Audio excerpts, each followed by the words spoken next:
No, no, kokatzen. Ah, vale. Ez baina jarriko Ah, dute... ipintzeko.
diadema. Egunon. Buenos días. Egunon guztioi. Buenos días a todos y a todas. Kaixo, Juan esertzen mesedez. Hola, por favor, ir sentándoos. Vamos a dar inicio a la sesión. Bueno, ongi etorri gaur ere. Bienvenidos, bienvenidas hoy también en este sábado por la mañana. Gasteizen, hemen. Bienvenidos, bienvenidas a Vitoria, al Palacio de Europa, a todas las personas que estáis con nosotros, nosotras y a todas las personas también que estáis conectadas. Esperamos y estamos convencidas, convencidos que hoy no tendremos los problemas técnicos que tuvimos ayer, porque el Palacio ya ha resuelto todas las incidencias técnicas que tuvieron lugar ayer. Bueno, por si acaso, bueno, cruzamos los dedos, pero bueno, por lo menos ya nos lo han confirmado. Durante el día de ayer, si trabajamos la educación, diversidad en la desigualdad, para recordar un poco el trabajo realizado ayer, hoy vamos a hablar sobre la organización de la educación y también la educación en la edad del conocimiento. En la edad del conocimiento, esos son los ejes que trabajaremos hoy. Vamos a empezar a contextualizar el tema de hoy. Tenemos aquí con nosotros a los y las tres expertas que van a participar hoy. Tenemos a Gonzalo Larrucea, Itziar Ostolaza y Andoni Eizaguirre. Vamos a ir poco a poco profundizando en los contenidos y, como hicimos ayer, vamos a comenzar contextualizando el eje, la organización de la educación. Si por lo menos, si podemos mover el PPT.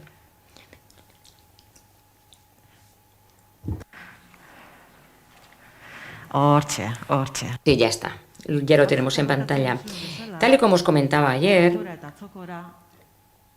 vamos a contextualizar el eje y para ello traemos los temas principales trabajados en el foro de los 100 del 11 de septiembre para ubicar, contextualizar los temas. En aquel entonces planteábamos una serie de preguntas. No voy a leer todas las preguntas, las tenéis en pantalla. Pero al fin y al cabo lo que buscábamos en aquella ocasión era saber qué tipo de modelos de gobernanza necesitamos para afrontar los retos, tanto de cara a la organización de la educación como también en cuanto a la creación de la educación comunitaria y de la era en el conocimiento. ¿Qué tipo de modelo de gobernanza necesitamos para ello? Y en ese foro de los 100, estos son los retos principales que surgieron, los modelos que se propusieron, y yo creo que es lo que todos buscamos, es colocar el sistema educativo en el centro. Y para ello lo importante también que es desarrollar ese conocimiento comunitario y también la necesidad de reforzar la comunidad educativa. Todas las propuestas giraban en torno a ello, en cuanto a colocar el conocimiento comunitario en el centro y también reforzar la comunidad educativa y colocar el sistema educativo en el centro también. Y como primer reto clave, y yo creo que ese es el objetivo, es que necesitamos el consenso social, es decir, aunar la escuela y la comunidad, y se establece como vía para llegar a ese consenso social. En segundo lugar, la necesidad de consensuar los ejes fundamentales en todos los territorios de Euskal Herria. Es un tema recurrente, es decir, en cada territorio hay situaciones. Autonomia, atzo ere agertu zen kontzeptu hau. Autonomiaren kontzeptua asko agertzen den kontzeptua da. Eta esaten dana da, noski, marko komun bat oinarri, eskola komunitateen autonomiaz eztabaida partekatu behar da. Hor, erronka handia dago, ondo dakizuen bezala. Eta hemen, udalen rola azpimarratze da, duen garrantzia. Beste kontzeptu bat, antolamendu horizontala, atzo ere hontaz hitz egin izan. Gobernantza partekatua edo publiko komunitarioa, horren garapenaren beharra. Bi zentzutan, bat garapen komunitario hori bideratzeko eta beste bat hezkuntza sistemak horizontalagoak izatea. Eta hemen ikasle gazteek esaten dute, guk espazio bat behar dugu eta hor behar dugu rol bat. Askotan agertzen da hori, ezta? Eta espazio gune horiek eragiteko gune horiek euren begiradatik diseinatzea. Hori da gazteek esaten digutena.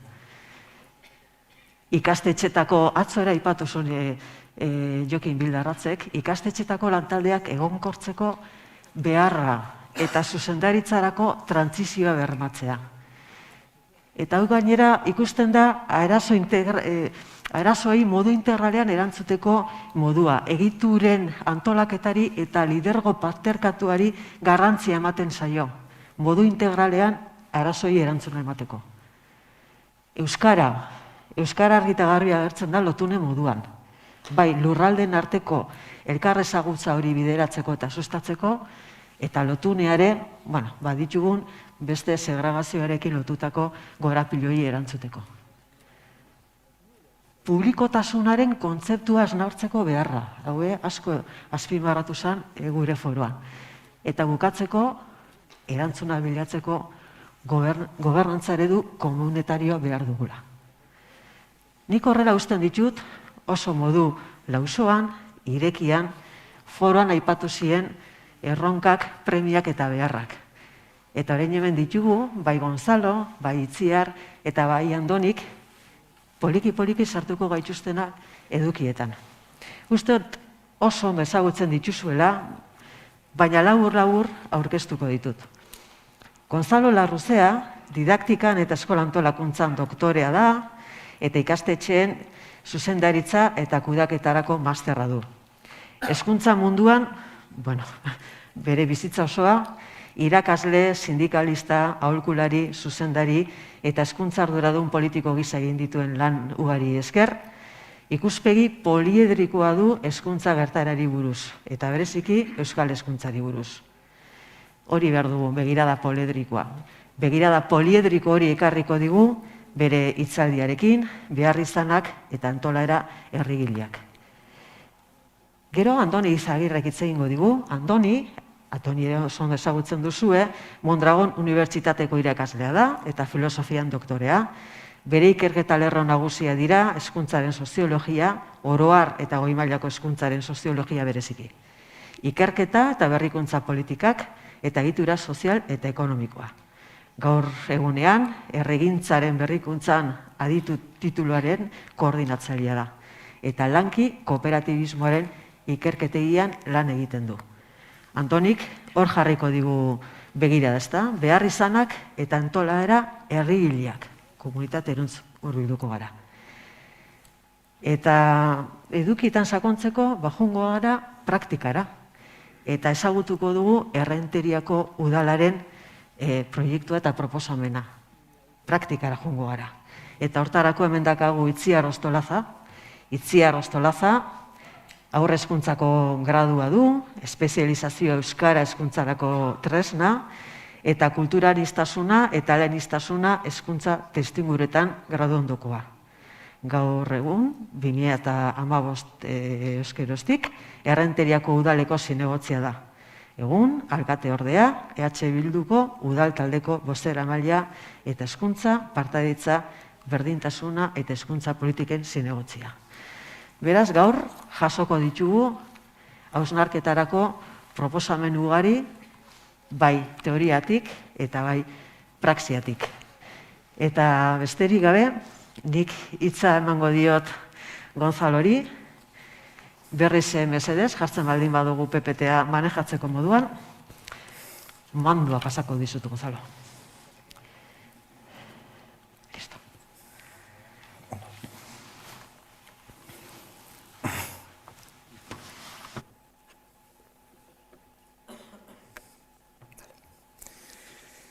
Egun on guztioi. Ezer baino lehen nire eskerrona luzatu nahi diet Begoña Pedrosa sailburu ordeari eta Eusko ikaskuntzari nire ikuspuntuak adierazteko aukera paregabe hau emotearren. Beatrizek aurkezpenean iragarri bezala nik irekiko dut hezkuntzaren antolakuntza jorratuko dugun islarien txanda. Beti ere, irailaren 11an, ateratako emaitza kontuan hartuta eta hezkuntza hitzarmena helburu. Azken hau, da hain zuzen tokatzen zaigun ariketa zaila egitea, akordioa aurrera ateratzea. Gai honen inguruan, hona hemen nire ardurak zuekin partekatuko ditudanak. Nola asmatu akordioa hain ezberdina eta plurala den gizarte,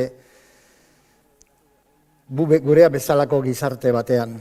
Nola bilatu oreka jakinda gizarte multikulturala garela eta euskal kultura eta hizkuntzaren altzorra gorde eta zaindu nahi ditugula?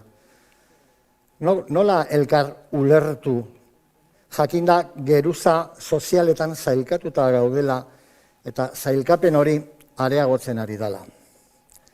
Nola irten airoso ardatz identitario eta sozialaren arteko gurutzaketa horretatik? Nola onartu abia puntutzat historian zehar eredatu dugun egoera?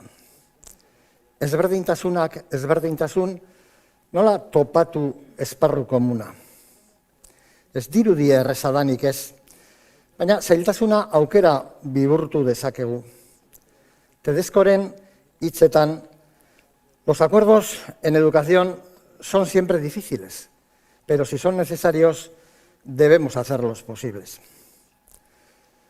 Gaurko gaiaren bamira sartu baino lehen, hitzarmenaren inguruan aldez aurreko hainbat gogoeta egin nahi ditut. Lehenik, akordioak direla negoziazio baten frutua. Akordio bat lortzeko borondatea mesfidantza baino handiagoa izan behar da. Esaldi borobiletan adierazten diren maximalismoak gure zalegoaren kontsumorako egiten ditugunak kanpoan utzi behar ditugu. Akordioak eskatzen du inor galtzailea ez sentitzea. Bigarrenik, ñabardura bat aurrekoari. Hezkuntza akordio bat ez da negozio baten negoziazioa. Hezkuntza oinarrizko giza eskubidea da, eta negoziatzeaz gainera behar da orientabide politiko, negoziazina eta garbia. Borondate politiko hori ezinbestekoa da, eta guztiei, baina batez ere gobernuari dagokio. Aurreratzen dut, akordioak balio publikoetan aurrera pausoak emateko ez badu balio, alferrikako bidaia izango dela. Balio publikoak eta nahi identitarioak ez dira derrigorrez kontrajarriak, baina izan daitezke. Eta iparra jarri behar da justizia sozialean eta hezkuntzaren kalitatean. Jakinda, inor atzean uzten ez duen sistema bat, kalitatikoa dela, eta gizarte bati neurrigabeko etekin ekonomikoak dakarzkiola bide batez. Hirugarrenik, akordio batek esploratu behar ditu posibleak diren urratsak eta ez planteatu gure ideologiek edo gure ametsek bultzatuta urrutiko zerumugan dauden utopiak. Akordio batean, Vygotsky parafraseatuz, gure gertuko garapen esparrua bilatu behar dugu. Posibilismo horretan mugitu behar gara, abiadura gehiegi arindu barik. Errealismo horrek eskatzen digu daukagun erakunde eta lege markoa ere abia puntutzat hartzea gustukoa izan ala ez. Laugarrenik, ituntzea prozesu bada, eta sinadura jartzeko unean amaitzen den, eta ez sinadura jartzeko unean amaitzen den ekintza puntual bat. Printzipio orokorrak eta garatuko diren gaiak adostu ondoren, hitzartzea da denboran zehar egin behar den ariketa etengabekoa eta neketsua. Itunaren testua une fundatzailea da, baina hori baino ez, eta hortik aurrera urteak geratzen dira hartu ditugun konpromisuak garatzeko eta gehiago zehazteko. Ertaineko eta bukaerako jomugak ebaluatzeko beharko dira. Niri dagokidanean, aurrekoarekin koherentea izan nahi badut, jarraian proposatuko dudana ez da 100% nire ametsetan nahiko nukeena. une honetan posible ikusten dudana baizik. Kontuan hartuta jokoan dauden interes kontrajarriak. Haleta guzti ez nahi sentitzen epailea neutrala edo erdigunean, esparru komuna bilatzeko nire alegin apala dudabarik beste batzuen aleginarekin osatzea beharrezkoa izango da. Hitzaurre luze honen ostean, hezkuntzaren antolamentuaren gaian barneratuko naiz. Agindu moduan, irailaren 11an, atera ziren hitz gakoen artean 3rekin geratuko naiz. Komunitarioa, publiko konzeptuarekin eta beraz, oraingo sareen egituraketarekin lotura zuzena duen hitza, bigarrena deszentralizazioa eta hirugarrena autonomia. Az gaitezen gure erkidegoko hezkuntza sistemaren egituraketarekin. Lehenengo, historia apunte labur batzuk ikusteko gaur planteatzen diren hainbat debate ez direla hain berriak. 1980 aurrera Euskal Eskola Publikoaren ereduari buruz auzia irekita egon zen hamarkada luze batez. Lehen urteetan ikastolen inguruan egituratuko zala ematen zuen. Eusko Kontseilu Nagusiak ikastolen titulartasun publikoko araudia aprobatu zuen. Araudiak horrela zioen bigarren artikuluan. El Consejo General Vasco establecerá un registro de ikastolas Ikastola araudi bat ezarriko du eta zentro publiko ez estatal gisa. Aitortza hori berriztu zuten ministerioak eta hezkuntza sailak sinatutako ikastolen hitzarmenaren bidez.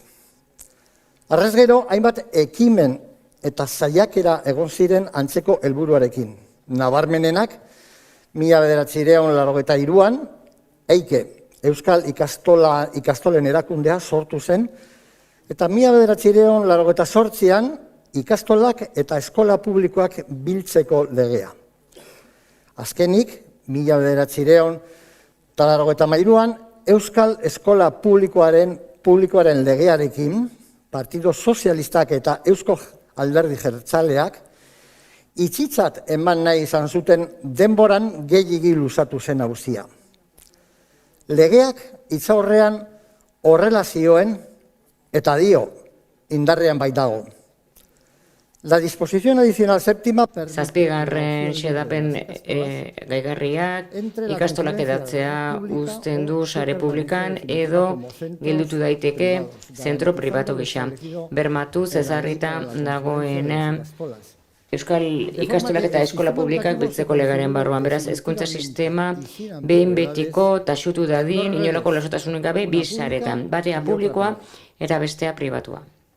Gure gizartearen sektore minoritario batzuk baina esanguratsuak oso, ez ziren konforme geratu eta auzia batzuetan lokartuago eta beste batzuetan biziago gure egunetara heldu da. Egun, eztabaida termino hauetan planteatzen da. Alde bateko argudioak honela laburbildu daitezke. Gaurko eskola publikoa autonomista da, ez da proiektu nazional bat, eredu propio bat eraikitzea eragozten duten estatu zentralizatzaileen zorduna da, administratibo egia da, ez du herritarren parte hartzea ahalbidetzen eta Euskal Herrirako ez da dago komeni zaion eredu bat. Bestaldetik, horrela arrazoitzen da. Egungo eskola publikoa da benetan hezkuntza eskubidea ziurtatzen duena, ikasleak hautatzen ez dituena, ideien araberako pertsonen bereizketa egiten ez duena, gehien euskalduntzen duena, eta publikoa dana hobekien ordezkatzen eta bermatzen duena. Beraz, erdigunean berriz dagoena da publikoaren konzeptua eta ikastolak nola berreskuratu aitortza publikoa. Puntu honetan gaineratu behar da, kristau eskolak, eusko ikastolen batzak, elizbarripiko ikastetxeek, ikasgiltzak eta gainerako eragileek ez dutela problema hori. Horiek garbi daukate ez direla titulartasun publikoa, Eta ez dute eskatzen sare publiko bateratu batean parte hartu. Bakarrik hezkuntza zerbitzuaren parte izan nahi dute, hori bai, baldintza hobeagotan. Batzuek eta bestek pisuzko arrazoiak dituzte euren argudioetan. Ondasun komunen ikuspuntuan parte hartzen dugun ontzat, egungo eskola publikoaren ereduak ez gaitu zeharoa zebetetzen.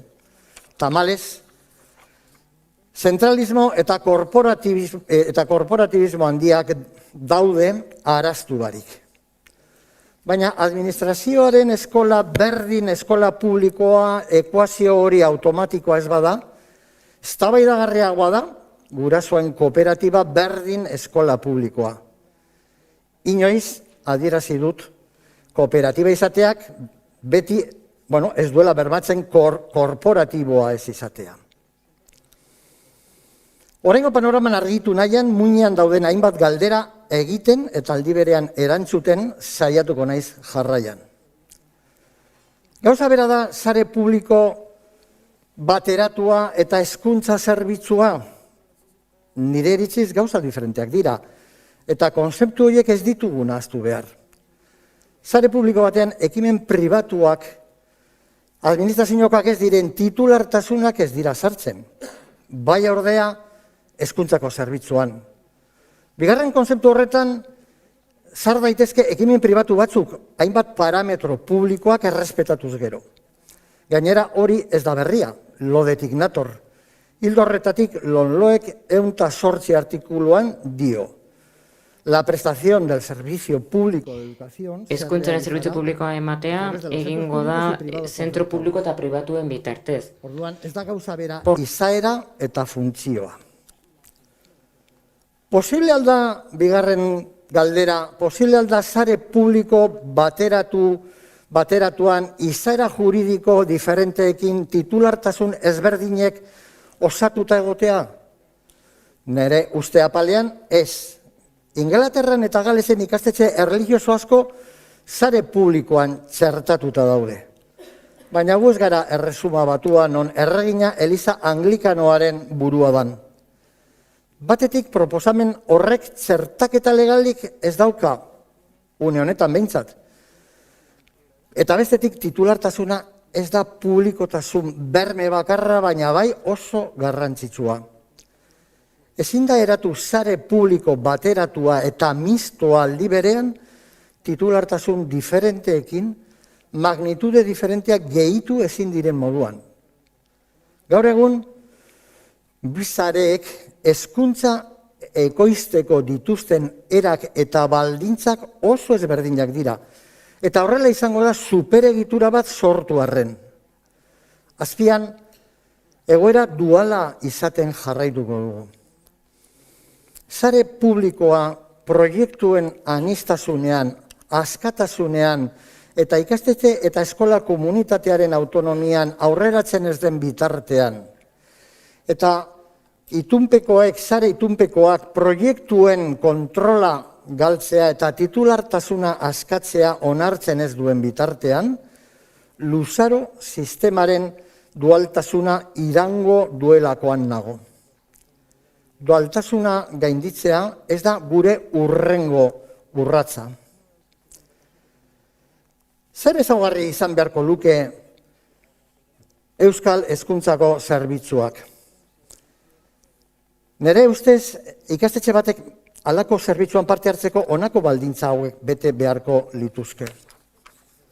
Bat, mota guztietako ez diskriminatzailerik ez izatea, arraza, generoa, ideologia, sinismen politikoak, erlijiosoak, gizarte eta ekonomia egoera, aniztasun funtzionala eta bar.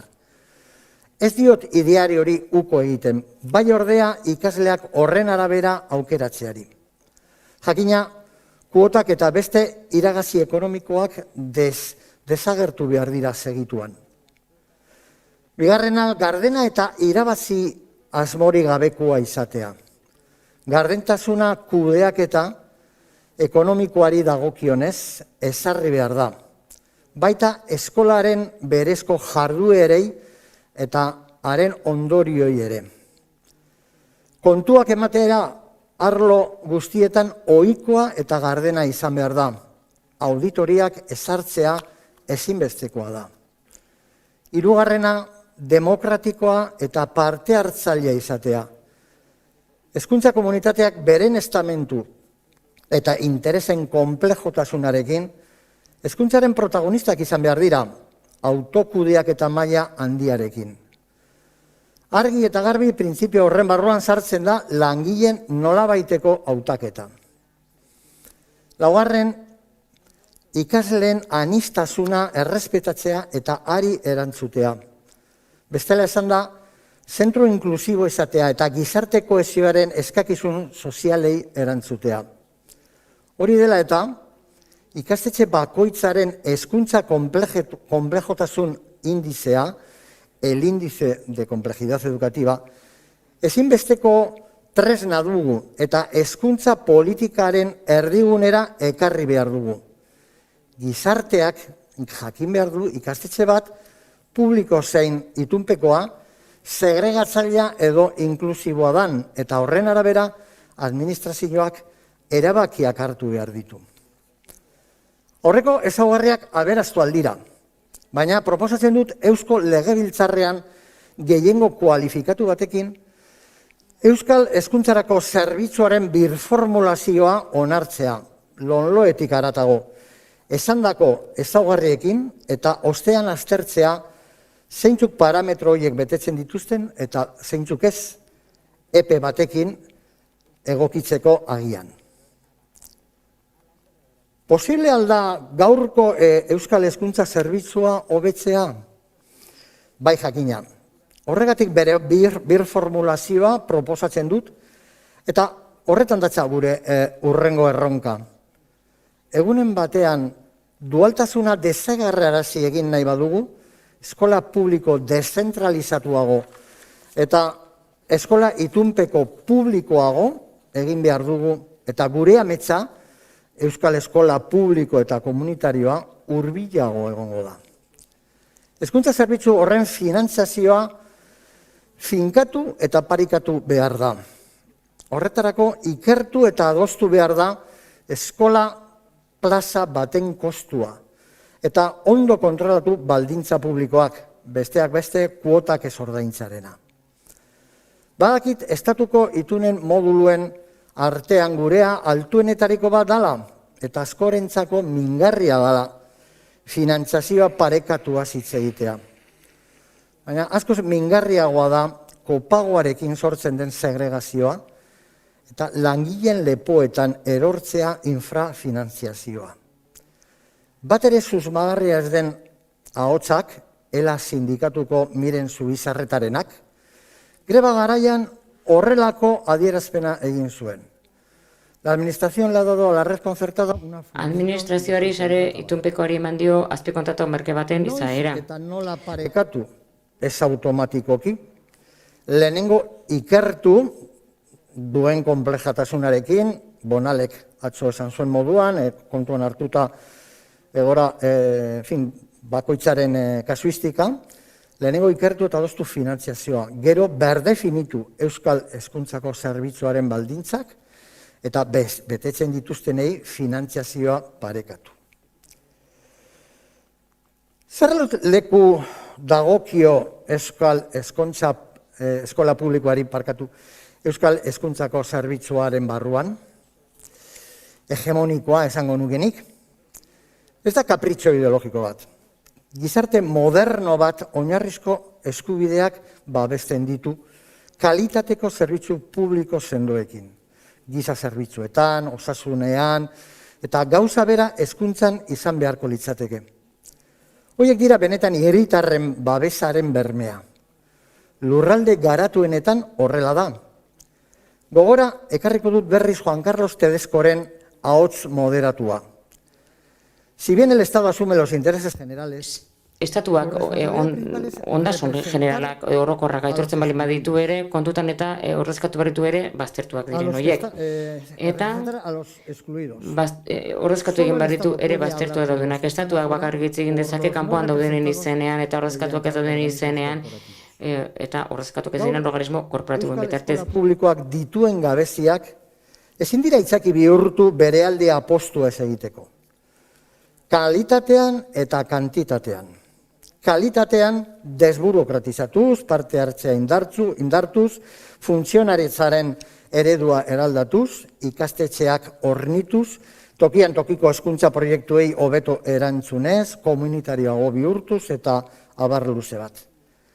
Eta kantitatean, hamarkada batean posible ikusten dut, eskola publikoak estatu duen pisura, hau da sistemaren bi herenera hurbiltzea. Hori lortu alda, interes soziala duten itunpeko ikastetxeak kaltetu barik. Orduan, zer rol tokatzen zaio administrazioari jokatzea? Administraziorako bi paper irudikatu ahal ditugu.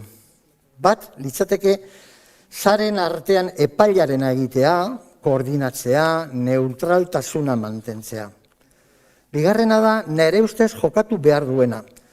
Sare publikoaren jabea den neurrian, bere menpe dauden ikastetxeak zaindu, kalitatea hobetu eta exigitu, edatu eta abar. Bermatu behar du sare publikoan plaza bat nahi duen orok izango duela. Gainera, jaiotze beherakadarekin testu inguru honetan premietara planifikazio egokitua egin behar da, ez badugu segregazioa areagotu nahi. Baina gizarte plurala garen heinean, ziurtatu behar du hezkuntza zerbitzua ondo hornituta dagoela, eta aldi berean, benetan kontrolatu zerbitzu horren ikastetxe guztiek baldintza publikoak betetzen dituztela. Doakotasuna, gardentasuna, anistasunari arreta, parte hartzea eta abar. Aurreko guztia esan da, hor nere ponentziaren tesi nagusia. Publiko-pribatuaren auzia zeharo alboratu barik, beste gako berri bati heldu behar diegu. Nik kokatuko nuke eztabaidaren erdian beste ardaz bat. Zer da interes publikoa duen hezkuntza bat? Zer da interes soziala duen ikastetxe bat? Horretan datza akordiorako gure esparru komuna. Hori da gure gertuko garapen esparrua. Irizpide horren arabera, hainbat eskola publiko hurbildu behar ditugu parametro publikoetara, eta orokorrean eskola publikoak erreformak beharko ditu, ametsetan dugun eskola komunitario horretara hurbiltzeko. Baina aldi berean, itun unibertsalaren politika bere mugara heldu da. Dena ezin da itundu. Are gehiago, gaur egun badaude ikastetxeak interes sozialik ez daukatenak, ez da asmorik ere ez. Abian jarri behar dugu politika bat non diru publikoz hornitu behar zaien, benetan interes publiko eta soziala erakusten duten ikastetxeei soilik eta ez guztiei. Interes soziala duten ikastetxeak tokia daukate Euskal Hezkuntzako zerbitzuan eta lagundu behar zaie. Bigarren eta hirugarren atalak dezentralizazioa eta autonomia hitzak izango ditut hizpide. Dezentralizazioa hitz zabalegia da eta bere baitan ikastetxen autonomia hartu aldu. Baina bananduta jorratuko ditut. 40 urte pasatu dira hezkuntza transferentziak egin zirenetik. Estatu propio ez edukitzeari leporatu alzaio Euskal Administrazioan daukagu eredu zentralizatua. Baina susmoa da, ez ote den aitzakia, orain arte izan baititugu beste kudeaketa partekatuago sortzeko gaitasunak. Ematen dugu ere euskaldunok zentralistak izan gaitezkela. Hezkuntzak dezentralizazioaren norabidea ez dut zalantzan jarriko. Eskandinaviako lurrealdeak miresten ditugu, baina lehen Inglaterraren kasuan esan dudan moduan orain ere esan behar dut gu ez garela filandiarrak eta tentu handiz eta zuhurtzia jokatu behar dugula dezentralizazioa, desregularizazioa ez bihurtzeko.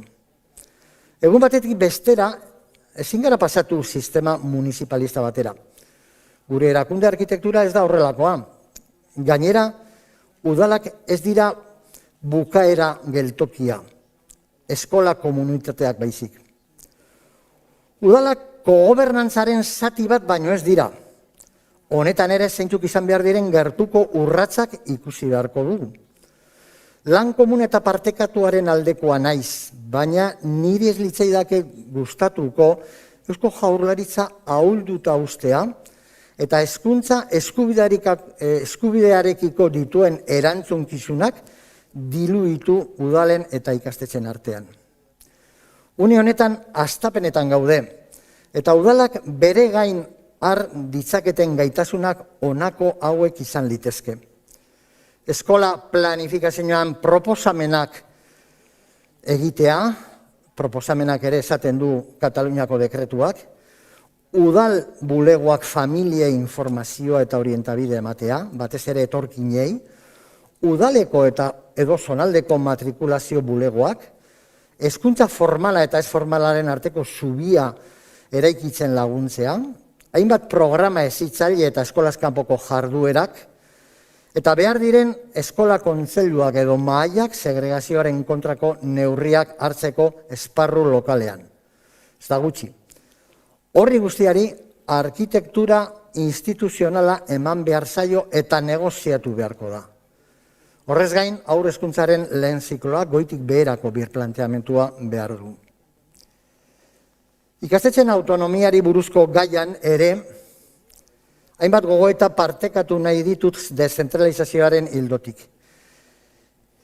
Ikastetxen autonomia betidanik defendatu dut eskola publikoaren hobekuntzarako ezinbesteko baldintza ikusten dudalako.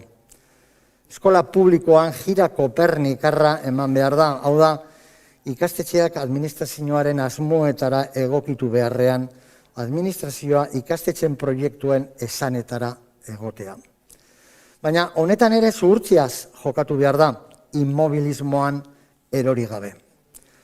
Lehenik eta behin ohartuta egon behar dugu autonomia politika sistema neoliberalen oinarrizko tresna izan dela, azken hamarkadetan ikastetxeen artean lehia sortzeko eta merkatuaren logika sistemaren ezartzeko.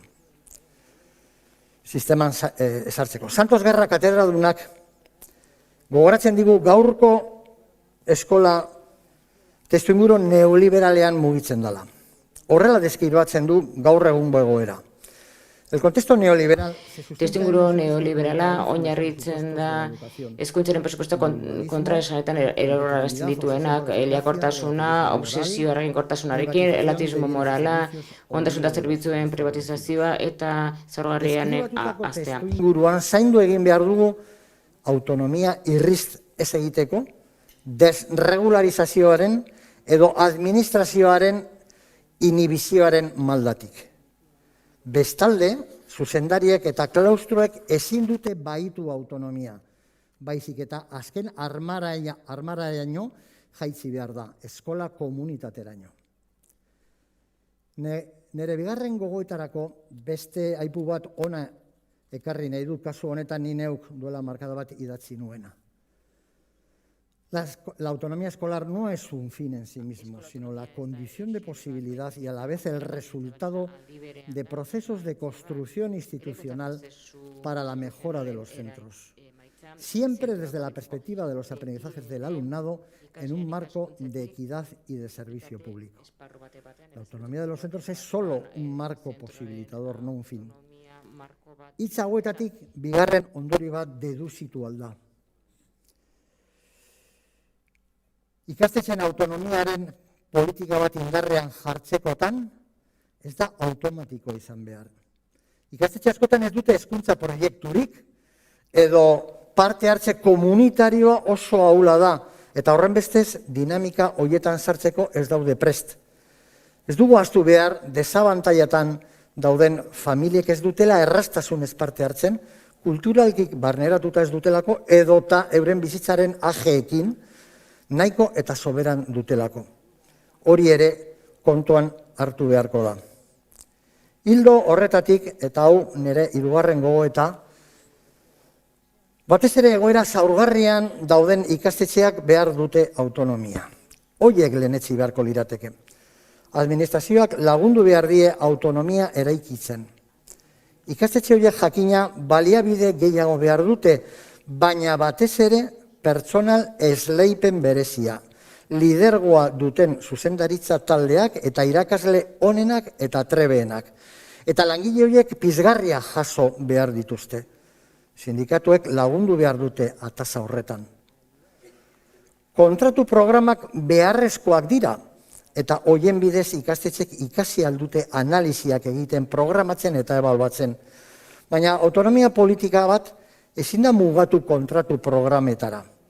Euskal Eskola Publikoaren legeak eskatzen duen moduan, marko legal bat garatzea beharrezkoa da 3 esparrutan, antolakuntzan, kudeaketan eta pedagogian. Marko horretan definitu beharko da nola eta noraino eskola komunitateak esku hartze izan dezakeen pertsonalaren aukeraketan. 2 apunte gehiago.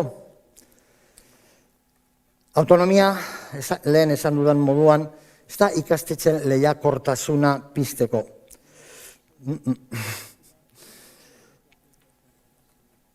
Ez da lehiakortasuna pizteko. Horregatik oso importanteak dira ikastetxen arteko sare kolaboratiboak. Bestalde, autonomia politika batean ikuskaritza kidegoa funtsezkoa da. Alderretatik ikuskariei atasa burokratikoak arindu behar zaizkie, eta ikastetxen ebaluazioa eta aholkularetzen dimensioak indartu. Prozesuen akonpainamenduan ikuskari aditu eta trebeak behar ditugu. Bukatzeko 2 hitz. Lehenengoa gogoratzeko hitzarmenak eta legeak betetzeko eta betearazteko direla. Behin, Nekane Agirreri, gaur ikusi dut, ez dakit nun zauden, hezkuntza kudeaketan eskarmentua handia duen emakumeari egin nion elkarrizketa, eta titular moduan jarri nuen berak esandako honako hau. Tenemos normas, pero qué difícil... Arauak ditugu, baina ze zailak diren betearaztea. Hitzarmen bat eta lege berri bat importanteak dira, baina orain dugun arautegia soilik beteko izan bagenu, guztiz bestelako egoeran geundeke. Ez dugu ahaztu behar, hitzartzen duten eragileak ez direla indar berekoak, eta aulenak epe batean ezin direla sentitu engainatuta. Eta azken hitza da, eskertzeko oraingo hezkuntza sailaren burutzari. Erakusten ari den borondate politikoa horren beste aldiz atzeratu diren akordioak eta hezkuntza aldaketak abian jartzeko. Ez dakit nola bukatuko dugun, baina ezin gara ibili beti kesu eta gero aukerrak alferrik galdu. Lagundu dezaiegun erronka eskerga hau aurrera eramaten. Edo hobeto esan da, lagundu dezaiegun elkarri kalitateko euskal hezkuntza eta euskal gizarte kohesioaren mesedetan. Mila esker arretagatik.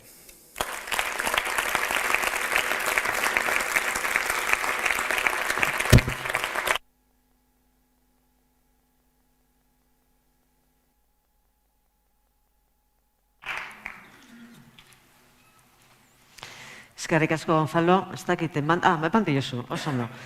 Ba, listo, Andoni, zure momentua, hortik egingo duzu, konforme, 25 minutu.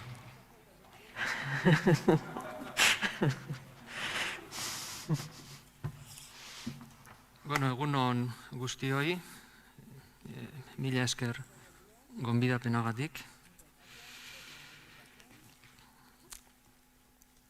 Nire aurkezpenaren oinarrizko gaia edo kontzeptua beharrizanak izango da.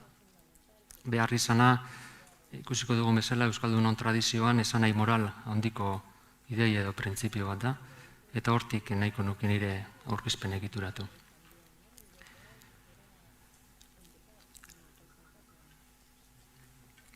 Abiapuntuko planteamendua oso simplea da, esango luke gutxi gora bera, ezagutu ditzagun zeintzuk behar izan ditugun hezkuntzan, eta gero, pentsa dezagun antolaketa behar izan horien zerbitzura egoteko. Bokazio horrekin dago planteatua aurkezpena, baina bi arazo topatuko ditugu. Alde batetik, jabetuko gara jakina beharrizanak askotarikoak direla, izaera zentzu helburu oso desberdineko beharrizanak daudela hezkuntzan, eta interesen konkurrentzia handi bat. Eta ikusiko dugun bigarren arazoa da, hezkuntza antolaketak ez duela zertan beharrizanen zerbitzura egon, edota bestelako lehentasun batzuk hobetsi daitezkela, eta kasu horretan neurri protekzionistak eta korporatibistak nagusitu daitezkela pertsona errealen beharrizanean kaltetan.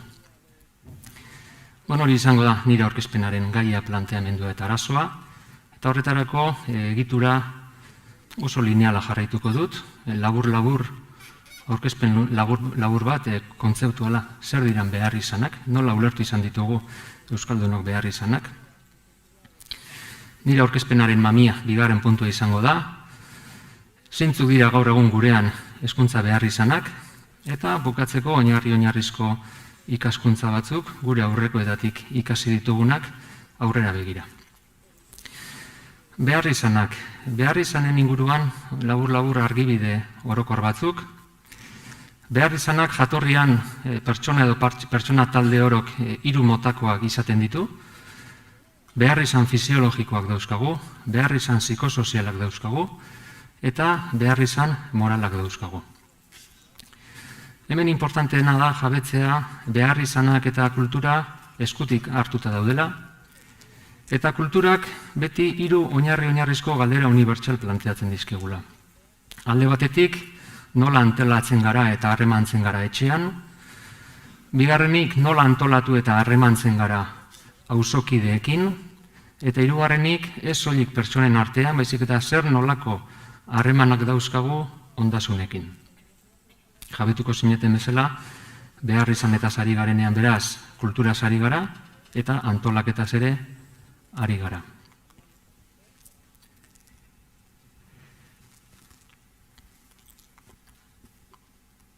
Kulturak galdera unibertsalak planteatzen dizkigun bezala esperientzia historikoak erakusten diguna da, herri, kultura, tradizio bakoitzak galdera horiei, galdera unibertsal horiei, era desberdinetan erantzuten dietela.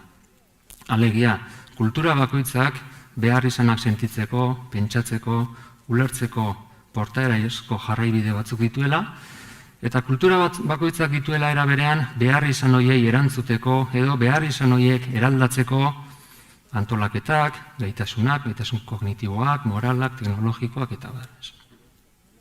Alde horretatik, gure historia hurbila aztertzen baldin badugu, jabetuko garena da, euskaldunok tradizioz gure beharrizanei 2 eratara erantzun izan diagula. Batetik, berritu izan dugu gure tradizioari eta gure esperientziari zentzua emanda, izan garenetik ikasiz berritu dugu, eta bestetik, gure ezaugarri bat bertute izaten jakin izan duguna da zentzu praktiko handiko pertsonak izan garela. Ez gara izan psikosoziologiko zabal edo horizontea handietako pertsonak, baizik eta egunerokoari eta beharrari oso loturikoak. Hemen dauzkatzue, segurazki nik baina hobeto laburbilduta transmititu nahi dizuedana. Galdera unibertsalei euskaldunok tradizioz nola eman diegu erantzuna. Ez dut ondo irakurtzen, lehenengoak dio, ez da ustarik ere ingabe, ez da bere sortzen. Ez da noblea bestei eskatzea emateko, gu emateko gai ez garen. Hemen daude euskal tradizioan oinarrizkoak izan diren 2 ideia, batetik buru jabetza, pertsonak izan behar du bere esku eta buruen jabe, eta bestetik behar izan amankomunak daudenean jotzen dute pertsona buru jabeek auzolanera. Gure abestietako batek ere esaten du, bakoitzak urraturik berea, denon artean geurea. Bakoitzak berea. Beste esaldi importante bat, edo nire ustez gure tradizioa laburbiltzen duena, inoren baimenik espero gabe ez dira gauza gutxi geure kabuz egin ditzakegunak. Eta azkeneko bat, gure ezaugarrietako bat zentzu praktikoa izan da. Aukeren alorrean jokatzen jakitea, idealak aldatu gabe eta idealoi uko egin gabe. Denon onerako, aukerak biltzen eta ez alferri galtzen jakin dugu. Niri Larruzearen azalpena asko gustatu zaitzen zu askotan, eta segurazki gure tradizio honekin, bokazioarekin bat egiten du. Bueno, ulertuko duzuen bezala, pasarte hauek Arizmendiarretarenak dira. Baina pasarteak ez dira importanteak Arizmendiarretak esan zituelako. Pasarteak importanteak dira Arizmendiarreta gure tradizioan oinarritu delako. Badakit hainbati oso orokorra edo abstraktua egingo zitzaiela orain artekoa. Labur esan nahi nuena zen behar izanak izan ohi direla euskal tradizioan abiapuntuko ideia, ez? Nik uste dut hein handi batean tradizio horretan oinarritzen direla gure herriak eman dituen ekimen herrigile eredugarrienak, baina baita ere hezkuntzaren eremuan.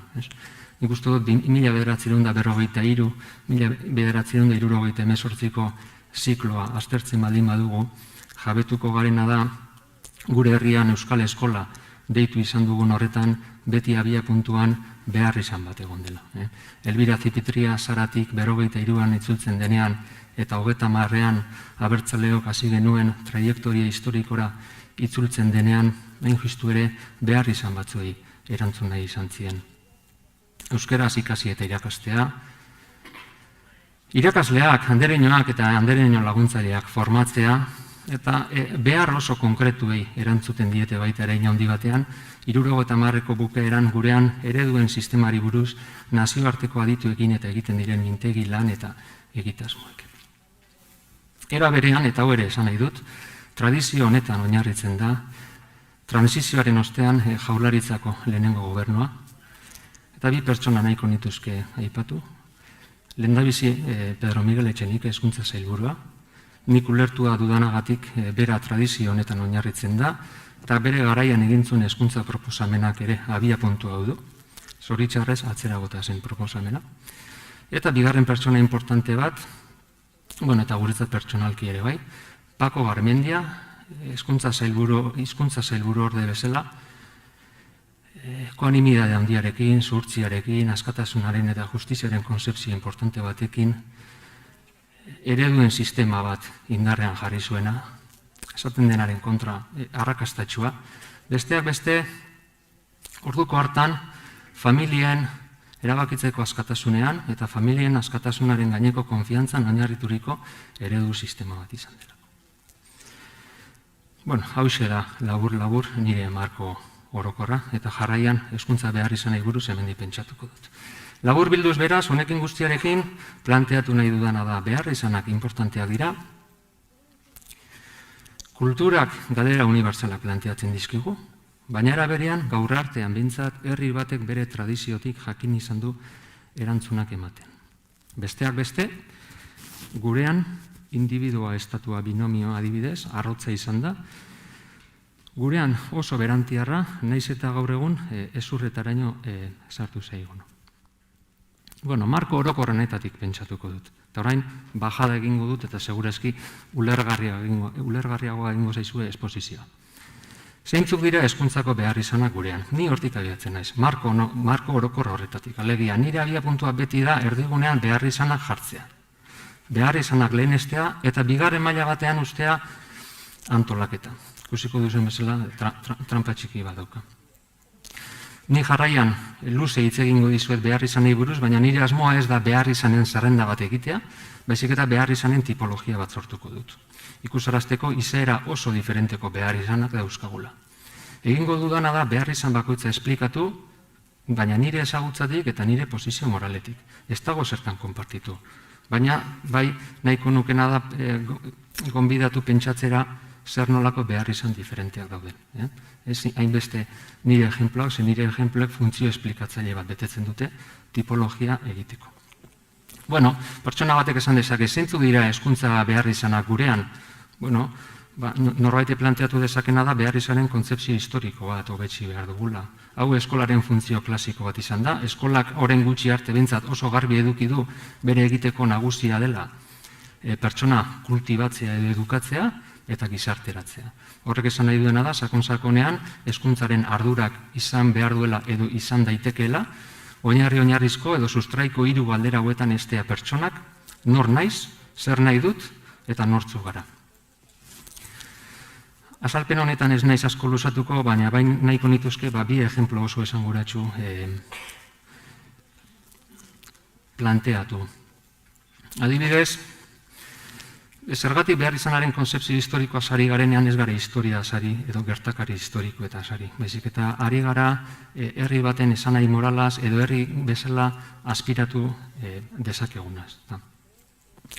Izan ere, trampa asko egiten dira, ez? Tradizio eta berrikuntza oposatzen dira, eta, jarriko ditut bi ejemplo, segurazki hori hausitan ipintzen dutenak, beti ere guretik pentsatzeko ahalegina egiten baldin badugu. Guk aztertzen baldin baditugu esate baterako eusko pizkundea, Lago Aixeta edo Lizardiren olerkiak, edo Aitzolen pentsaera, guk aztertzen baldin badugu Agirre lehendakariaren obra, edo Arizmendiarretaren idazlanak eta testuak bi gauzataz jabetzen gara. Batetik, pertsona hauek beti egon dira etorkizunari begira, haiei zor diegu hein handi batean gaur garena, baina euren testuetan beti dentsitate eta dimentsio historiko ikaragarria handia egon da. Fidel Castrok esan omen zion Ibarretxeri, zuek euskaldunok Euskaditik pentsatzen duzue mundua, eta guk mundutik pentsatzen dugu Kuba. Horrek erakusten dugu nola gu gaitasuna eduki izan dugun berritzeko guretik pentsatuz. Bigarren ejemplo bat jarriko dut. Jabetu gaitezen esanahiak ze garrantzi duen eta ezain beste historiak edo gertakari historikoak. Gaur egun adibidez kultura artekotasuna asko hitz egiten da. Mendebalde osoan ahalegina handia egin da eta ez da asmatu. Hori, handicap hori, presente edukitzea importantea da. Guk aldiz, gure historia hurbilean, lotxatzeko eta gauza asko dauzkagu, baina arrotzeko gauza batzuk ere bai. Zein izan da Arrasateko kooperatiba esperientziaren ekarpenik handiena? Segurazki, Arrasateko kooperatiba esperientziaren ekarpenik handiena izan da egitasmo konvergenteak bilatu nahi izan zituztela. Larrañaga, Kormaetxeak, Arizmendiarretak zerbait baldin bazeukaten garbi zen tribalismoak gainditu behar zirela. Jatorriari, ideologiari, estatusari loturiko tribalismoak gainditu behar zirela. Zergatik, jakina tradizio humanista eta kristau garbi bat zeukatelako, baina horrez gain bi ideia oso garbi ere bai, ez? Batetik erdigunean egon behar duela beti pertsonak, pertsonaren autonomiak, pertsonaren errespetuak, pertsonaren duintasunak. Eta horrekin, eta oso importantea da, horrekin batera oso kontziente zelako hori egiteko modu bakarra, jabetza, lana eta behar zirela. Orduan gaur egun ere, kultura artekotasuna hitz egiten dugunean, agian jabetu behar duguna da, pertsona eta pertsonaren duintasuna, lana eta beharra zeintzuk importanteak direnez. Ikusten duzu bezala nire posiziotik ari naiz hizketan eta ejemplo batzuk jartzen. Importanteena dena da jabetzea eskolak duen funtzioen artean gai hauek importanteak direla. Nik honen aurrean bi puntualizazio hori nahiko nituzke bukatzeko. Batetik, gu gai hauetaz akzioz hitz egin genezake, baina omisioz ere bai. Alegia, modu kontziente batean gai hauetaz eztabaidatu genezake, edo ez eztabaidatuz hartzen ditugu erabakiak. Gure seme-alabei orain irakasten diete erdiaroa feudalismoa dela. Egiaren bilaketa bat egiten badugu, Euskal Herrian erdiaroa ez da musika celestiala, baina guk feudalismoa ez genuen eduki. Eta gero bigarren puntualizazio bat, gai hau zergatik diren importanteak. Ez bakarrikan nerabeekin eta gazteekin, baizik eta helduekin adibidez ikusten duguna da Euskal Herriari buruz, Euskal Herriaren iraganari, izateari, etorkizunari buruz, nolabaiteko objektibotasunarekin hitz egiteko ikaragarrizko zailtasuna dauzkagula. Eta zer esanik ez modu argian, ordenatuan eta logikoan. Orduan, esan bezala, zeintzu dira hezkuntza behar izanak, norbaitek honetaz arduratzea eskatu dezake. Jakina oso bestelako behar izanak ere badauzkagu. Esate baterako behar izanaren kontzepzio kognitiboa ditu genezakena. Honek labur-labur zer esan nahi du. Zorionez, gero eta gehiago ikartzen dugu eskolari buruz. Hipotesia proban ipintzen ditugu, pilotuak egiten ditugu, talde esperimentalak eta kontrol taldeak bereizten ditugu, eta pixkanaka ikerketen bidez, gure eskola eta hezkuntza errealitateari buruzko gero eta ezagutza gehiago daukagu. Orduan, norbaitek esan dezake, zeintzu dira gaur egunean hezkuntza behar izanak, ebidentziak azaleratzen dizkiguten horiek. 4 ejemplo ipiniko ditut. Ez gure ingurukoak, baizik eta izaera konparatukoak. Alegia guk badauzkagu ikerketa batzuk gure ingurune hurbilari buruzko ezagutzari lotuta, baina era berean zorionez badauzkagu ikerketa konparatuei esker patroi orokorragoak edo maila handiagoan eskalableak direnak. 4, berriro diat, 4 ejemplo dira, baina planteatu nahi dudana esplikatzeko asmoa besterik ez dutenak. Zer erakusten digute nazioarteko ikerketek adibidez? irakaslearen hasierako formazioa eta selekzioa klabea dela.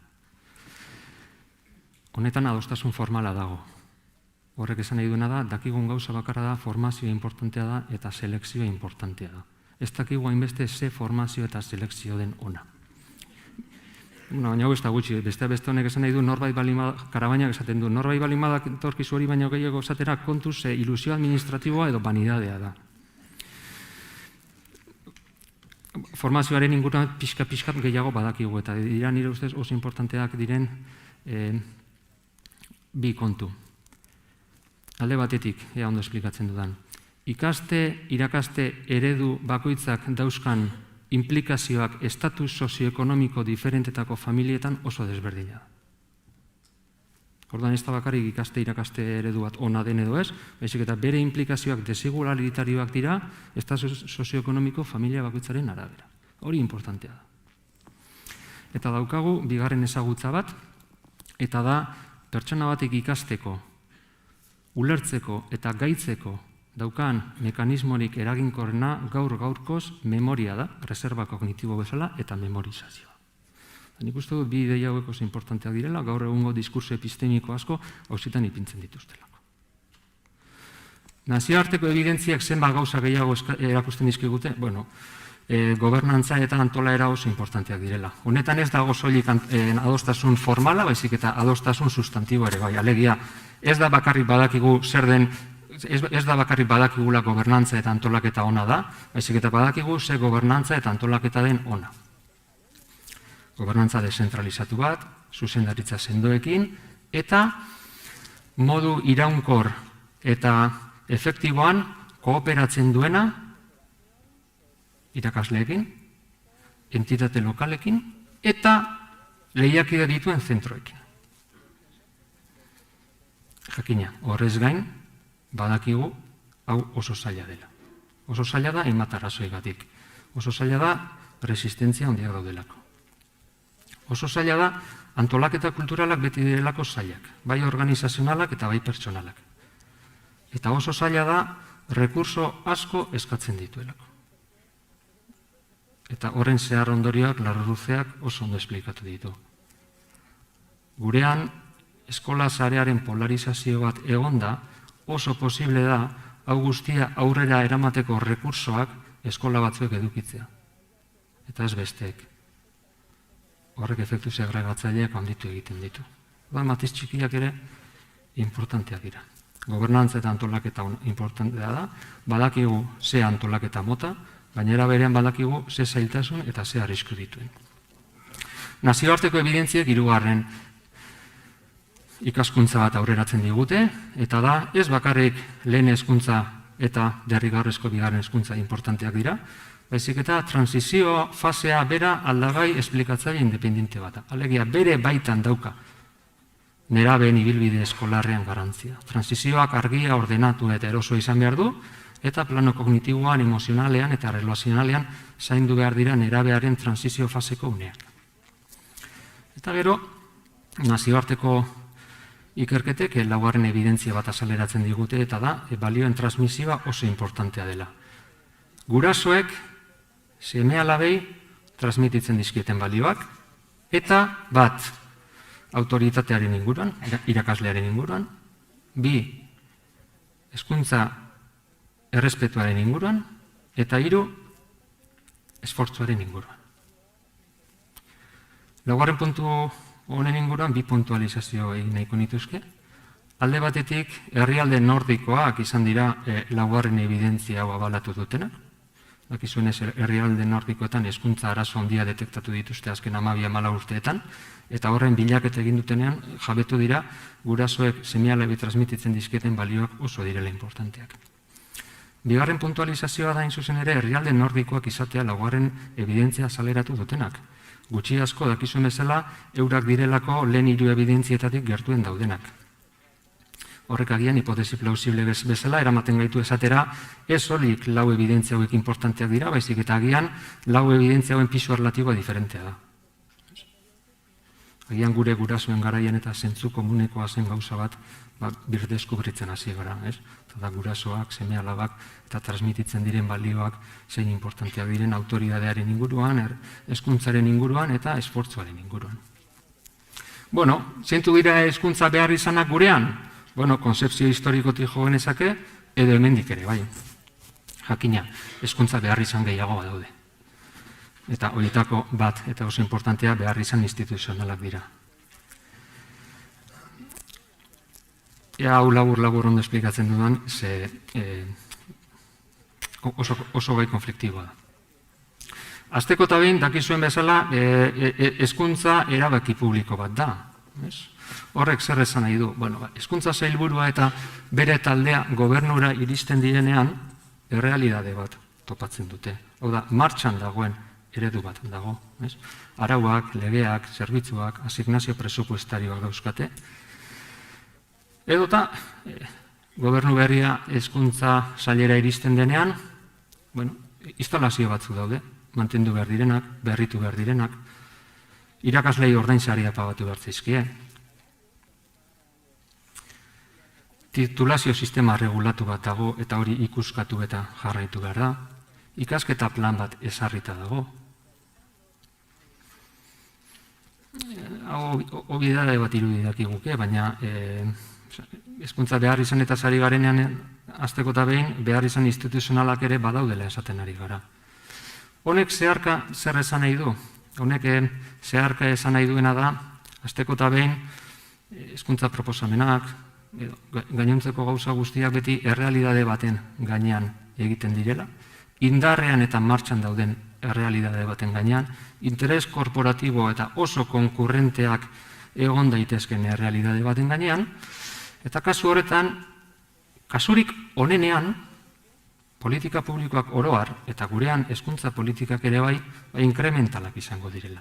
Horrek esan nahi duena da, dagoenaren gainean hobetzen ahaleginduko garela. Politologoek esaten dutena da, aterabide optimoa da, zuri kalte txikien eragingo dizun aterabiderik onena. Honek neurria hartzeko balio digu, ez? Politika publikoetan eta gauza aski evidentziatu da, hezkuntza politikan ere bai. Behar izan eta sari garenean, behar izan instituzionaleta sari gara, eta honek eramaten gaitu gauza horietara. Baina hori kasurik onenean. Ezen gerta daiteke, behar izanak autorreferentzialak izatea. Honek zer esan nahi du? Hezkuntzan behar izan asko daude, behar izan horietako batzuk instituzionalak dira, eta oso posible da hezkuntza eragileen kezka nagusia euren behar izan instituzionaletan rekreatzea izatea. Orduan, hezkuntza behar izan instituzionala izateak ere honetarako balio digu. Kontestu bat daukagu, kontestu kondizionatu bat da, baina horrek aukerak ireki ditzake, baina agian ez. Hezkuntza eragileen reibindikazioak izan daitezkelako euren erakundea eta euren egitura bizirautea. Hau ez da euskal hezkuntza politikari kritika bat. Hau da, mendebaldeko demokrazien ezaugarri bat. Mendebaldeko demokraziak dira pluralistak eta korporatibistak. Eta orduan, tensio horretan, bakoitzak bere reibindikatzen du. Jakina, gurean ere bai. Hori kontutan hartu behar dugu. Zeintzu dira hezkuntza behar izanak gurean? Ikusten ari garen bezala behar izan asko daude. Batzu dira behar izan instituzionalak. Eta oso posible da gurean hezkuntzari buruzko debateak behar izan honetan zentratzea eta gainera modu autorreferentzial batean. Hori da hipotesi bat. Behar izanen tipologia bat sortzen ari naiz. Laugarren bat dira ahazturiko behar izanak. Zer dira ahazturiko behar izanak? Nik uste dut gure herrian ere desfase handi bat dagoela datuen, politiken eta iritzi publikoaren artean. Horrek zer esan nahi du? Oso posible dela publikoki formulatu ez diren edo agenda publikoan ez dauden, baina oinarrizkoak diren arazo edo behar izan batzuk egotea. 3 ejemplu ipiniko ditut, nik gehien ikertu ditudana direlako. Bat da hezkuntza dualtasuna. Hezkuntza dualtasunaren aldaera asko dauzkagu. Nire ustez bat importantea eta oso kezkagarria da adibidez, lanbide heziketaren eta unibertsitatearen artean daukagun dualtasuna. Dualtasuna balioan, konzepzioan, propositoan, itinerarioan, honetaz ez dugu hitz egiten, eta hau arazo oso importantea da. Gurean, oraindik eta gehiago, Ezen gurean eskaintza politikako arazoa ez daukagu. Gu daukagu oferta formatiboan lanbide heziketan oparoa, ugaria, etengabe berritzen dena. Daukagu lanbide heziketa bat, bailaretako premietara oso modu laburrean egokitzeko gaitasuna duena. Lanbide heziketa bat, gaitasun pedagogikoa eta metodologikoa esezi plan organizazionalean eta relazionalean berritzeko gaitasuna daukana. Daukagu errenterian zentro bat 2025 bizi direna. Gure lanbide heziketa eredugarria da. Guk ez daukagu lanbide heziketari dagokinean eskaintza politikako arazo bat, eta alare dualtasun handi bat dago. Orduan, zergatik gurean lanbide heziketak dauzkan matrikulazio tasak? Hori galdera oso polita da. Ezen arazo ez dago politika publikoetan. Gure herriari buruz asko esaten du. Honen jarraibide logiko bat da, baina analitikoki diferentea, eta oso kontziente naiz erabiltzen dudan terminologiaz, unibertsitarioen saturazio bat daukagu. Hau ez da balio juizio bat. Guk, laburtzeko. Euskadi zertan da, Europa osoan, Europan dauden ia 260 regioen artean, lehenengo arrankinean. Da gauza batean, zeinetan paradogikoki lehenengoa izatea agian ez den ainona. Gu lehenengoak gara, unibertsitate ikasketak amaitu osteko adinko hortean, unibertsitario tasa handiena duen regioa gara. Baina gainera, ezoiko zifretan. Guk egiten ditugu konparaketak adibidez gureak idekin antzekoak diren Europan dauden 7-8 regioekin, eta ikusten duguna da, datuak beste batzuk direla. Ordan, hau dira datu batzuk, eramaten gaituztenak gutxienez reflexionatzera. Eta transfondoan galdetzera zergatik hauek arazo objektiboak izan da, ez ditugun agenda publikoan gauza hauek hitz egiten. Badakite norbaitek esango duela honen guztiaren atzean lan merkatuaren arazo bat dagoela. Gurean lan merkatuak ez du guztia esplikatzen. Edozein kasutan, zergatik dago guztia arazo bat, edo nahi bada kezka bat. Gure unibertsitarioen balio posizionala edo gure unibertsitarioen lorpen okupazionala aztertzen balin badugu, datuak oso direlako kezkagarriak. Gurean, zeintzuk arazo ditugu agian, agenda publikoan ez daudenak. Hau da beste bat eta oso importantea, lorpen akademikoaren mugak.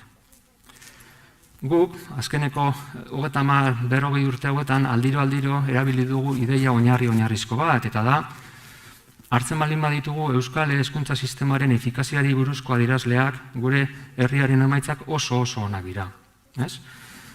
Eskola uste goiztiarraren tasa baxua, graduatuen tasa handia, gurean oso pozgarria da ikustea sekundaria bukatu ostean ikasten jarraitzen dutenen volumena oso handia dela, edo ikusten duguna da baita ere adekuazio edo egokitzapen tasa oso handia daudela ikasketa mailaren eta adinaren arabera. Emaitzak oso onak dira, eta hortik beti deduzitu dugu gainera gure hezkuntza sistema kalitatezkoa dela. Horre dauzka 3 arazo. Lehenengoa da, datuak agregatuak direla. Alegia, apur bat raskatzen balin badugu segregazioa agertzen zaigu. Bigarren arazoa da, nerabeen maila formatiboan, faktore edukatibo eta eskolarrek ez, baizik eta egitura sozialak inporta duela. Soziologian aukera kostua deitzen zaio. Esaidazu zer nolako lan merkatua daukazuen 14-17 urteko nerabeentzat, eta esango dizut zein den euren maila formatiboa. Gurean zorionez, 14-17 urteko neskamutilentzat lan merkatua ez da erakargarria. Aztertzen balin baditugu eskualdeak mailaren eta lan merkatuaren artean, ikusten ditugu korrelazioak importanteak direla. Eta gero gure lorpen akademiko ustez onoiek daukate 3. arazo bat, eta dira nazioarteko azterketek erakusten digutena. Nazioarteko azterketek erakusten digutena gauza asko da. Nik eskatzen hauena da nazioarteko ikerketak edo azterketaren emaitzak ateratzen diren aldi bakoitzean beti gauza excepzional gisa konsideratzen ditugula kontuz. 20 urteko serie historikoa dauzkagu ia. Ez naiz pisari buruz bakarrikari eta arlo oso diferentetan ikusten da. Baina hori gutxi ez dela nazioarteko ikerketek beste gauza oso interesante bat azaleratzen digute. Ezen bastante irrelevantea da median goran edo berantzauden.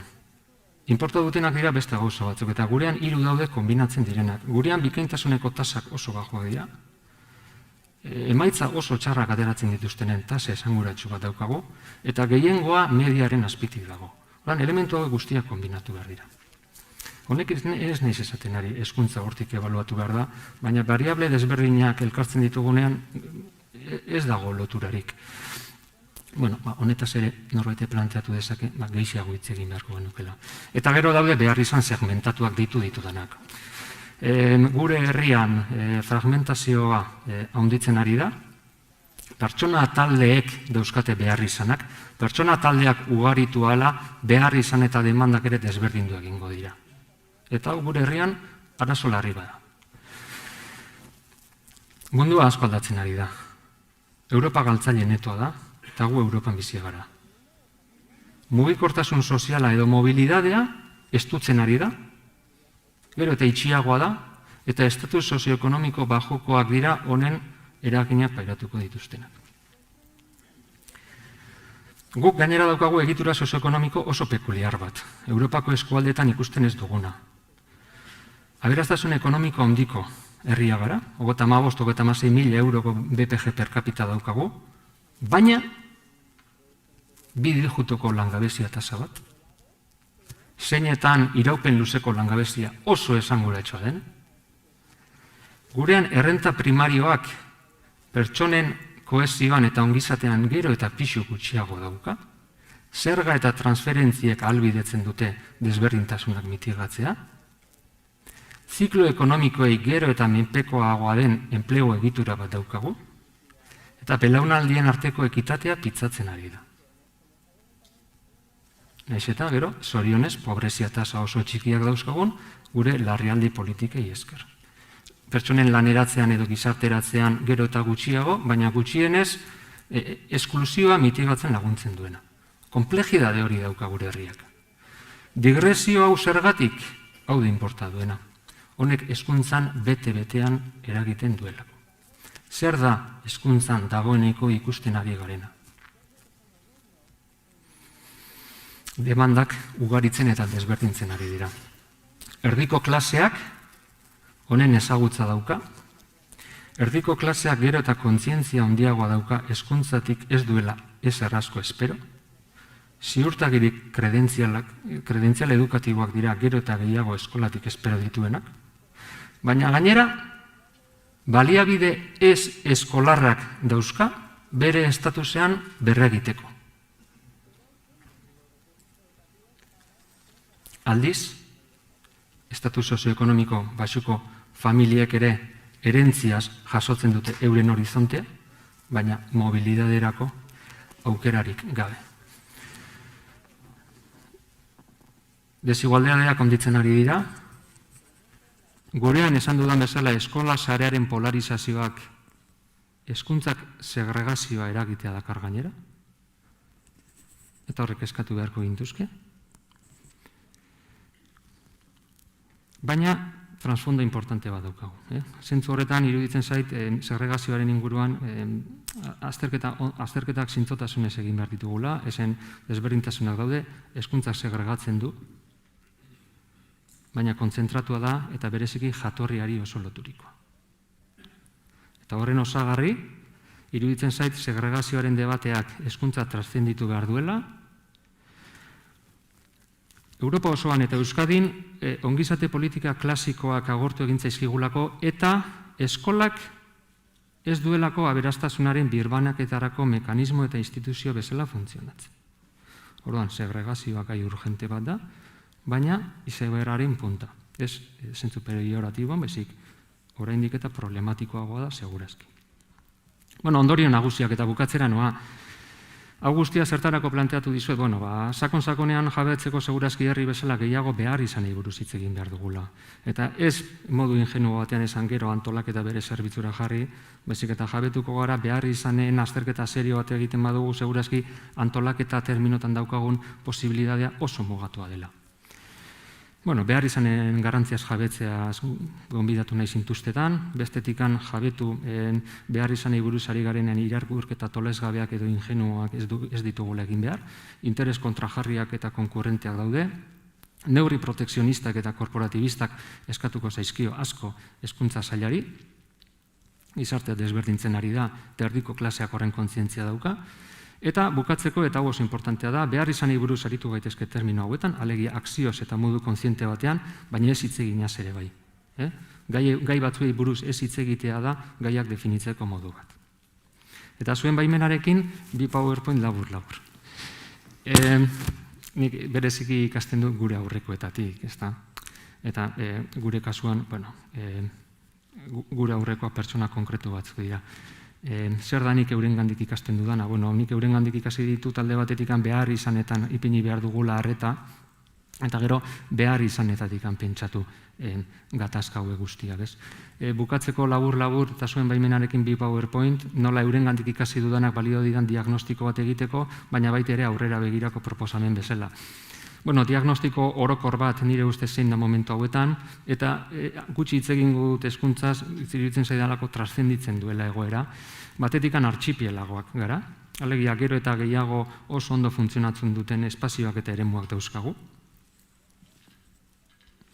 ondo funtzionatzen ez dutenak ere bai, baina ondo funtzionatzen duten horiek zentzu errigilea erabat galdu dute, eta euren instituzioa bizirautea bilakatzen ari da, gero eta importanteagoa.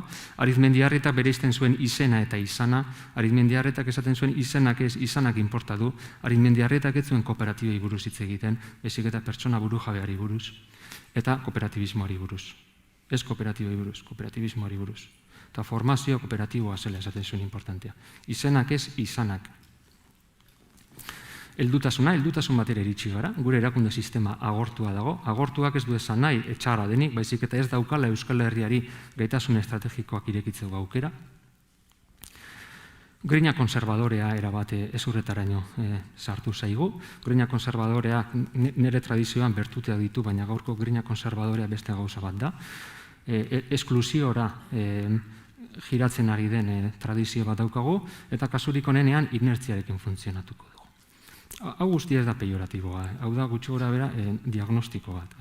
Artxipelagoa dauzkagu, heldutasun batera iritsi gara. 1973an gure industria heldutasun batera iritsi zen, merkatura iriki ginenean zaharkituak geundela jabetu ginen, berritzen jakin izan genuen. Heldutasunak badauka bertute hori horren kontzientzia hartzen balin baduzu. Barkatu, esan dudanean erakunde sistema agortua daukagu harinez herri erakundei buruz, administrazioari buruz, baina ekimen herrigileei eta gizarte zibilari buruz ere bai, bada espada ere. Eta bukatzeko, Jose Maria Ormaetxeak esaten zuen 2000ko hamarkadan, espejismo hamarkada hartan, Euskaldunak geundela saturazio material eta formatiboko egoera batean eta ondoa jota geneuzkala edukazioa eta morala, ezta? Eurak kristauak ziren.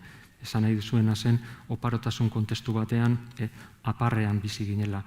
Kontzientzia, erantzunkizuna eta gaitasun estrategikoa estuasun larrian dauzkagula alegia. Hau da azkar-azkarnik eurengandik ikasitakotik egiten dudan diagnostikoa, eta aurrera begira, lau balio. Javier Arretegik oinarri-oinarrizko lau balio proposatzen ditu, oso sugerentea da berak esaten duena, ez dira printzipio kooperatiboak, eta gainera Euskal Herrigintzan testuinguru eta une sozial oso diferentetan funtzionatu dutenak. Horregatik dira importanteak. Ez printzipio kooperatiboak direlako. Lau balio. Batetik pertsona erdigunean. Pertsona erdigunean, pertsonaren konzepzio moral bat erdigunean. Pertsonaren autonomia, pertsonaren errespetua, pertsonaren duintasuna. Pertsona ororena. Hori gabe ez dago zimendu moralik eta hori gabe ez dago elkar bizitza etikorik. Proiekzio komunitarioa, honek esan nahi duena da, nia transzenditu behar dugu. Euskaldunon tradizioan pertsona buru jabea da, askatasuna da, bestearekiko zorragatik erantzunkizunez jokatzen duena. Hori da, askatasuna. Bestearekiko dugun zorragatik, gure aurrekoengatik, gure ondorengoengatik, gure ondasunengatik daukagun zorragatik erantzunkizunez jokatzea. Horrek ez dauka gaur egungo askatasunaren konzepzioarekin lotura. Baina hori izan da gure tradizio humanista. Kooperazioaren balioa, Kooperazioaz ari garenean, ari gara lehen esan bezala, pertsona buru jabeen arteko behar izan amankomunen inguruko kooperazioaz. Ez gaur egungo kooperazio ingenu honetaz. Pertsonak izan behar du buru jabea, elkarrekin eduki behar ditugu behar izanak, eta orduan hartzen du zentzua auzolanak. Kooperazioaz ari garenean, ari gara pertsonen arteko kooperazioaz, erakunde desberdinen arteko kooperazioaz, eta gero gure tradizio propioan jakina, lanaren eta kapitalaren arteko kooperazioaz ere bai, eta bukatzeko oinarrizko balio bat, ambizio soziala. Besteak beste gure pertsonen, gure erakundeen eta gure herriaren gaitasun estrategikoak irekitzeko bokazioa. Eta horixe da nire aurkezpena. Eskerrik asko.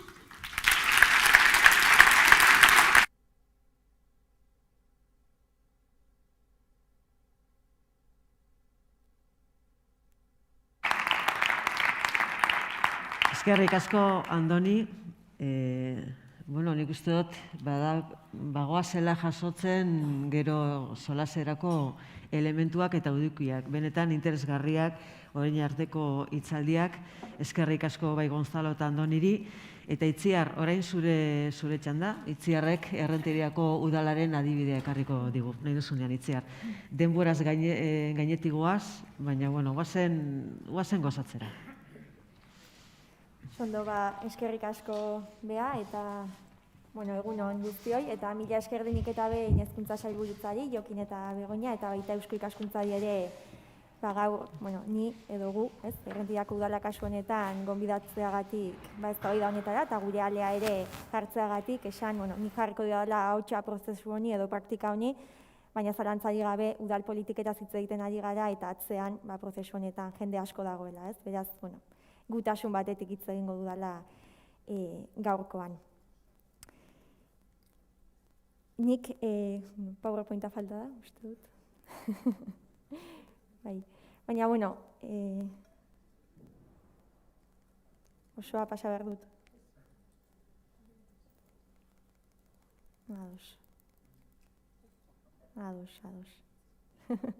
Ados barkatu.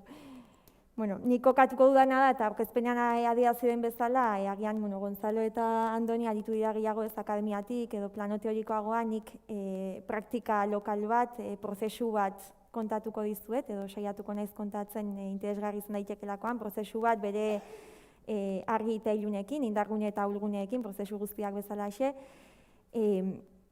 Baina, azken 4-5 ikasturteetan gure jardunbidearen ardatza izan dena hezkuntza politiketan. Eta hasi baino lehen edo sartu baino lehen prozesu horretan nahiko nuke pixka bat markoa kokatu. Guk hezkuntza politikez, udalgintzako hezkuntza politikez, Errenteriako udaletik hitz egiten dugunean, nondik hitz egiten ari garen zuekin partekatzeko, uste dut inportantea dela kokanpen txiki bat egitea. Guk hezkuntza politika publiko bateratu ez hitz egiten dugu, ulertzen dugulako marko bateratuak eta prozesu bateratuak anitzen ezberdinen arteko politika bateratuak direla, kasu honetan herriaren ongizaterako giltzarri. Eta hor aipatuko ditut, 3 ardatzetan jasotako 7 printzipio nolabait gure prozesuaren oinarrian kokatzen direnak. Lehenengoa litzake hezkuntza eskubidea eta ekitatea, 2 printzipio horiek bermatzea dela gure politiken helburuetako bat, hezkuntza eskubidea eta ekitatea ulertuta justizia sozialaren oinarrietatik, ez da behar gehien duenari laguntza gehiago ematearen logika batetik. Bigarren ardatza izango litzake herria, hezkuntza eta erantzunkidetasuna, 3 printzipio horiek barnebiltzen dituen ardatz bat, ulertzen dugulako herria bere horretan badela hezkuntza eragile, hezkuntza testuinguru eta hezkuntzarako eduki bere horretan, ez da. Eta beraz, hezkuntza herri ardura dela, eta ezin dela nolabait biak elkarren eraginean egon gabe ezin direla ulertu. Eta azken printzipioa litzateke beste 2 printzipio barnebiltzen dituena, parte hartzean sakontza eta komunitatea saretzea. Kasu honetan ere ulertuta politika bera praktika kolektibo bat dela, eta ondorioz komunitatea bera ezin dugula udal politiketatik edo praktika politiko horretatik kanpo ulertu edo kanpo utzi, ez? Eta injustu guretzat zer da politika modu bateratu batean edo kolektiboan egitea partaidetzari dagokionean, dugun botere hori, instituzioak duen botere hori herritarrekin partekatzea, ez? Eta ondorioz sortzen diren harreman desorekatu horiek orekatzen joatea, ez? Orduan, hori da nolabait gure markoa hezkuntza politiketaz hitz egiten dugunean edo gure prozesua ere abiatzen dugunean. Eta eskarra ere testu inguratze horretan, errenteriara jaitsiko naiz, aipatzea errenteria 40.000 biztanle inguruko herri badela, Gipuzkoan populazioz edo entxitatez 3. herririk handiena. Eta kasu honetan hezkuntza mapari erreparatzen badiogu, unibertsitatez kanpoko hezkuntza etapetan 26 hezkuntza zentro ditugula guztira, haurreskoletatik hasi eta lanbide heziketa zein helduen hezkuntzara bitarte, eta hor jarri dizuet pixkat 2021 ikasturtean zenbat gure ikasle kopurua edo zein litzaken, ez? 6.154 ikasleko lagin bat eta hitz egiten ari gara, eta hor pixka eta aparte ikusten da, baina 2016-17 ikasturteko argazkiare jarri dut 6.431 ikasle genituen, pixka bat jaiotze tasaz eta barrez utitz egingo ikasleen galeraz, baina konturatzeko ikasleen galeraz hitz egiten dugunean, gure herrian 4 urtetan 300 bat ikasle galdu ditugula etapa guzti horretan, ez? Beraz, badakigunez ere etorkizuna hortik doala, hori ere kontutan hartzeko datu bat izan daitekeelakoan ja maila lokalera herrira jaitsita. Eta abiatuko naiz, gure prozesu honen abiapuntu izan zen eremuan kokatzetik edo barneratzetik, zuzenean ja praktikan sartuta. Eta hor, hain justu kokatzen da gure udal eskola kontseilua, ez? Guk hain justu ere aipatu dudan politika publiko bateratu hori garatzeko definitu genuelako, beharrezko genuela udalean eskola kontseilu bat sortzea eta eskola kontseilu bat gainera izaera zehatz bat emango geniola, ez? Kontseiluak jakingo duzue udaletan araututa dauden marko juridikoak direla, baina badira nolabait aholkurako marko juridiko, ez? Eta guk, bokazio publikotik eta politikotik erabakigune izaera esleitzen diegu kontseilu hauei eta udal eskola kontseiluari ere hala esleitu genion hasieratik, ez? Erabakitze ahalmen bat izango zuen esparru bat izatea. Eta guretzat kasu honetan, udal eskola kontseiluaren ibilbidea abiatu genuenean, oso argi genuen printzipio bat jartzen genuela erdigunean, edo printzipio bat, gonbidapen bat egin nahi geniela, kontseilu hortan parte hartuko zuten kide guztiei, printzipio batean oinarritzeko, ez? Eta bazen, herri interesa erdigunean jartzea, nolabait interes partikularrak guzti horien gainetik, ez? Jakin badakigun arren, interes partikular horiek egon badaudela, hartatu behar direla, garrantzitsuak direla, baina nolabait zegokigula udal gisara herri interesa jartzea erdigunean. Zer da topatu genuena bide hori edo urratxoiek ematen hasi ginenean, abiapuntua izan zen hezkuntzarekiko muturreko errealitateak batu genituela mahai horretan, ez? Lehenik eta behin, sekula lehenago mahai baten bueltan bildu ez ziren errealitate anitzak bildu genituela, eta hori balore bat zen, baina hasi ginenean beharren inguruan, beharrizanen inguruan galdetzen, topo egin genuen oso beharrizan ezberdinak mahai gaineratzen zirela, bakoitzak nolabait bere historiatik, bere beharretatik egiten zuelako irakurketa. Eta ondorioz zailtasuna genituela, edo ezintasuna genituela momentu hartan, politika bateratu horiek definitzeko denon artean, ez bagenuen diagnostikoa beharrizan horiek partekatzen, nola eraiki ekintza plan bat, nola eraiki politika batzuk modu bateratu batean. Eta erabaki genuena zen momentu hartan, tresna bat behar genuela, ahalik eta objektiboena izango zena, nolabait lagunduko ziguna bide horretan, bide hori egikaritzen eta bide horretan erabaki partekatu horiek hartzen, ezta? Eta tresna hori izan zen hezkuntzarako diagnostiko partekatua deitu dioguna. Finean diagnostiko bat, bere horretan, diagnostiko asko egitera ohituta gaude.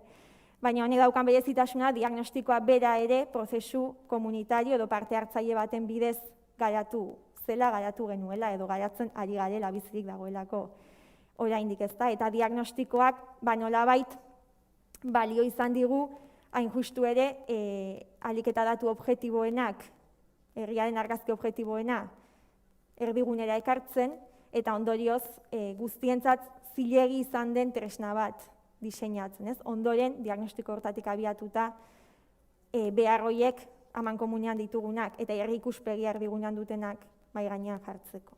Hori da gure abiapuntu. Zer jasotzen du diagnostiko horrek? Eta ekarri dut ikusi ditzazuen ze 5 dimentsio jasotzen dituen, batzuetan pentsatzen dugulako lehen esan dut diagnostikoak egitea oso ohituta gaudela eta oso erresa dela diagnostiko bat egitea. Hartu datuak, pilatu eta dokumentu batean jaso, ezta. Ariketa hau hori baina askoz ere konplexuagoa izan da, ez da izan datuen pilaketa hutsa.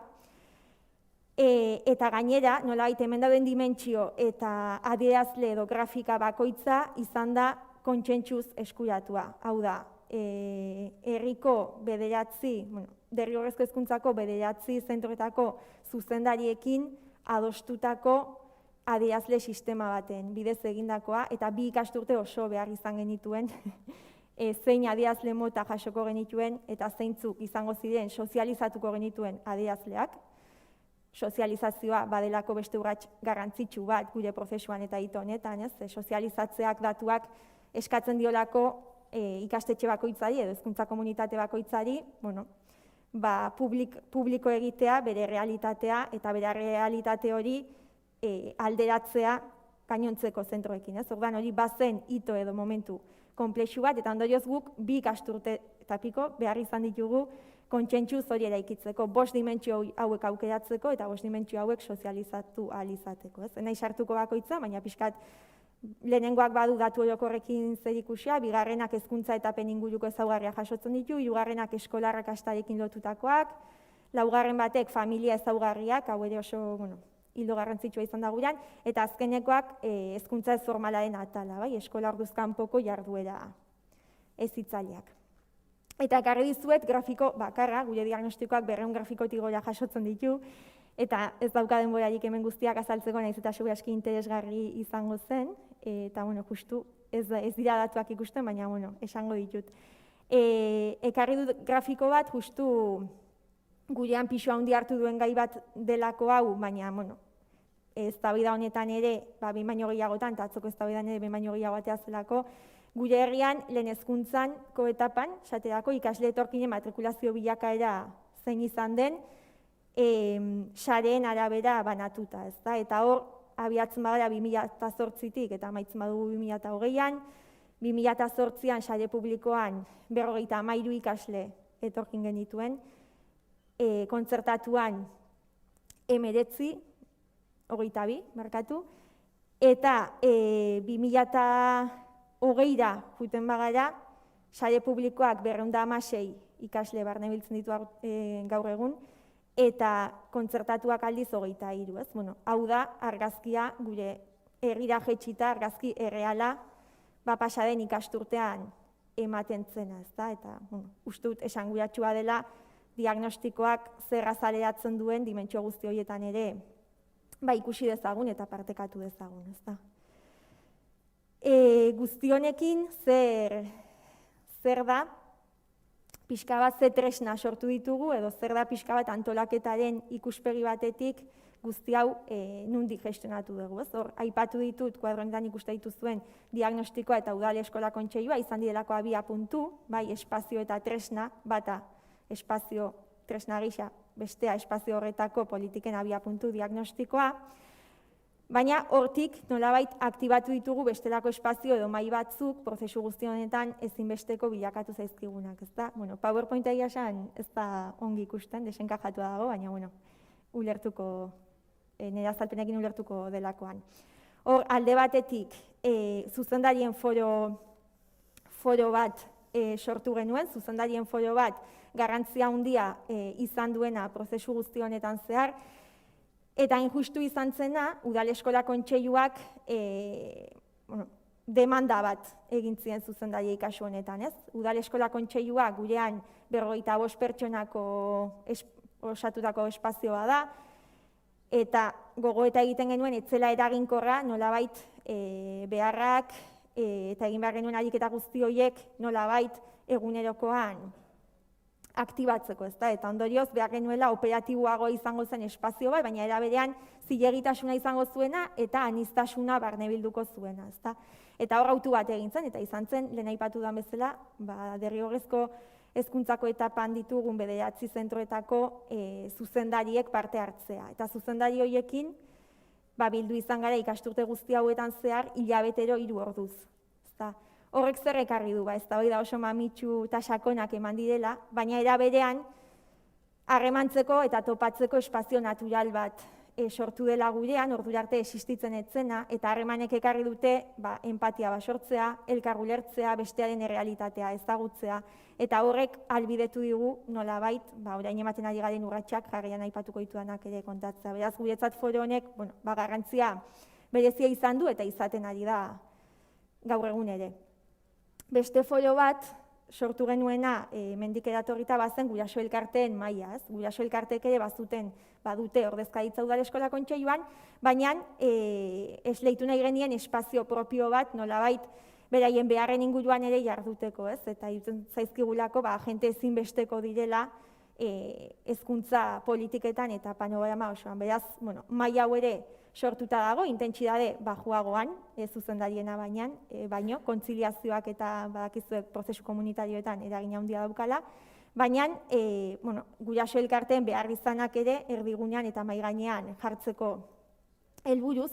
Gero badaukagu beste mahai bat, hezkuntza mahaia deitzen dioguna, mahai operatiboago bat da, nolabait udaleko teknikariekin osatzen dena eta ikastetxetako hemen etapa guztietako ordezkariek parte hartzen dute, eta hezkuntza mahai hau urtean 4-5 aldiz biltzen dugu, eta zertarako ikastetxeetanko plangintzan eta programazioa, udalarekin partekatzen den plangintza eta programazioa ikastetxeekin adosteko.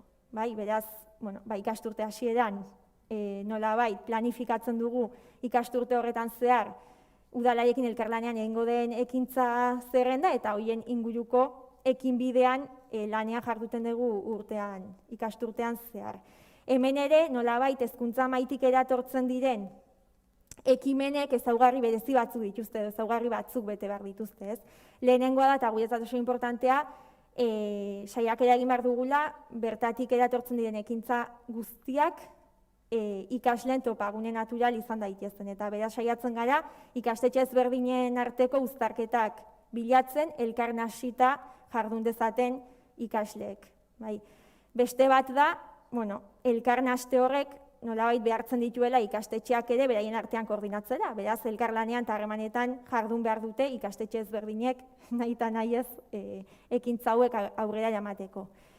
Hirugarren ideia bat, ekintza hauek nolabait edukiz elkarrekin adosten ditugunez, badira nolabait ohiko kurrikulumetan edo ikastetxean ohiko programazioan jasotzen ez diren eduki edo tematikak lantzen dituztenak. Beraz, lankidetza bilatzen dugu hirugarren elkartegintza batekin, kooperatibekin, enpresekin, nolabait dinamika horiek ere aurrera eramateko. Eta hor badago nolabait lankidetza bat hirugarren entidade horiekin eskuz esku ematen dena. Eta laugarren bat aipatuko nuke, badela ekintza guzti hauek saiatzen gara ikastetxetik kanpora egikaritzen, eta udal ekipamenduetan, kalean bada udal edo herriko espazioetan, baina bestela udal ekipamenduetan. Honek zer ekartzen du, espazio neutral batzuk direla, eta ikastetxetako haurrak nahasten ditugunean, ez daudela baten edo bestean ikastetxean, espazio neutraletan daude, herriko espazioetan daude, eta guztionak diren espazioetan daude, eta era berean horrek ahalbidetzen digu, hainbat ikaslek, udal ekipamenduak erabiltzeko, ituraz daukaten hainbat ikaslek ere, ekipamendu horiek erabiltzea eta horren sustapena. Izan herri arte eskola, izan kiroldegia, izan liburutegia, badakigulako horre arrakalak oso handiak direla, batzuen eta besteen artean. Eta ondoren baditugu, bestelako tresna batzuk, komunitatearen ahotsak etengabe jasotzearen ideia, adibidez, prozesu honetan, espazio horietaz harago, adibidez, hain justu 2017-18ko diagnostikoaren egikaritzean, hezkuntza komunitateko 232 pertsonaren ahotsak jaso ziren, ikasle, irakasle, zuzendaritza eta gurasoak inkorporatuz, edo baita ere devoluzioak egiten dira etengabe, diagnostikoaren sozializazioa ere momentu batean egin genuen, ikastetxetako organo goren, kontseilu, klaustro, guraso elkarte, espazioan hitzetara jonaz, eta hor, 426 pertsonek eman da nolabait sozializazio hori, ez? Orduan, pixka bat ere argazki hau uste dut importantea dela ikusteko dimentsioa zein den, eta nolabait prozesu komunitario ari garenean, ari garela, hezkuntza komunitatea osatzen duten ahots guzti horiek ere, maila oso ezberdinetan eta espazio ezberdinen bidez, baina ahots anitz horiek eta askotan ausenteak direnak, inkorporatzen saiatzen behintzat. Eta azkenik, zentratuko naiz pixka bat, diapo honetan, ekarri nahi dudalako, egin dudan prozesuaren narratiba horrekin eta kontestualizazio horrekin, azken 4-5 ikasturte hauetan, zer aldatu da gure udalean edo zer aldatu da hezkuntza politiketan guri dagokigunean, ez? Alegia, diagnostiko bat egin badugu, gai izan bagara, behar partekatu batzuk identifikatzeko, behar horiek nola izan dute islada politika publikoetan. Ekarri ditut adibide batzuk sakontzen gehiago sakontzen saiatuko naiz, denak sakontzeko denborarik ez dut izango, baina behintzat, irudi bat izan dezagun, ze gaietaz ariko ginateken hitz egiten, ez? Ekimen bat litzateke adibidez, etorri berrientzat euskara errefortzu saioak, ez? Sortu ditugula, eskolarduz kanpo, behar hori nondik aktibatzen da. Ikastetxeek oso argia diazten dutelako, jasotzen duten, IPI laguntzarekin eta hezkuntzan ikastetxe barruan dituzten baliabide propioekin, nolabait utxunen nabarmenak dituztela, ez? Hizkuntzari dagokionean bereziki ikasle etorri berri hauei euskara ezagutza eta transmititzen, ez da? Hor, zerbitzu propio bat abiatzen du udalak, zeinetan momentu honetan iraunkorki, 4 ikasle talde ditugun, 2 lehen hezkuntzakoak eta 2 DBH-koak ikasturte osoan zehar, profesionalen bidez, hizkuntza errefortzu hori jasotzen, ez? Adibidez. Edo, beste behar bat azaleratu zena etengabe, eskola kirolaren inguruan ere zeharrakala gertatzen den, sare baten edo bestearen artean, edo ikastetxe tipologia batzuen edo besteen artean partaidetzari dagokionean, ez? Eta horrek eraman gintuen, eskola kirolean ere, diru laguntza lerro propio bat edo bai sistema bat aplikatzera, zeinetan saiakera izan den, ez? Maila sozioekonomiko baxuko eta askotan lotuta dago, ez? Etorri berriak diren ikasle horiek akzesoa ere edukiko duten eskola kirola bezalako espazio inklusibo batetara, ezta? Edo kulturartekotasun politiketan programa asko ditugu, baina zerbitzu bat ere implementatu da itzultzailearen figura, zeinetan bereziki orain ikasturte hasieran adibidez, ez? Ikastetxek ukitzen duten behar handia gurasoekin, etorri berria diren guraso horiekin bilerak izan eta elkar komunikatzeko, ez? Eta hor hizkuntza izaten da aldagai zail bat askotan zailtzen duena komunikazio hori, ez? Eta naiz eta hontan ere badauden nolabait bitartekoak, bitarteko gehiagoren eske hortan, guk itzultzaile propio bat ere jartzen dugu, ordu poltsa batzuen bidez, ikastetxeen demandaren arabera gestionatzen dena. Horrelako adibideak. Sartu naiteke baita ere, COVID-aren eta konfinamendu gogor horren kudeaketan, ez da, zer gertatu zen konfinamendu horren kudeaketan, enaiz sartuko azaltzen egoera guztiok edo hemen gauden guztiok oso ongi eta segurazki lehenengo pertsonan bizi izan genuelako ikastetxeetan izan genuen errealitatea, baina hor agerian geratu zen ere behar oso urgente bat momentu hartan, ez? Eta zen digitalizazioaren arrakala hori, eta nola iritsarazi, ez? Behar hori zeukaten etxeetara, ordenagailuak edo interneta momentu hartan. Nik uste dut udal asko sartu ginela edo abiatu ginela dinamika honetan, nik esango nuke gurean berezitasuna zein izan zen bat aipatzearren. Seguruenik erantzun hau eman genuen azkartasuna, ez? Azkartasuna eta nik egiten dudan balorazioa hain justu hori da, azkartasuna implementatzeko gai zergatik izan ginen, edo zer lagundu zigun hortan, hain justu baldintza batzuk bagenituelako dagoeneko sortuta, ez? Marko batzuk, espazio batzuk, harreman iraunkor bat, zeinetan konfinatu ginen momentu hartan, oso naturala eta erresa izan zen, zuzendariekin bilera telematiko bat egin, behar hori azkar detektatu eta ondorioz erantzun azkar bat ematea, ez? Eta konfinatu eta 2 astetara, Errenteriako udalak 160 familietara ordenagailuak eta SIM txartelak eramanak zituen, ez? 2 astetara. administrazioa ezagututa eta tempusak, administrazioaren tempusak ezagututa. Ez orduan, uste dut gure berezitasuna hori izan zela, baldintzak sortzen dituzunean eta badituzunean aurretik horrelako prozesu eta espazioak sortuta, horrek ahalbidetzen dizu nolabait urgentziazko momentuei ere beste nolabait erantzuten adibide bat jartzearen, bai. Eta azkenik, proiektu gehiago daude, baina denbora beharko nuke guztiak azaltzeko, jarri nahiko nuke azpimarra beste proiektu batean, ez? Pixkat matrikula biziarekin lotutako proiektu batean, tokiko eskolaratze batzordearekin lotutakoa.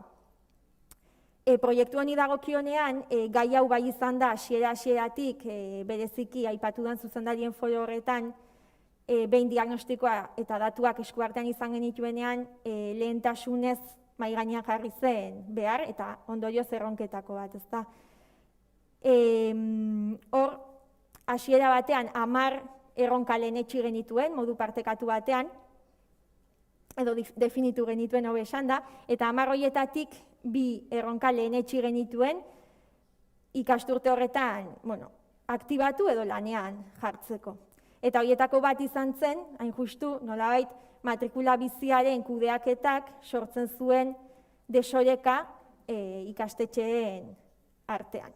Bai, lehen datua bota dut, horratik bota dut, honekin lotuta ikasle etorkinen banaketaren datua, eta ikusi duzu arrakala zein den sareen artekoa, baina datu bat gehiago sartuko dut, ez, proiektu honetara ekartzen ere. Ditugun ikasle etorkinen 95% ikastetxe bakarrean kontzentratzen da. Datu horrek berak dagoeneko oso agerian uzten du, hor interbentzio bat beharrezkoa badela. Eta nondik hasi hortan, mahai gainean jarri zen matrikula biziaren kudeaketa orekatuago bat, ematen saiatzea izan daitekela abiapuntu interesgarri bat. Eta lanketa horretan murgildu ginen, eta lanketa horretan nolabait jo genuen, kasu honetan hezkuntza sailera, eta hezkuntza sailak nolabait ateak ireki zizkigun bide hau elkarrekin egiteko, ulertuz, konpartitu zelako nolabait kezka, ezta.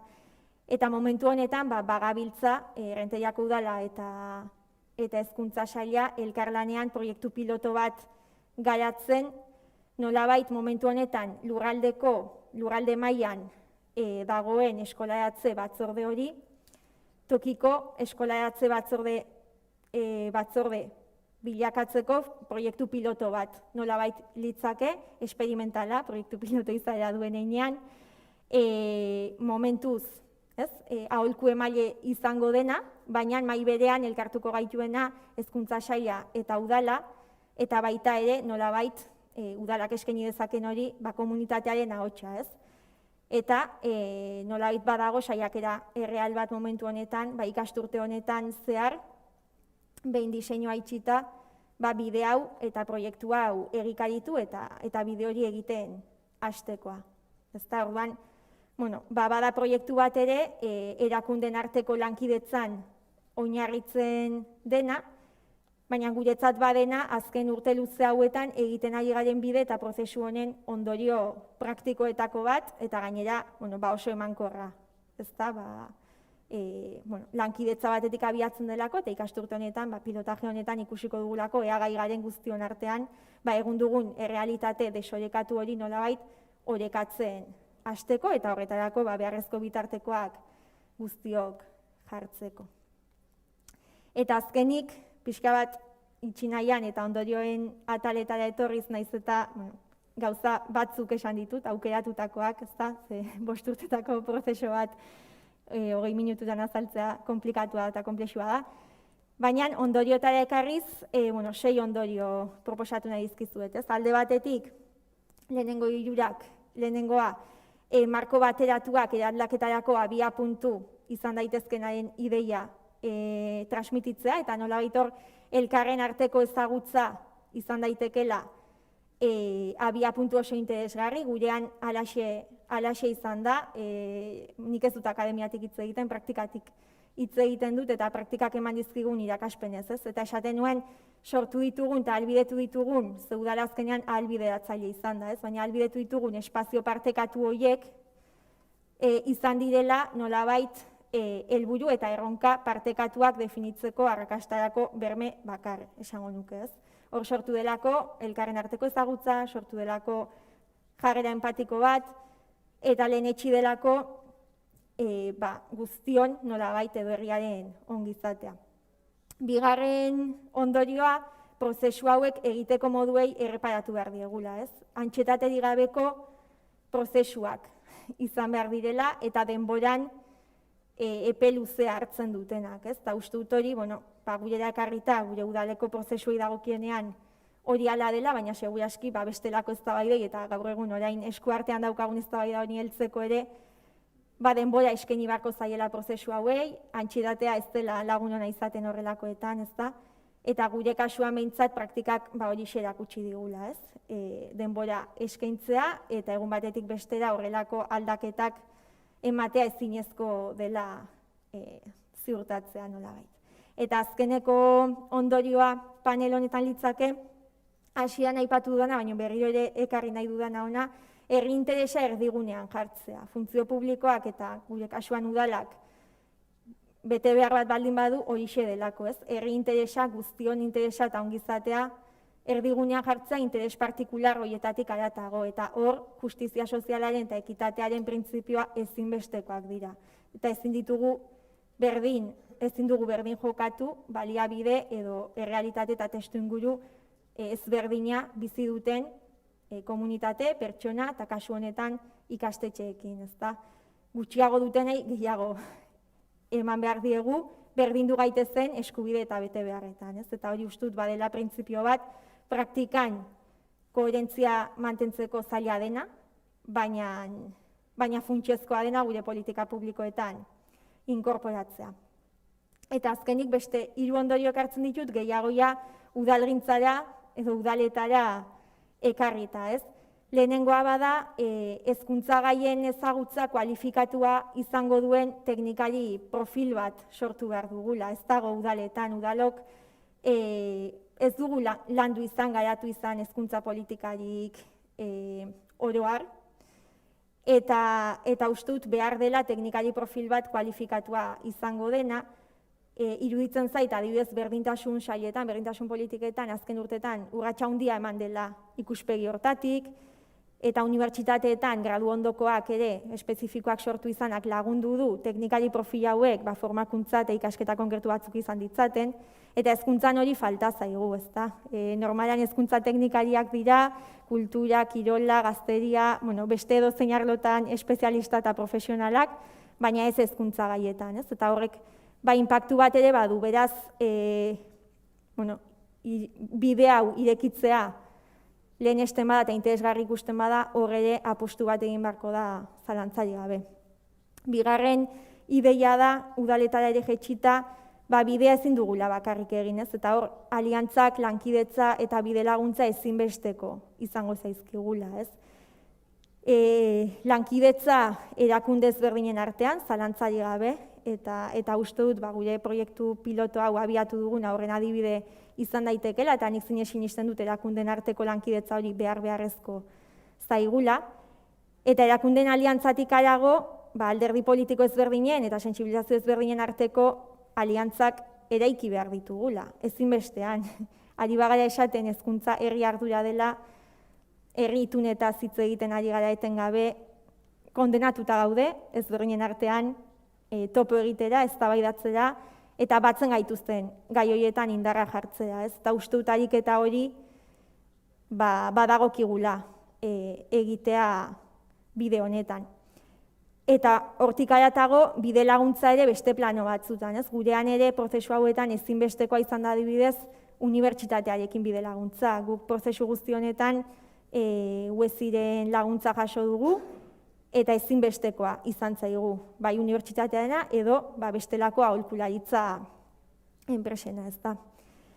Eta azkenik, pixka bukatzeko, aipatu nahi nuke, egiten den hori ere balioan jarri behar degula, ez? Eskumenak eskumen, gaur egungo markoan, udaletatik ere, hezkuntzan egiten dela, asko egiten dela, seguru aski invisibilizatuta dagoela askotan egiten den hori, baina izan Hernanin urteak daramatzate hainbat proiektutan lanean, izan herri hezitzaien sarean, orain Oinarrik ere bertan dabiltzan udalerriek egiten duten lana, udalak ez gaude geldik, lanean dihardugu, eta uste dut badela adibide bat, markoa hau izanik ere bide luzea jorratu dezakegunarena, ez?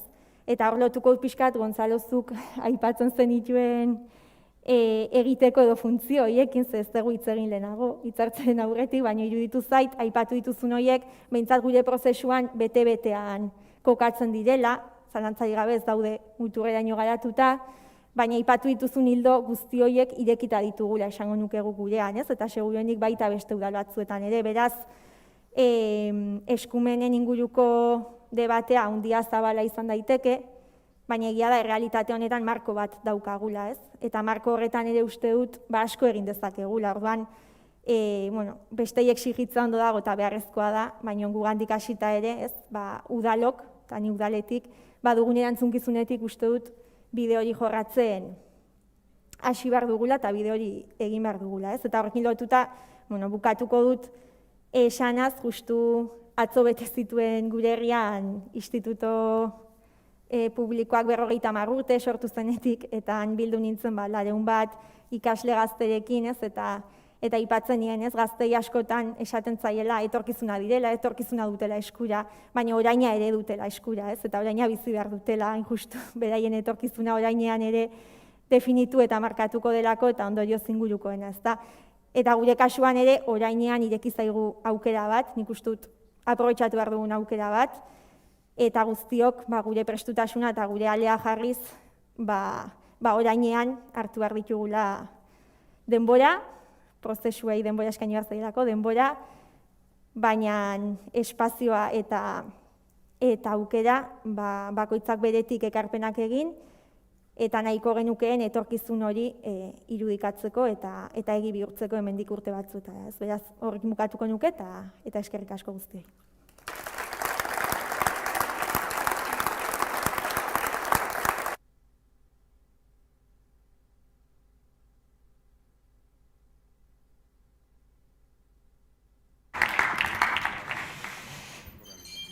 Bueno, eskerrik asko. Ni behintzat gozatu dut. Egia da, intentsua izan da, goizea intentsoa, baina gozatzeko edukia jaso ditugu.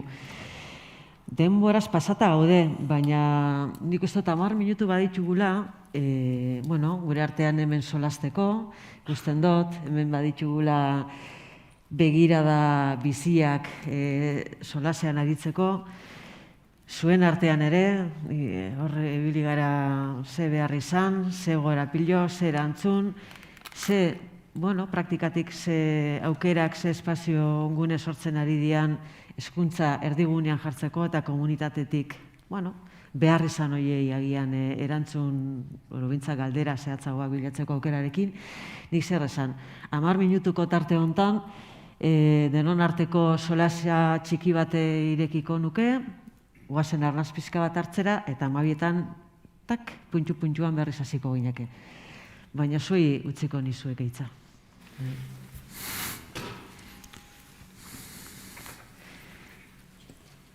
Hemen galdera bat, mikroa hurbiltzen badiogu, Jose Manueli.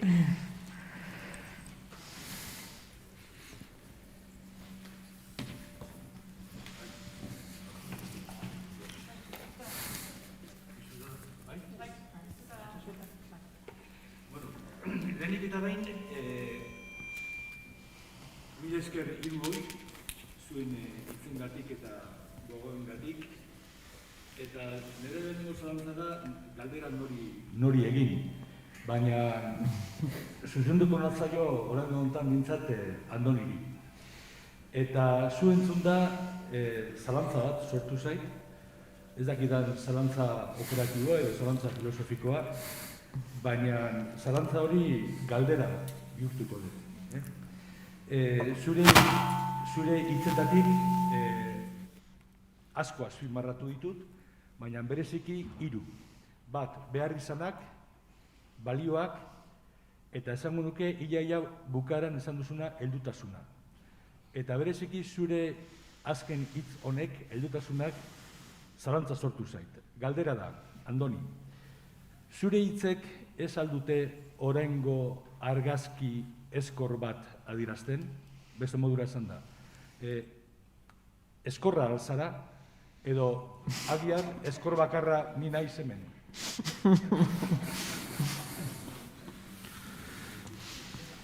Ez dakit.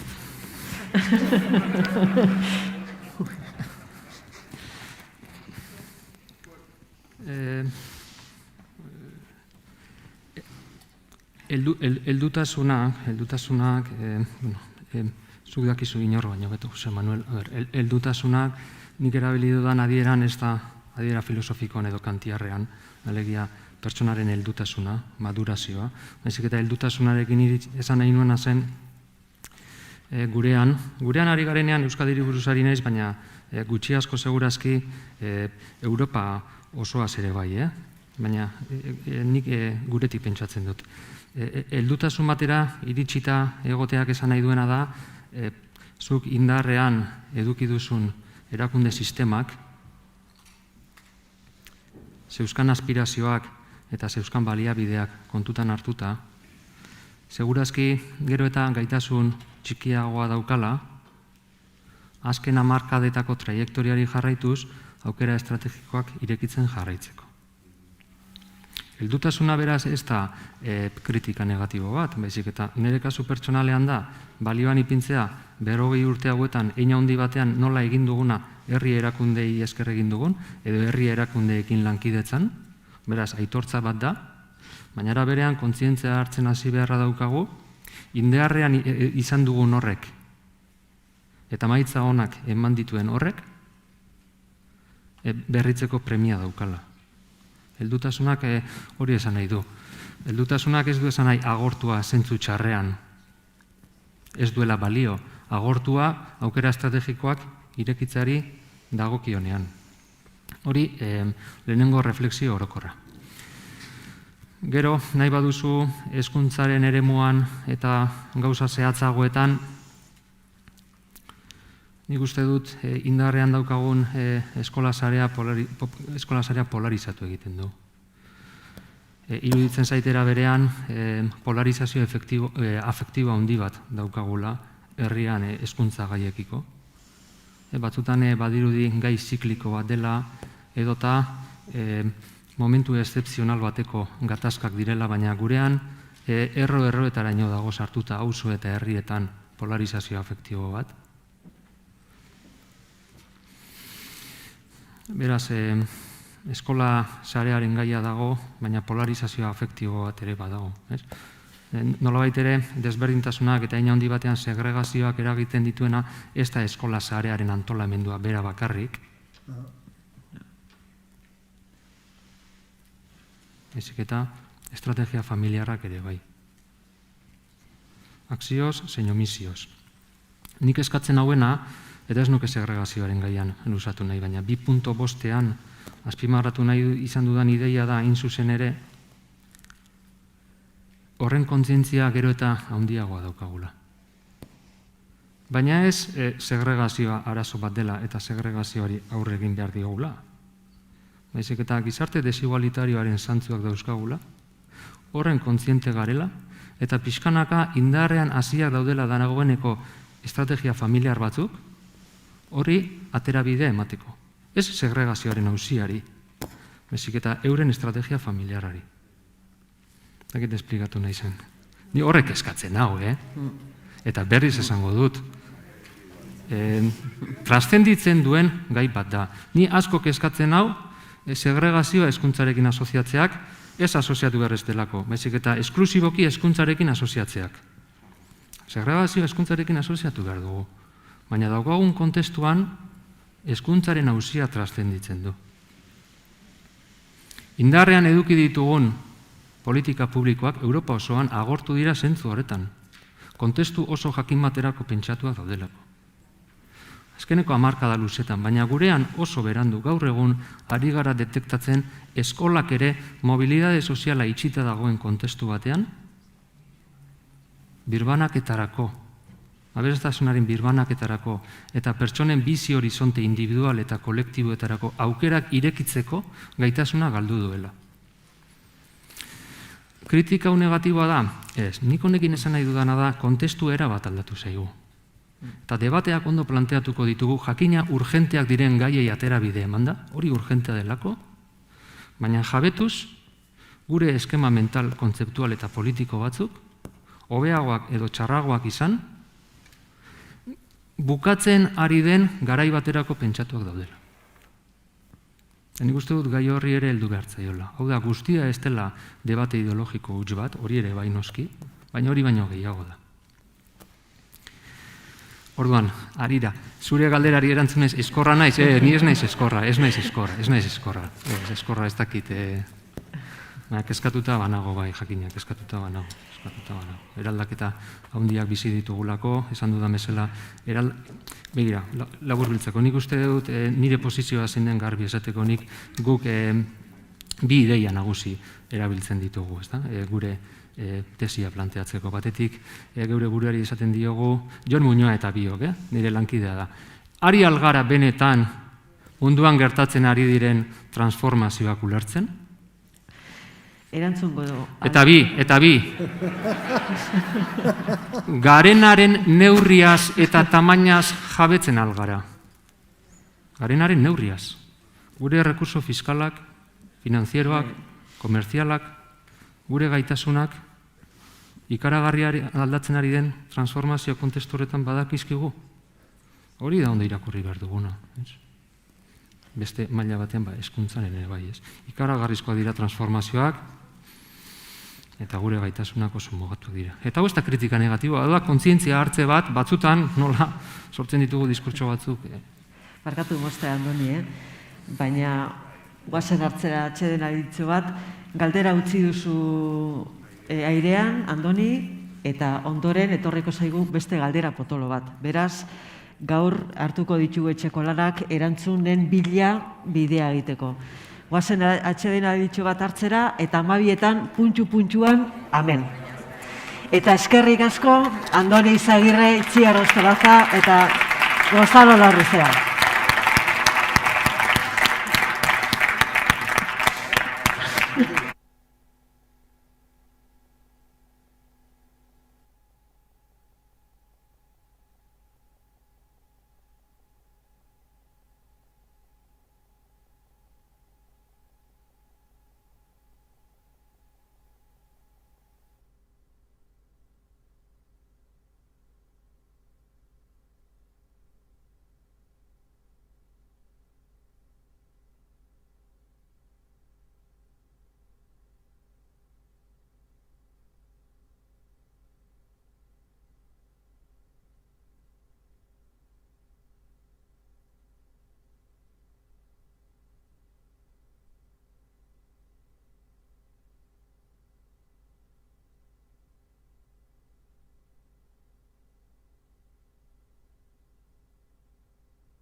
PPT-a jartzen badira zuen, mesedez be, aktibatuta.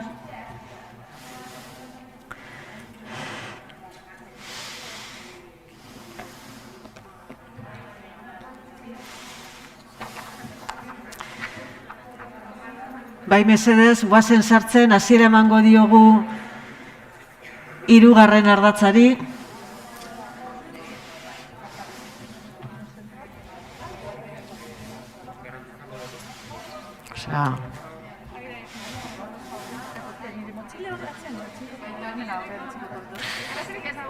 Bai.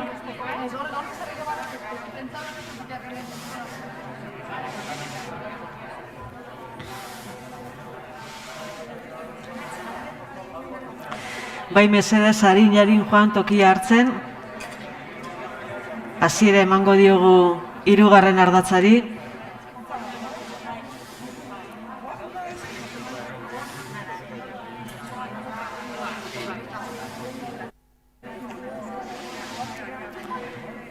Mesedez, joan esertzen, azkar, mesedez.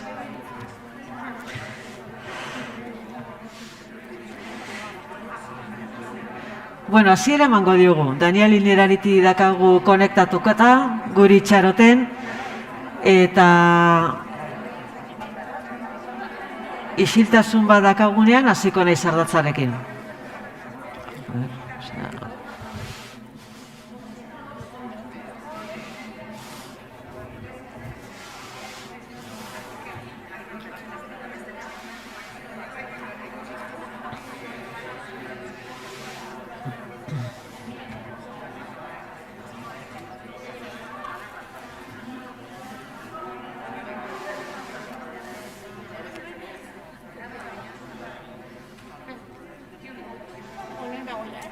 Bai.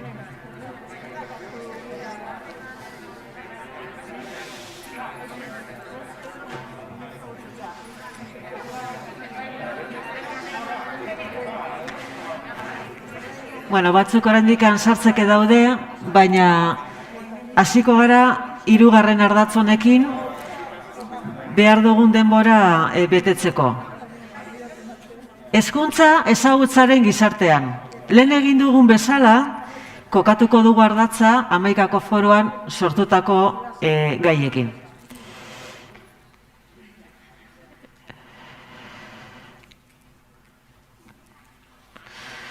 Zerbait pasa da.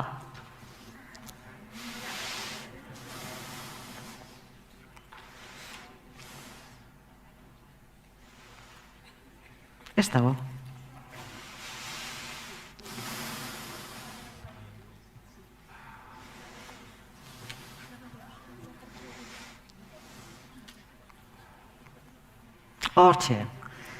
Hortxe. Lehen egin dugun bezala, jarriko dugu mahai gainean 11. foroan plantatutako galderak.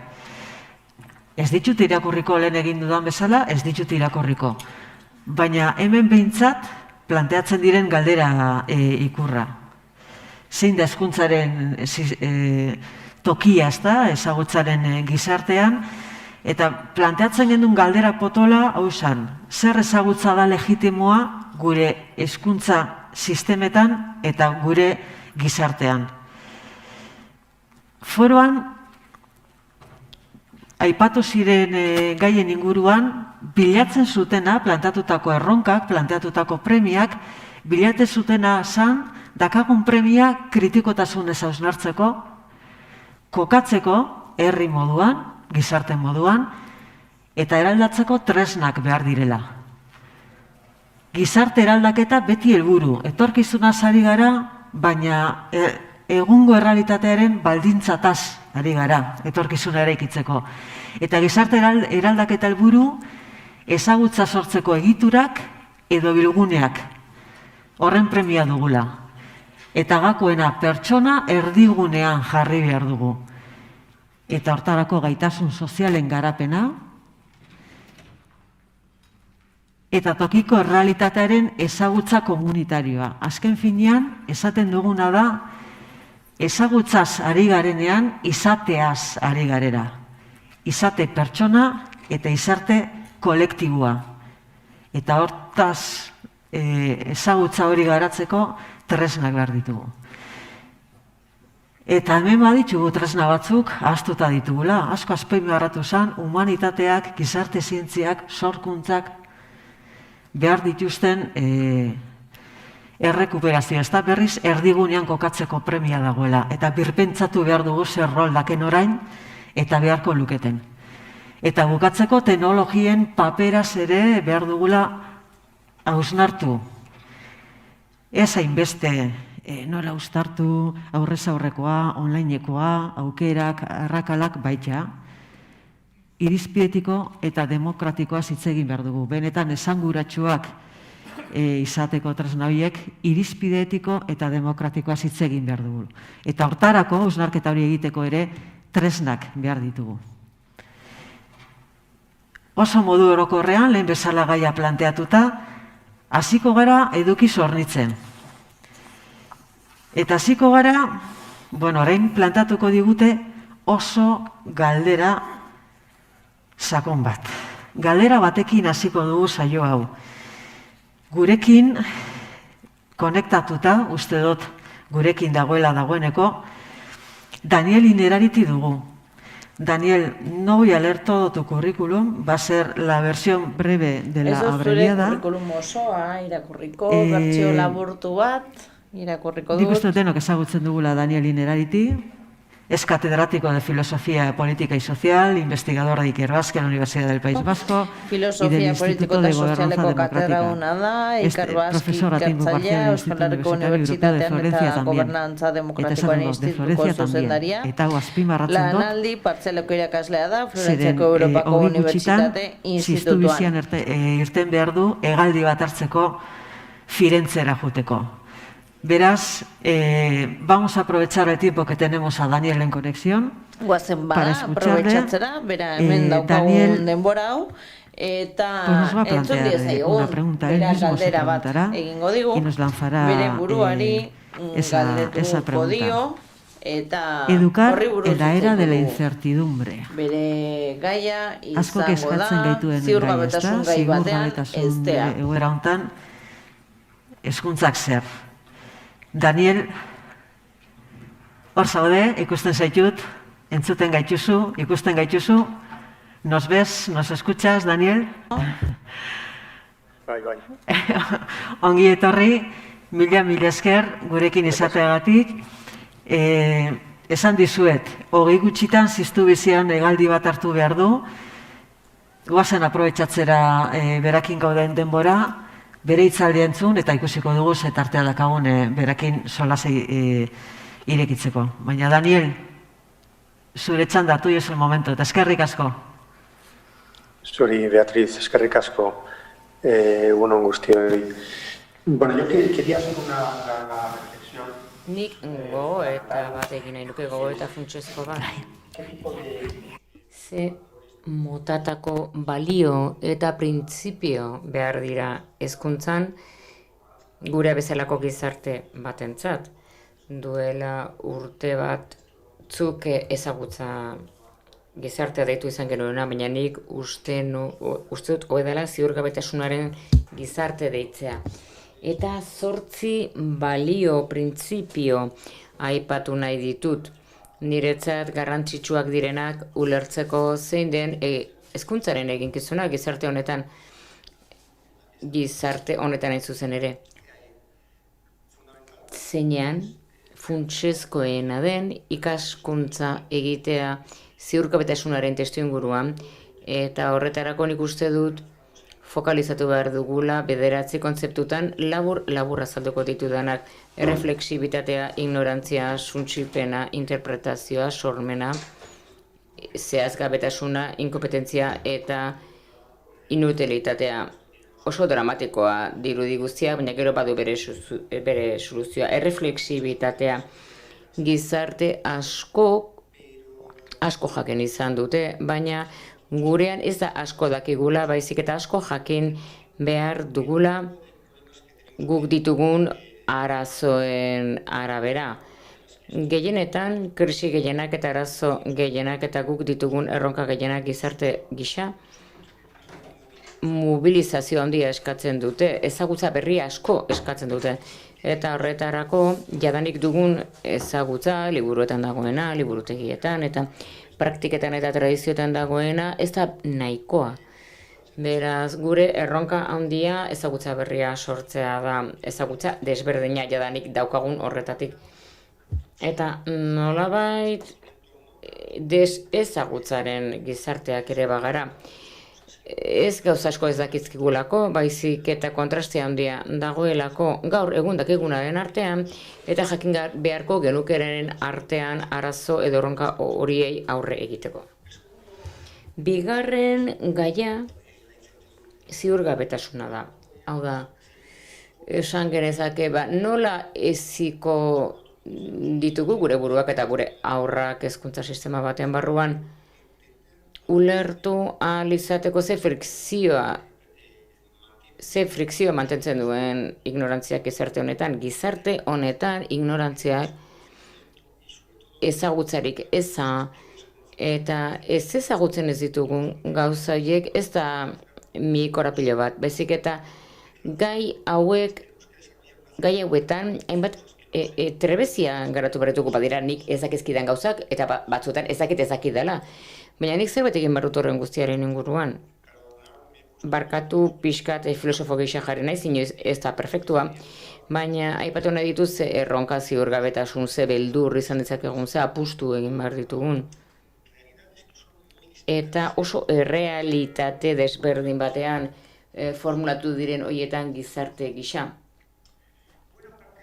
Eta honekin esan nahi dut guk hartzen ditugun erabaki kolektiboak eta pertsonalak direla dakigunaren arteko eta ez dakigunaren arteko muga ez da egonkorra, ez da jakina, eta horregatik balorazio desberdin bat egiten dugu arriskuen aurrean eta zilegideen horien aurrean. Batzuei irutuko zaizkie gehiagizkoak direla, beste batzuei irutuko zaie ez direla nahikoak, baina funtsean gure eztabaida guztietan finkatzen balin bagara, eztabaida politikoetan, esate baterako, horre guztiak adierazten digu ez dugula benetan baloratu behar dugun moduan, baloratu behar dugun hori, eta zerk ematen digun beldur gehiago.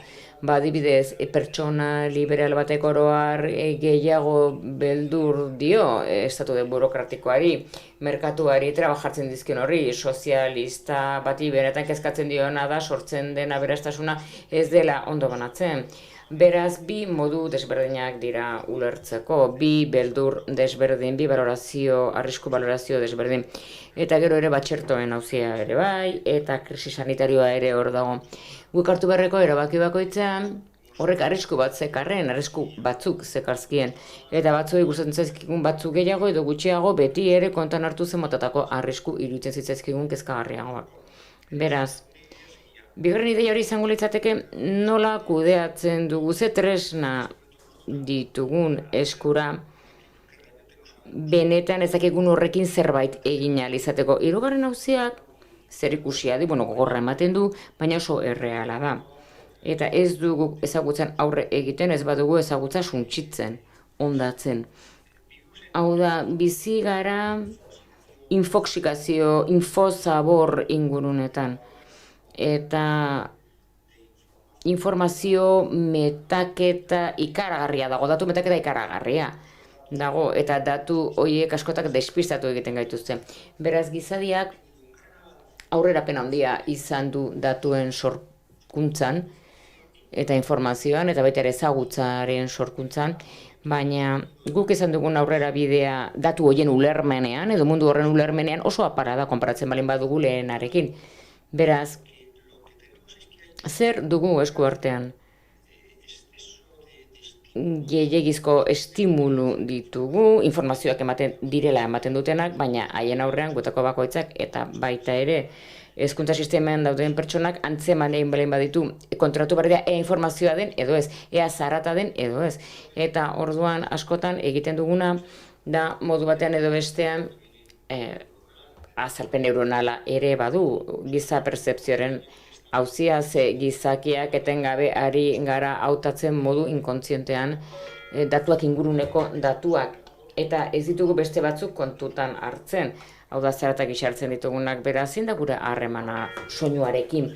Nola erakusten diagu aurrei benetan bereizten zer duen, zeri egin behar diogun jaramon eta zeri ez. Eta beraz, nolabait, egunero, gero eta garrantzitsuagoa da, odeiertz horretan, informazio odeiertz horretan, eta datuen ugalketa horretan, batzuetan garrantzitsuagoa da, hainbat gauza omititzea, hainbat gauza aztea, hainbat gauzari kasurik ez egitea. Eta esaten dut, jakintza garrantzitsuena da zer ez dudan jakin beharro, zertan ez dudan beharrik, ze informazio beharrik ez dudan. Informazioa nikelatzeko eta gauza batzuk albazter batera usteko. Zuk kontutan izan nahiko bazenitu gauza posible guztiak, ezinezkoa izango litzateke dena ezagutzea. Beraz, zer ez dugu ezagutu behar, zeren beharrik ez dugu alegia. Laugarrena da interpretazioa da. Hau da, oro har, ez da arazo handi bat Humbertoko Bustintzek aurka egingo ditu honetan. Baina nik uste datuak izatea ez dela arazoa. Hau da, hori neko errex lortu daiteke. Arazoa da, gure gizartean, zenbat datu funts gabe dauden, eta zentzurik gabekoak, eta zenbat adierazle trivial dauden. Esan nahi dudana da, informazioarekin askotan ez dela bereizten zer duen zentzua eta zer ez duen zentzua.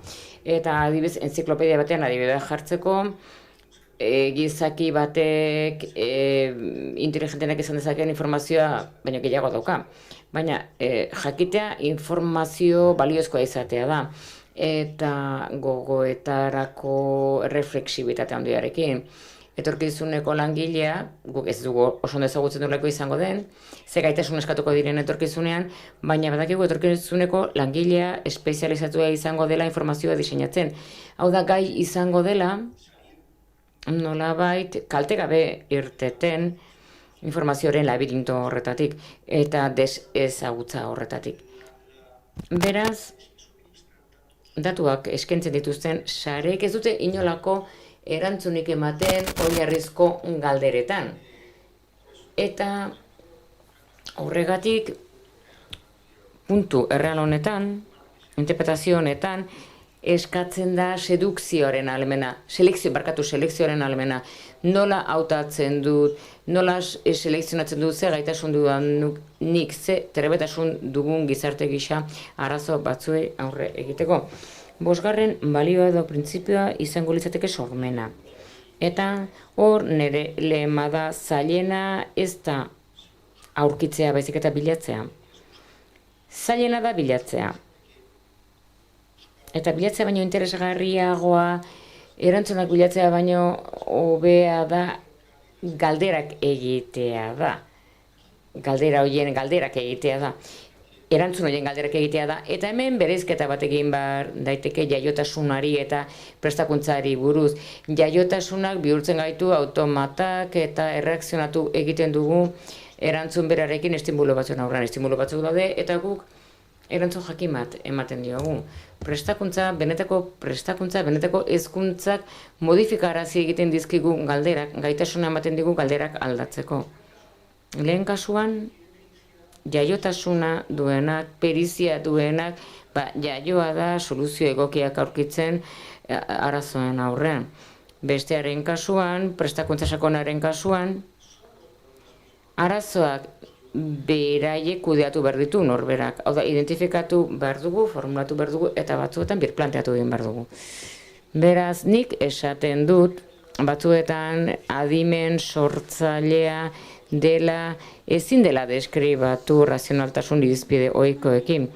Hau da, gaur egun bezala, eta hezkuntzaren munduan, modu partikularrean, hau da, hemen kontua da, esperientzia berriak izatea, eta ez horren beste aurrera egitea eskuratutako jarraitutasunean. Hau da, baketsuki hornik digunak tradizioak, gizarte bakeko tradizioak, eta aldaketa disruptiboan handian egon ez direnak. Baina hemen kontua da, auzia da, jakintza berri bat sortu behar dela. Eta kasu horretan ezin duguna ezin dugu ulertu hezkuntza transmisio soil gisa ulertu.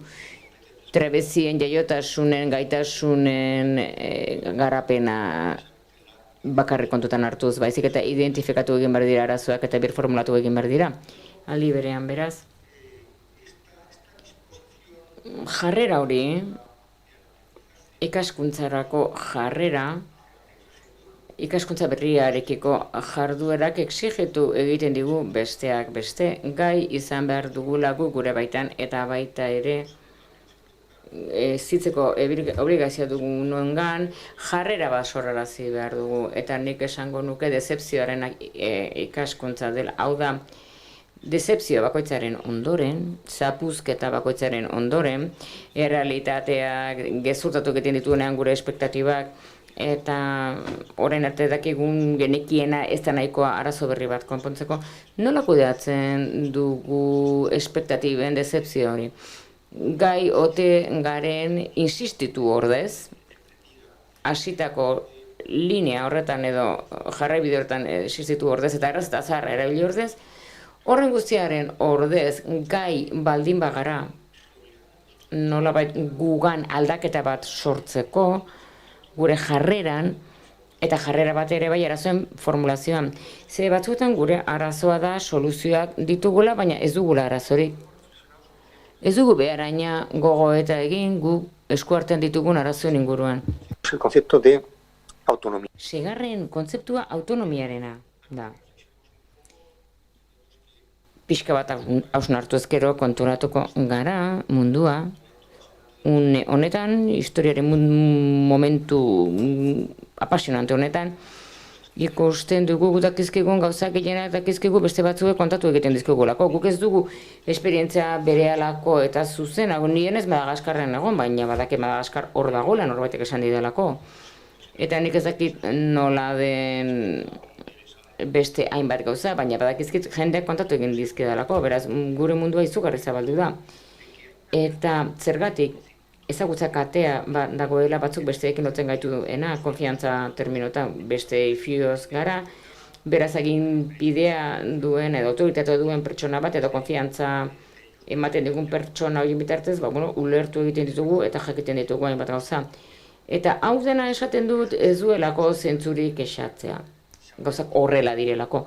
Oso gutxi jakingo genuke, besterik gabe jakingo bagenu guk soilik egiaztatu duguna. Lehen eskutik ezagutzen duguna bakarrik jakingo bagenu, oso gutxi jakingo genuke munduari buruz. Mundua bigarren eskukoa da funtsean, eta esperientzia bigarren mailako gehiago daude lehen mailakoak, baina egia da, eta mundu honetan zeinean konfiatzen ikasi behar dugun, fio izaten eta konfiantza kate hori kudeatzen ikasi behar dugu eta autoritate kate hori gure errealitatea zabaldu ahal izateko. Horretan ikasi behar dugu, baina egia da gainera gizakiak gai izan behar dugula, behintzat arlo garrantzitsuenetan, gai izan behar dugu ezagutza hori guztia, ezagutza fiduziario hori guztia pasatzea gure iragazki pertsonaletik. Eta gizakiak nolabait naiz eta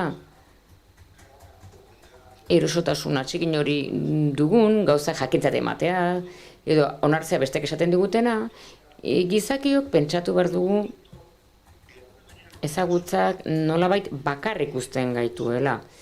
Hau da, pentsatzea da kate hori etetea.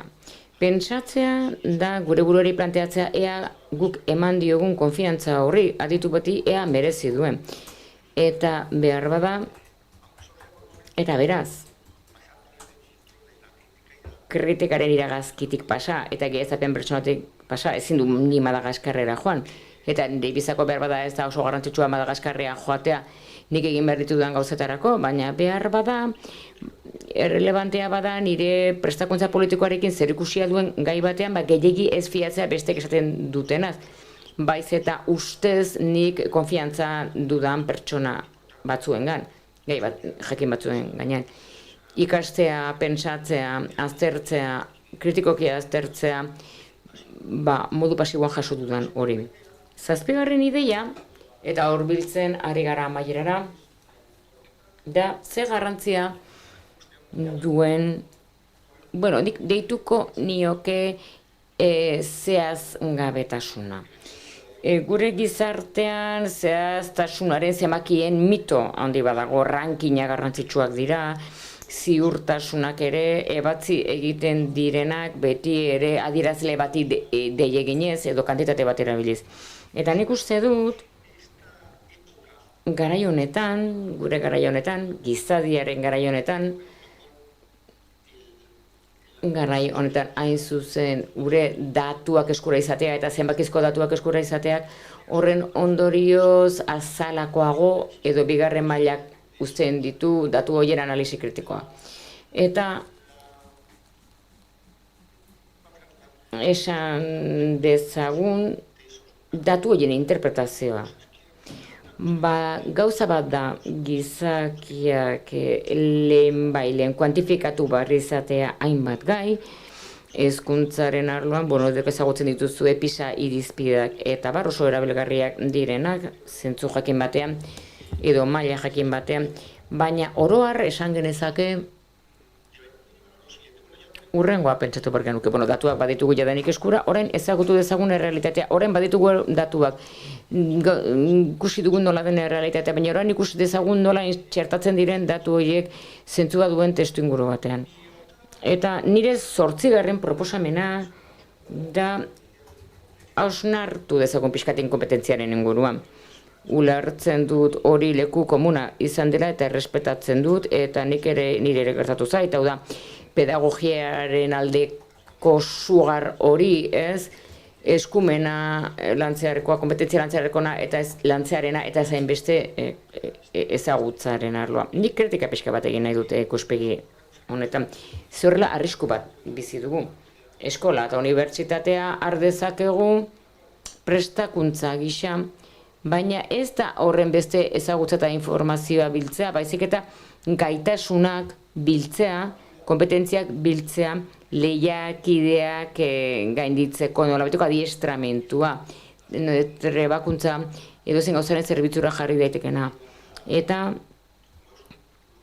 leku komun rekurrente bat denez gero, kategoria funtsezkora igoko luke malgutasunaren ideia. Hau da, hemen auzia litzateke gai izatea, gai horren inguruan edozein jakintza garatzeko edo kudeatzeko. Hau da, jakintza bigarren mailakoa baliz bezala. Hau da, kompetentziak hutsaren inguruan biribilkatzen dira. Barkatu pixkatoen sartzea pedagogoekin, baina ondo ulertuko didazue. Eta barkatuko duzuen nire atrebentzia eta zuzendu nire okerra banago. Baina irakurmena hitz egiten dugu, testuei buruz hitz egin ordez, eta landu egiten dugu gatazkak ebaztearen auzia, baina justiziaren zentzua landu ordez, eta ez da gauza bera zuzen ere. Ezi egiten dugu komunikazio gaitasuna lantzeko, baina ez onbeste esateko zerbait izateko. Baina ezagutza ulertzea aldagai gisa, emaitzetatik at dagoen aldagaixan ikuste dut utxe egite bat dagoela. Nik hau formulatu egingo nuke modu provokatibo batean uste bali badidazue. Hau da, eta eziketa hobeak azken finean ez balitz hau. Hau da, inkompetentziarako eztea. Hau da, trebatzeaz gainera eskatzen diren trebezia horietarako bizirik irauteko. Hezkuntza benetako orotan, hezkuntza on orotan badago une bat nolabait esateko eten egiten da beharren premia hori eta sartu egiten gara erreflexibitatearen luxuan. Sartzen gara espazio batean non kontua ez da gaitasun praktikoak garatzea, baizik eta ikastea berez balioa duen hori. Kontutan hartu gabe ea horrek ase egiten duen erabilgarritasun berehalako bat edo ez. Eta hain zuzen ere uste dut mundua ezin dugula ulertu eta gutxiago gaur egungo testu ingurua, hezkuntza, ezagutza, galdera jakin batzuk egin gabe, galdera erradikal eta humano batzuk egin gabe, berbada oziosoak direnea praktikoentzat. Hau da, zentzua, balioa, eta ez dira errendimenduari da txezkion galderak baizik, eta hemen arazo bat dugu gizarte honekin. Zeinean askotan konbentzimendua pasa egiten da ideia honetatik, ematen du arazoen konponbidea pasatzen dela ez izatetik, arazorik ez izatetik, edo haiek kasu ez egitetik. Eta nik uste dut hezkuntzaren kalitatea hain zuzen oinarritu egin beharko litzatekela honetan. Hau da, erreflexibitate une bat sartu egin behar da, eta berehalako erabilgarritasun horiek kuestionatu egin behar dira. Denokari gara hitz egiten enplegagarritasunaz, merkatuaz, erabilgarritasunez, eta oso gutxi hitz egiten dugu nire ustez erabilgarritasuna definitzen dute parametroetaz, porque ni askotan galdetu didate. Nik lanbide oso arraroa du, zertarako balio du filosofiak, nire erantzuna beti izan da jakiteko zerbaitek zerbaitetarako balio duela. Eta zer esan nahi du zerbaitek balio izatea, galdera hori egin diozu inoiz zure buruari, behar badari gara pentsatzen gauza desberdinak. Eta nik, ze behar bada erabilgarria izatea izan daiteke diru asko irabaztea, edo aitortza handia izatea, edo gauza asko ezagutzea, edo asko bidaiatzea. Baina galdera hori, zer da erabilgarritasunaren balioa? Eta hori gogoeta hori ez da egiten obsesionatuta baldin gaude bakarrik berehalako erabilgarritasun horretan. Eta behar bada, eta beraz orain azken kuestiora noa. Hau da, alperrekoa den horretara, inutilitatearena, hau da, hezkuntza oso garrantzitsua da. Eta hori beti gauzatu egiten da etorkizuneko inbertsio terminotan eta baliabideen inbertsioan. Eta nik uste du ezagutzaren gizartea hain zuzen ere zer da. Gizarte horretan balio berezkoa ez duenean ezagutzak. Ezagutzak balio berezkoa ez duen hori da. Ze ezagutza beti jarri egiten da beste gauza batzuen mende. Hau da, arazoa konpontzeko, hau da lanpostu bat lortzeko, esate baterako, edo arrakasta ekonomikoa lortzeko. Eta gauza hori guztiek ez zaizkit gaizki iruditzen, noski. Baina horrek nolabait eragin dezake ezagutza mendeko izatea.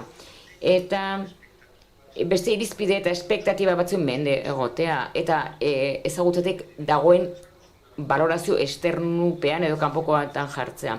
Eta eskolan eta unibertsitatean beraz behar duguna da ezagutzaren instituzio bera izatea.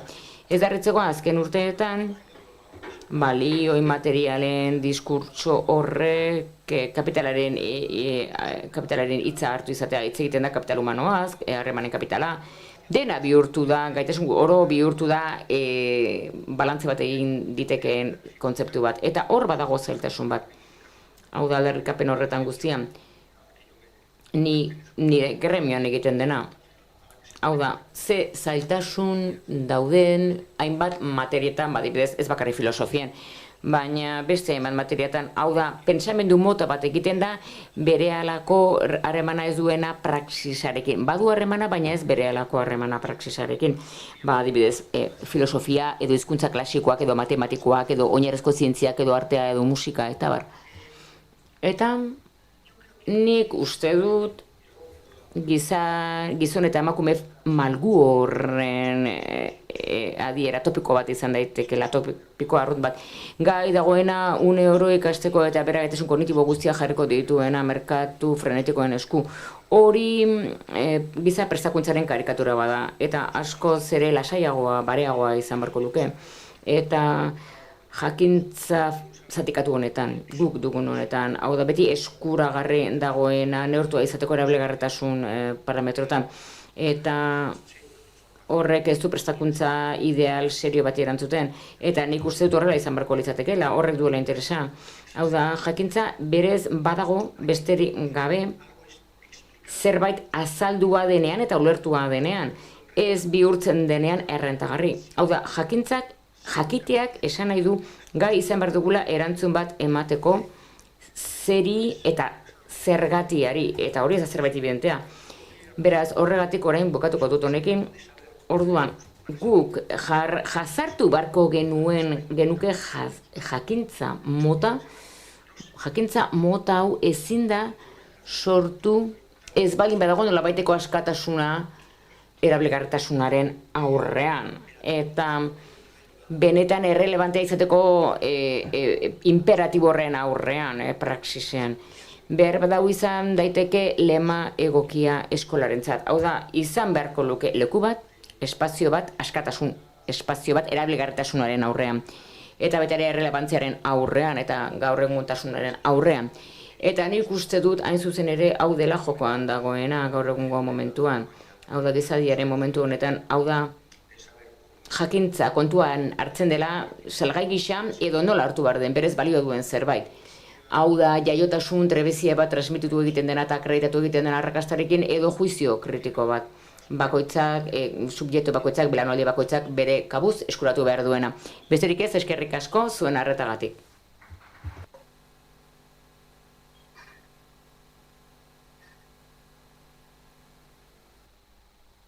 Mila esker, Daniel, hor zaude?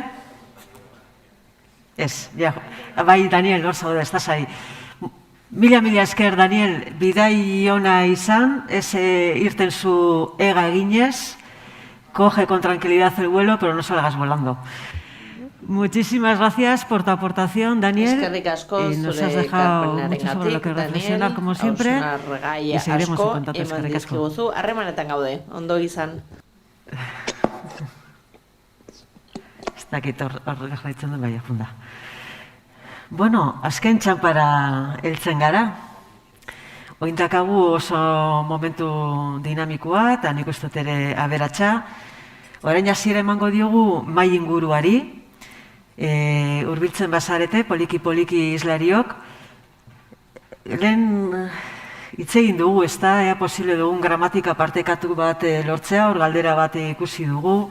Hezkuntza, hizkuntza, sorkuntza, hezkuntza, sozioekonomia, hezkuntza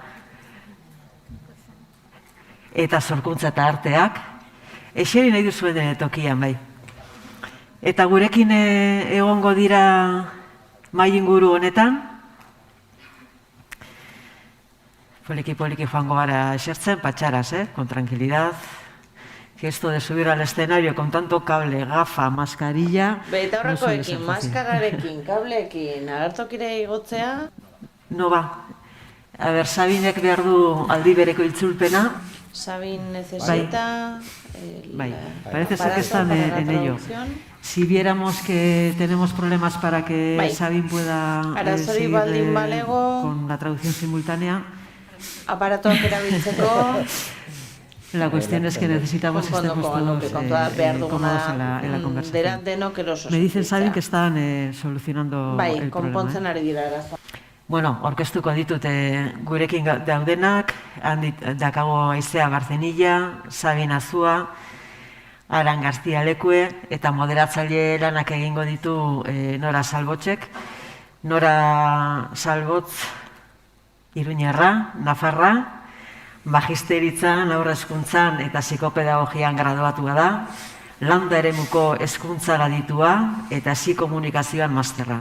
Mondragon Unibertsitatean eta Nafarroko Unibertsitate Publikoan irakasle aritutakoa, gaur egun Amaiurko eskola zuzendaritzan eta Baztango herrietako eskoletako koordinazioan dabil, ibilbidean hitza, Noraren ere. Ikasiko, herrizitzaileen sareko, Eusko Ikaskuntzaren hezkuntza lan taldeko kidea, plaza hutxakide eta bertzain bat elkarte eta eginkizunetan ibilitakoa. Eta laguna. Eta Noraren eskutik, gozatuko dugu solasuntatik.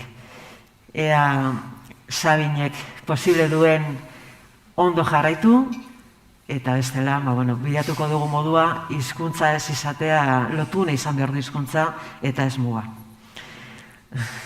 Legizunean, Nora. Ados, aitzen da, ez tala. Bai.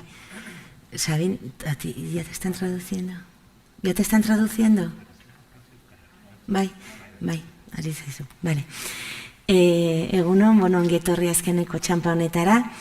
Aipatu nahiko nuke oraintxe ibili naizelako Danielei aditu ala gauza batzuk eta apuntatzen. Ezagutzaz eta jakintzaz edo hitz egin duelakoz, eta gogoratuko duzue irailaren 11ko foruan egon zinetenak, Asimoven kezka hori edo arrankura hori nola ekarri genuen, ez dela bere arrankura ura zenez, nolatan ezagutza zabaltzen zela, onditzen zela, garatzen zela, giza jakituria baino lasterrago edo azkarrago edo ez, eta hor bazuen kezka hori edo ez. Danielek aipatu du jakituria zer eta zergaitik galderei erantzuten jakitea badela ez dela. Gaur gai hori jorratuko dugulako hemen, eta heldu nahi diot, beraiei hitza eman aintzinean, bertze idei bati, ze aipatu du Danielek ere bai, nolabait badela ezagutza bat edo que nos han, berak ala errandu, nos han suministrado pacíficamente edo ez dela, errandu. Eta, bueno, ez dakit, bake hori igual ez baian jartzearen, nire 2 minutuko espitxo honetan, Jose Eustakio Romao, eren idei bat ekarri nahiko nuke, bera Paulo Freire Institutuko sortzaileetako bada, eta zuzendari izandakoa, eta berak ezagutzaren geopolitika batez hitz egiten zuen, eta erraten zuen ezagutzaren gramatika, la paradigma berri bat baino, bizi dugun garai honetan, ez, Danielek deitu dio ziurgabetasunarena, momentu batean, ez, edo bertze batzuen dako akaso postmodernidadearena, edo gain modernidadearena izanen dena, norberak jarri dezaiola nahi duen izena, ez, bere, bueno, ikuskeren baitan, eta, bueno, garai horietan, geopolitika, ezagutzaren geopolitika berri bat edo behar genuela erraten zuen, eta berak aipatzen zuen, aitortu beharko dugula, edo dela bengoagatik edo ez, ezagutza sortzeko eta enuntziazio zientifikoa egiteko toki desberdinak badirela, ez? Eta orain hau aipatu dudala, ez ezagutza beraz ez dela bakarra, eta orain hau aipatu dudanean, segurazki toki errandu danean, urruneko, ez da geopolitika zitze egin dudan, ez urruneko, ez, eremuetara edo, ez, planetako bertzetoki batzuetara, ez, mendebal hau ez den bertzetoki batzuetara eramango zintuzten buruak, ez, bai egia delakoz, ez, aitortza hori egin behar dugulakoz, gure etnozentrismoak eta gaindituta, ohartzeko bertzetoki batzuetan ere ezagutza egiten delakoz, ez.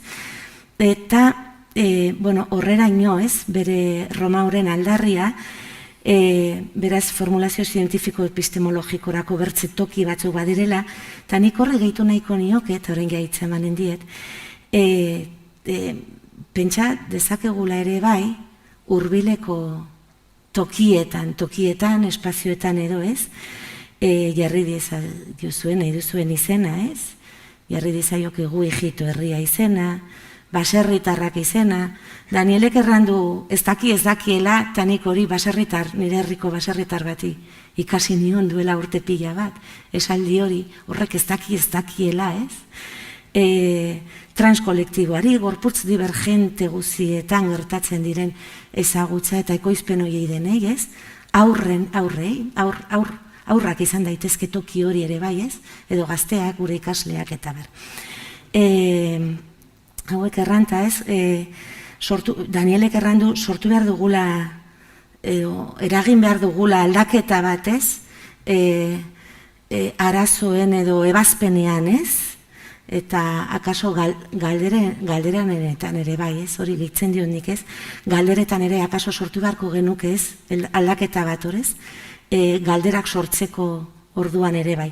Eta galderak gure eremu motx edo ez, hezkuntzaren eremu motx, bueno, zabal ere bai, honetatik haratago formulatu nahi izan ditugu gaur, eta horretarako gurekin gaude gaur, Aran Garzia Lekue, esker mila honitzaran, bera Iker Baske eta Donosti International Physics Centerreko ikerlaria da, bere arlo zehatza, ea ongi erraten dudan Aran, bere arlo zehatza nanoelektronika komputazionala da, eta bere ikerketa hildo nagusiak lotuta daude, elektroiak nanoeskalan garraiatzeko simulazioekin, eta nanoegituretako elektroi prozesuen ikerketarekin. Beraz, Aranek nanomunduko biztanleen garrantziaz jabetuta edo, mundo txipitxo horretan aritzen da ez, eta noizbait erran izan du, legoetan aritzearen antzeko zerbait dela ez, aurrak legoetan aritzen direnaren antzeko zerbait dela, Eta uste dut igual horrexegatik, akaso, gaur animatu dela gurekin egotera esker mila honitzaran, orain Sabin aurkeztuko dut. Sabin es consultor, es asesor especializado en ayudar a las personas y a gobiernos en desarrollar estrategias de futuro. Le gusta debatir conjuntamente opciones de futuro y le gusta además apoyar el camino, ¿no?, hacia el cumplimiento de esos objetivos. Y quizás por eso, porque le gusta trabajar conjuntamente opciones de futuro y apoyar esos caminos hacia nuevos objetivos, quizás por eso es que estoy entre nosotros, esker mila honitzain. Eta Aizea Barzenilla, urrun dudana gaur, Euskal Herriko Unibertsitateko irakaslea da, artearen historia irakaslea da, arte kritikoa da eta arte komisario ere bai. Haren ikerketa arloek museologiarekin, komisariotzarekin eta arte garaikidearekin zerikusia daukate, beti ere genero ikuspegitik begiratuta, ez? Publikoa eta begiradaren eraikuntzaren bitartez, diskursoak sortzeko moduak aztertzen ditugu, eta noizbait, erran izan duzu Aizea, gauza desberdinetan aritzeak, harin eta esna mantentzen duela, eta akaso horregatik, gauza desberdinetan aritzeak harin eta esna mantentzen gaituelakoz, akaso horregatik gaur gure artean esker mila honitza Aizea, aurkezpenak eginda, galdera botako dizuet, galdera hiruei. Ikusiko duzuenez galdera berdintxua da, berdina da, baina bakoitzari bere eremuan kokatuko diogu galdera. Bueno, etorkizuna gero eta zalantzagarriagoa da, aipatu du Danielek ere bai, etengabeko aldaketen abiadura gero eta bizkorragoa da, ez? Informazioa bidarkatzen duen gizarte honetan, gure herritarren gizartearen ezagutza eta inteligentzia kolektiboa nola sendotu, hor bazen kezka bat, ez? Kultura, sorkuntza artistikoa, eremu sozioekonomikoa, zientzia, teknologia, esparru, horiek ekarren nahi ditugu horregatik gaur, ez? Nola uztartzen diren, zer ekarpen egin dizaiokete elkarri eta bar. Jakin nahi genuelakoz edo beren iritzia. Ezagutu nahi genuelakoz, Aizea, zurekin hasiko naiz, bale? Aizea, ziurgabetasun testu inguru honetan, ez ezaguna den horren guziaren kudeak eta egin behar dugunean, ez? Danielek aipatu duen bezala, zer egin du arteak eta kulturak, ez? Edo zer egin beharko luke kontestu guzi honetan, ez? Eta galdera luzatuko dut, zer nolako harremana garatu beharko luke beraz hezkuntza sistemak kulturarekin eta artearekin zure ustetan?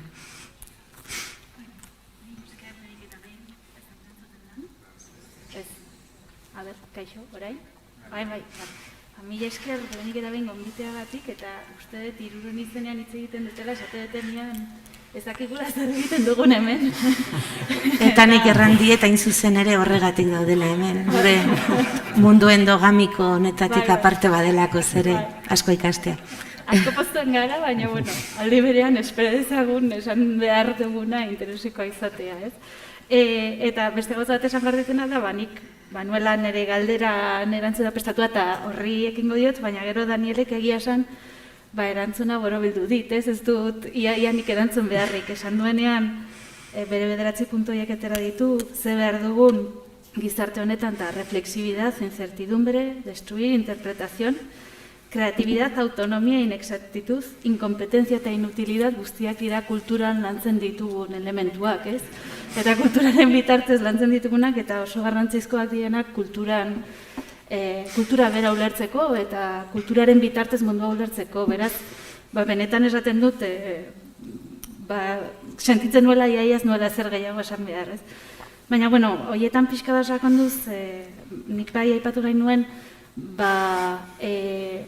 esan da eta esango da 1000 aldiz bizigarela momentu batean, non informazio eta desinformazio asko jasotzen dugun, kompetentziei ere heldu die Danielek, eta nik uste dut irakasle garen guztiok ados egon gaitezkela, berak egindako kompetentzia eta inkompetentzia horren irakurketan, eta nik uste orain informazio kantitate honetan bizi garela funtsezkoa dela kritikotasunaren lanketa, ez? Hori oinarrizkoa da, denok uste eta ados egongo garela horretan, eta nire ustez kulturak aukera ikaragarria ematen du kritikotasun horren lanketan aurrera egiteko.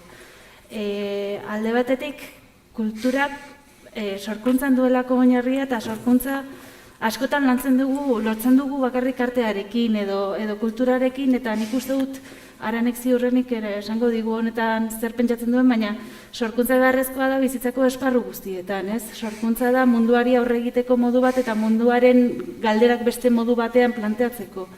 Zientzian sorkuntza behar da, ze galdera bilatu behar dituzun erabakitzeko, ez? Galderi beste buelta bat emateko, baina nik uste dut egia dela kulturek dakala sorkuntza lantzeko eta garatzeko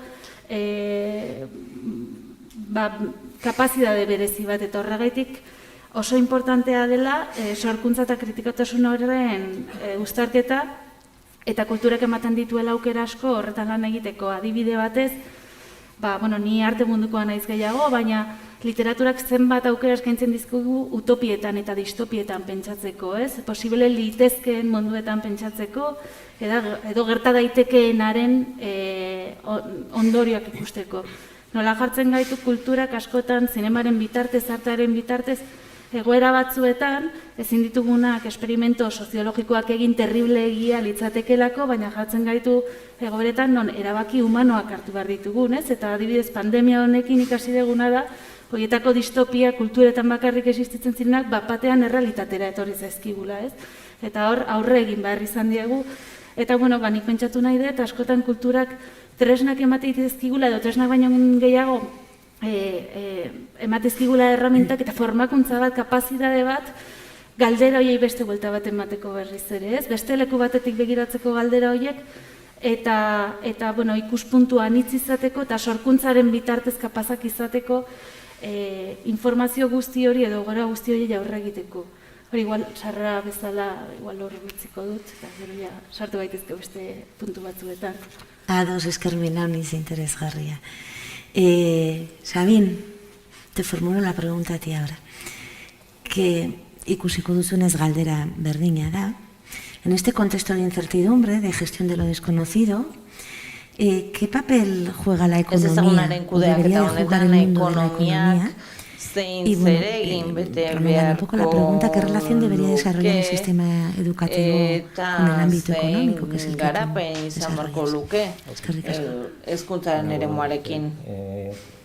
No voy a repetir lo de que no sé muy bien qué hago aquí. Ez nik ere esango ez dakidala oso zertan ari nahi izan hemen, baina tira, pixka bat nire hausnarketa egingo dut. Eta iruditzen zait, Danielek esan duen hori, ezagutzaren gizartetik ziurgabetasunaren gizartera igarotzea badela gaur egun dugun egoeraren isla. Eta enpresetan horri egin behar diogu aurre. Ekonomian, denek Petersenjek MIT-ko irakasleak ere esaten du, lehia bakarra herri batentzat hezkuntza sistema dela. Eta ez du arautua egiten baizik eta gizarte osoak gaitasunak lantzeko egiten duen lan horretaz, galdera horiek egiteaz ere. Eta horrelako testuinguruetan lehiakortasuna garrantzitsua da eta zerikusia du hemen gizartean dugun aberastasun hori balioan jartzarekin eta kohesioarekin ez dira antagonikoak. Eta horren inguruan gure burua ez den hasi beharko genuke. Funtsezkoa da. Eta askotan esaten da, ez da, artaren munduak ekonomiarekin zer ikusi ditu, niri iruditzen zait ekonomiaren erreferentzian dinetako bat dela, eta barkatu Mario Benedetti, galdera zehatzak egiten dira ekonomialariek gure buruari egiten diogunak eta artean bezala erantzunak ditugunean galderak aldatzen dizkigute, ezta? Eta hori da Danielek esan duena ere, ezta? Zuri legoak gustatzen zaizkizu, niri ere bai. Eta erabiltzen ditugu gainera eraikuntzarako, identitateak eraikitzeko, tresna gisa, gobernuetan, enpresetan, erakundeetan. Eta demagun guk eraikitzen dugula kutxa bat, eta uste gaur egun ekonomia horrelakoa dela, irekitzen dugu galaxietako lego bat eta instrukzioak izatea Hogwartseko gazteluarenak, ez da? Zer esan nahi dut honekin, prozesua eraikitzen ikasi egin behar dugula. Ekonomian alderdi batzuk garrantzitsuak dira. Eta kontuan izan behar gara, desberdintasunak areagotzen ari direla, munduan, sozialak, baita ere gure ingurunean. Nik askotan esaten dut, niretzat deigarriena gure herrian dela badela desberdintasun sozial gutxieneko herrialde bat garela, kohesio maila handia dugu. Eta gure hezkuntza ereduak, gure gizarte ereduak hori izan behar du helmuga. Eta enpresetan askotan esaten da,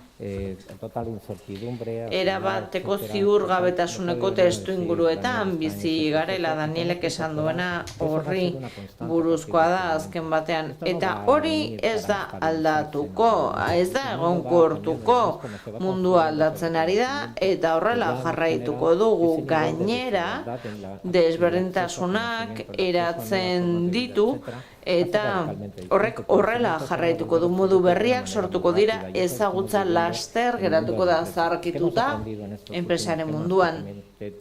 Zer ikasi dugu gai hauei buruz, hau hezkuntzara eramaten ikasi behar dugu ere? Zein integrazio maila dago elementu ezberdinen artean. Ekonomian ez denok esango duzu, baina zer gertatzen ari da?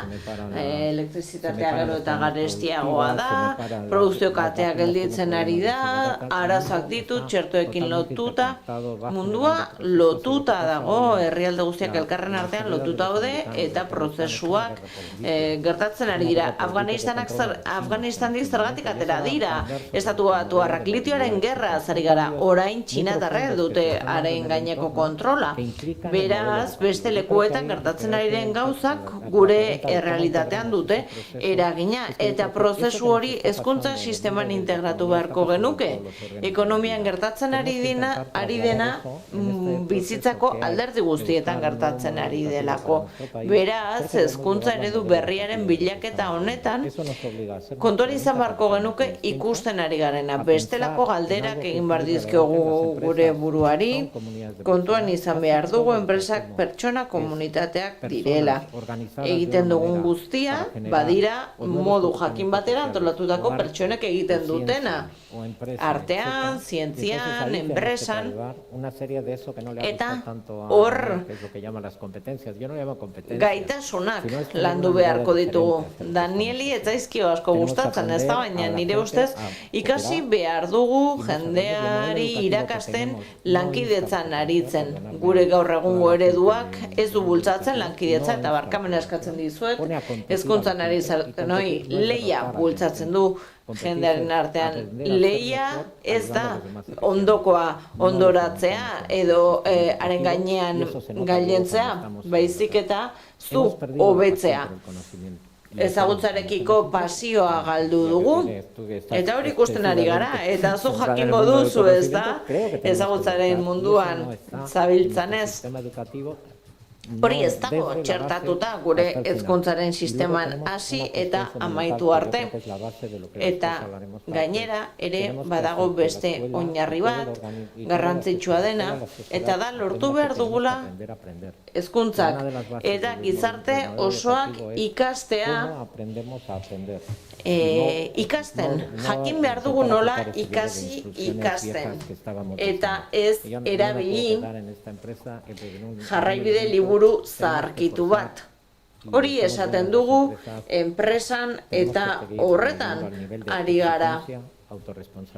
Autoexigentzia, autoerantzunkizuna eta garapena izan behar ditugu kontuan. Galtzen ari garelako erantzunkizunaren kultura hori, prozesuaren kultura hori. Eta hori gizarteak bera garatu behar du ere. Konpromiso bat behar dugu, prozesu hori garatu behar dugu, belaunaldien artean. Aran, zurekin orain bai? Eta galdera, berara, ziurgabetasun testu inguru honetan, ezaguna den horren kudeak eta testu inguru honetan, beraz, zer egin duz eremu zientifiko horrek, markatu, ezagutza zientifikoak, eta zer egin beharko luke, zer egin izan beharko luke ezagutza zientifikoak, eta hezkuntzara ekarrita, zer nolako harremana garatu beharko luke hezkuntza sistemak zientziaren esparru horrekin. Galderari erantzuna hemen aurretik, esan nahiko nuke Eusko ikaskuntzak, gonbidatu nahuela nik uste dut zintzileren naizelako, baina Eusko ikaskuntzak ez dakina nire bikotean margolaria dela eta nire aita irakasle izan dakoa.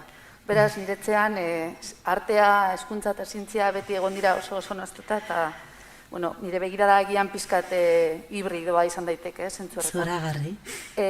Baina, nire arlora joanez, zientziak, ziurgabetasun edo ez jakitasunaren egun hauetan izango du noski tradizionalki izan duen bere helburu funtzionala nik betzen dio dana, ez? Zientziak ematen die, gure arazoei erantzuna, zerbait asmatu behar dugu, zerbaiterako erabiliko dugulako, erronka edo arazoei aurre egiteko zientzia dago, berotze globala ez da konponduko zientzia eta teknologia gabe, zientzia eta teknologia gaitik ez balitz izango ez ginateke hemen egongo bilduta, egongo ginateke bakoitza gure etxean atea sarrata eta barruan. Hori da benetan, zientzian nik uste tradizionalki gehiago landu den ikuspuntua doez, baina niri gustatuko litzaidak ere aipatzea zientzia ez dela bakarrik hori, ez? Azkenengo mendeterdian iraultza zientifiko-teknologiko batean murgilduta gaude, guztiz zientzia eta teknologia zinguratuta, batez ere gazteak, ez? Eta inguratzen gaituena ulertzeak eta zientziaren funtzionamendua ulertzea emango dizkigu etorkizunerako beste erronka edo arazo berri aurre egiteko erremintak, baina ere bai zientzia da gaur egun kulturaren parte bat, ez? Askotan kulturari buruz hitz egiten denean, pentsatzen da artea, musika, literatura, eta izatzako zientzia gaur egun dudik ez kulturaren parte handi bat da, ez? Eta ez da bakarrik erabilgarria den zerbait, eta zerbait problema konkretu bati erantzuna emateko garatu behar den zerbait. Eta horregaitik, Daniel Ineratek esaten zuenarekin, nik uste dut zientziaren kasuan, bereziki, berak esaten zuena la inutilidad, o la utilidad inmediata, hori da zientziaren pizkat lastre bat, ez? Nik uste dut, saiatu beharko ginakela gizarte bezala horretatik askatzia. Uste dut, askeagoak izango garelako guratzen gaituena, hobeto ulertzen eta hobeto barneratzeko gai baldin bagara, kulturaki eta gainera, Itziarrek komentatua dio adibidez, nola errenterian COVID-a etorri zanean preseundeten agertu zen erazoi aurre egiteko, ez? Zientzian askotan inutilak, erabilgarriak ez diren gauzak egiten ditugula ematen du, baina ez dakigu etorkizunean baliogarriak izango diren edo ez. Agian bai, agian ez, baina hor daude, ez? Eta zuk esan duzun bezala hezkuntzan, eta hizkuntzan barnean zientziare bai, ez? Badirudi baimen erresago ematen diogula filosofiarez, inutila izateko zientziari. Hezkuntzan egon da beti, ni ez naiz, nik ematen dute Eusko Ehatzeun klase, baina ordu gutxi, ez nago hezkuntzan hain zuen bezala, ez naiz asko atrebitzen, ez, hezkuntzare buruzko asko zaten. Baina bai, nire esperientzia bintzat da, daudela ikasgai erabilgarriak, hor dago matematika, fisika, kimika, eta ez erabilgarriak edo, nola esan, ez? Eta normalean, inteligentzia lotzen da erabilgarriak direnekin, eta kreatibitatea erabilgarriak ez diren horiekin. Eta nirentzako hori da, traba oso handi bat, eta, guztiz okerra, ez? Eta hori ere, aipatu du nolabait, inteligentzia kreatiba, aipatu du Danielek ez, eta izango litzateke bi horien hibrido bat bezala, hitz hori erabiliz, ez? Eta niretzako, zientziari bizala, gustatuko litzaidake asko, jendeak ulertzea zientzia ez, begira, virus honek egin dugun, venga, konponbidea, behar dugu zerbait, eta behar dugu orain, eta zertarako zaudete zientzilariok ez. Bai, hori ez ni konkretuki, baina noski baiet, zientziak emango zientziak emango dizkigu, orain dauzkagun erronka askoi erantzuna, dudik ez, baina zientzia ez da bakarrik. Pedro Etxenik esaten du la utilidad de la ciencia inútil, ez? Eta egian horri eman beharko genioke buelta bat, ez hezkuntzan. Eta galdetzen zenioten zergaitik zeundeten hemen, eta ara non zientzia eta igualaizeak dakarren gaia ez, momentu honetan hasi dira ja lotzen nonbait. Badugu bideo bat, Aranek ekarri duena, eta primeran datorkit momentu honetan justu hau komentatzen ari garenean, ez dakit posible duzuen bideoa, bai?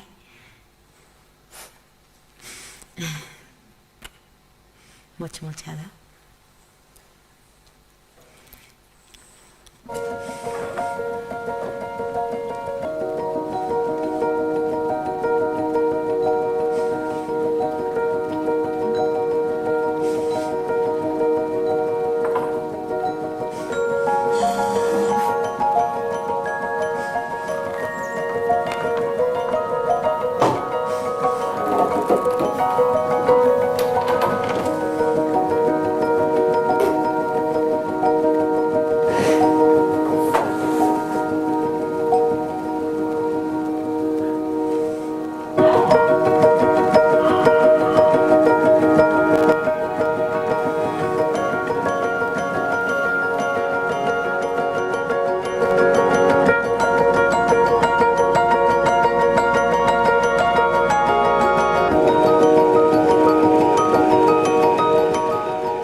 Parada ederra ematen diguna, bigarren galdera formulatzeko.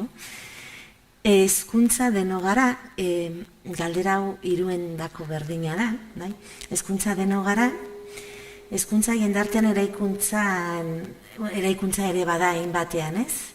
Afera beraz etiko-politikoa da, hezkuntza. Pertsona erdigunean jartzean nahi badugu, pertsona ikaslea ez dena bezeroa, baizik eta subjektu politikoa dena, tresna garatu beharko genituzke zentroan, ez? Horretan laguntzeko, galdera hiruendako berdina da, beraz, erderaz ere erranen dizuet. Decía que somos todas la educación y todos, que la educación es también parte... No te hace falta, vale, ya te la han traducido.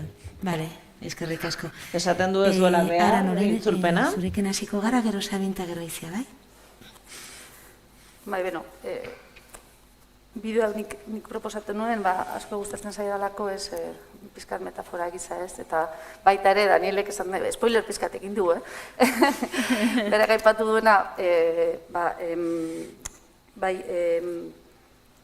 nola gaur egun zenbat informazio daukagun, ez? Eta, bueno, zientzian asko gertatzen da, baina arlo guztietan, ez? Daukagun informazio, desinformazioa, estimuloak, nola leku aldetatik, etxe ondotik eta munduko beste puntatik, ez?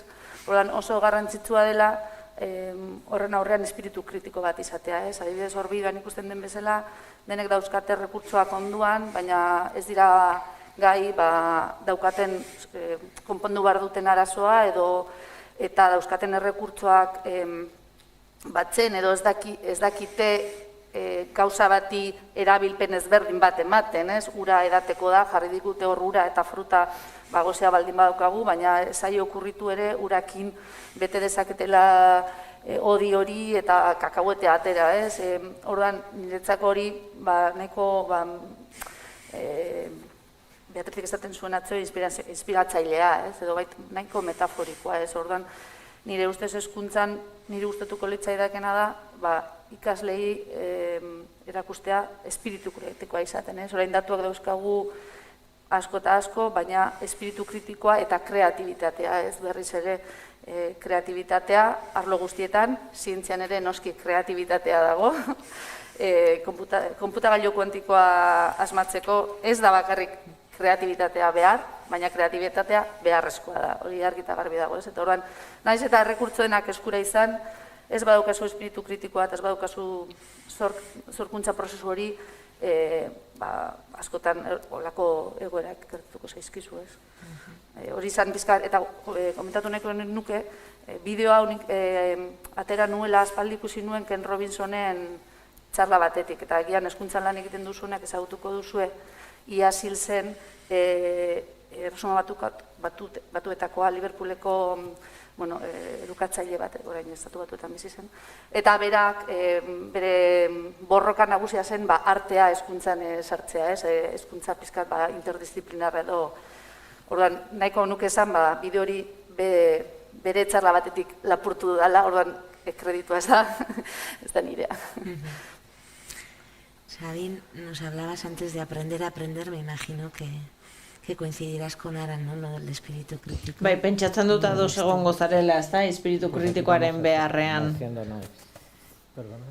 Spoiler unos a otros. Bai, hemen uste dut spoilerrak elkarri egiten ari garela. Nik hemen kapitulu honetan esan nahiko nukeena da, hezkuntza ez dela berbera denontzat, ez da, begirada ezberdina da. Creo que tenemos un sistema educativo orientado. Hezkuntza sistema bat dugu bideratuta estandarizazioa, eta zu giza jokabidean estandarizazioa egiten duzunean, hor hasten zara planteatzen, ez dut esan nahi sistema mediokre bat dugunik, erdipurdikoa dugunik, baina erdipurdikortasun horretan mugitzen gara orduan. Eta horrek zer ikusi handia du ikusi dugun bidearekin eta Danielek esan duen guztiarekin. Nik uste dut hezkuntzaren funtsezko eginkizuna da, bat sartzen zara aurreskolan, eta bizitza osoan ze aldatzen doa. Ez gara bakarrik hezkuntza arautuaz ari, baita ere bizitza osoko ikaskuntzan. Hasieran aurra dago, baina jadanik ez da bakarrik aurra unibertsitateko ikaslea baizik eta guk gara. Ikasten joan behar duguna gure bizitza osoan, ze aldaketa ziurgabetasun egoera horretan, etengabe egokitu behar dugu egiten dugun horretan, eta ikasi behar dugu ikasten bizitza osoan. Eta uste dut hori dela kritikoena, eta uste dut horrez garela esmatzen ari. Uste dut guk landu egin behar dugula aurreskolatik aurrera pentsamendu kritikoa. Pentsamendu kritikoa Jose Ramon Rekaldek erakutsi dituen bezala nire erakaslea izan zanean esten, eta esaten zidanik erakutsiko dudan gauza bakarra da zuk zure gauz pentsa dezazun, eta begirada desberdin bat izan dezazun egiten ari garen horren inguruan uste dut hori dela hezkuntzaren zentzua. Eta beldur ematen dit, eta hemen esaten dut ez da politikoki zuzena. Hezkuntza itunez hitz egiten dugunean eta erreformaz hitz egiten dugunean, nik ez dut uste hezkuntzaren tuneo bat behar dugula pertsona oinarrituan. Nik uste dut iraultza bat behar dugula. Birplanteatu behar dugu eredu osoa. Ze lehen aipatu duguna, argibideen liburuak ez dugu balioko. Eta ni kontziente naiz aldatzea zaila dela. Baina zerbait egin nahi behar dugu oso ambiziosoak izan behar dugu eta epe luzean pentsatu behar dugu. Hau da, ze motatako hezkuntza izan nahi dugu. Eta ez da hezkuntza bat izango zeinean ezagutza batek balio izango den bestea baino gehiago. Baina izango gea ezagutzen intensiboak eta jenderen espiritu kritikoa usatuko dugu, baita ere multidisciplinaritatea, gizakia garen aldetik osagabea gara, eta niri beti molestatu egin nau irakasgai Maria delako horiek. Hau da, unibertsitatekoak niri beti iruditu zait, norbatek esan duenean esate baterako deklamazioa, oratoria batzuentzat, ingenierizako ikasle bantzetat irudituko zaio berba da irakasgai Mariak, nik uste du funtsezkoak direla. Iten ari garen hori garatzeko, beraz hasieratik ikastea multidisciplinarra dela mundua, gero eta lotuagoa dagoela, nik uste dut hori dagoela ardatz zentralean, Aranek esan duen bezala.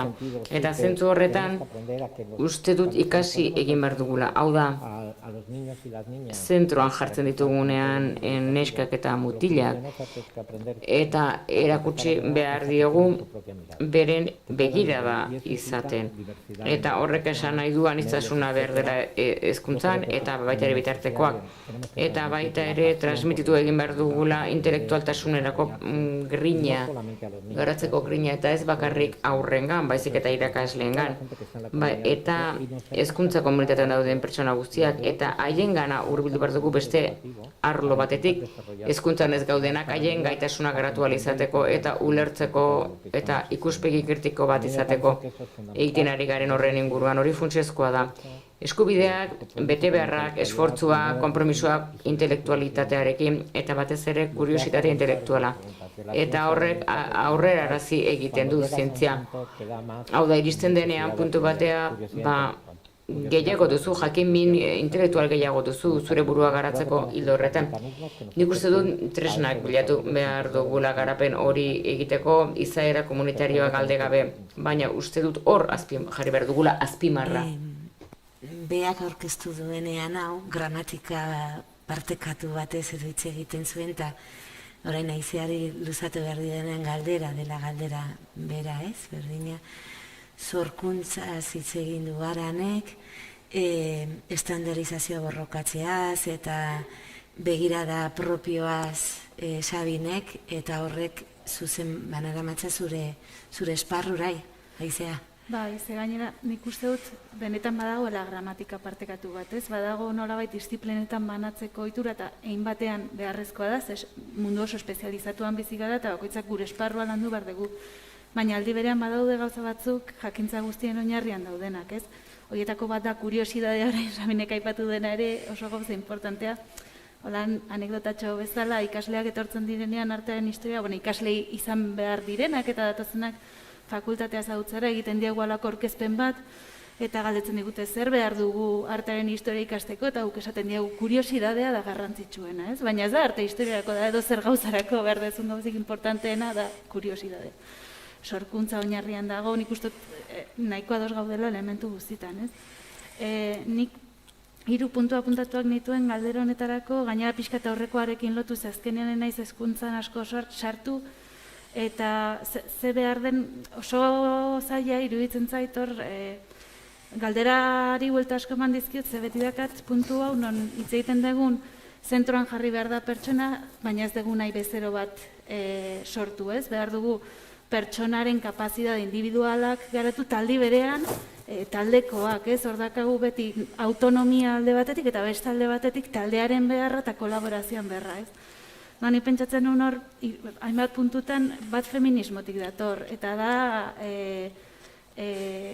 jakindurik kokatua edo, subjektua kokatzearen beharra, eta uste dut horre bai lotzen dela aurreko aurkezpen batzuekin, adibidez, beinta berriz aipatu dezute, gero eta gizarte banatuago edo desberdintasun handiagoak dituen gizarte batean gaudela, ez?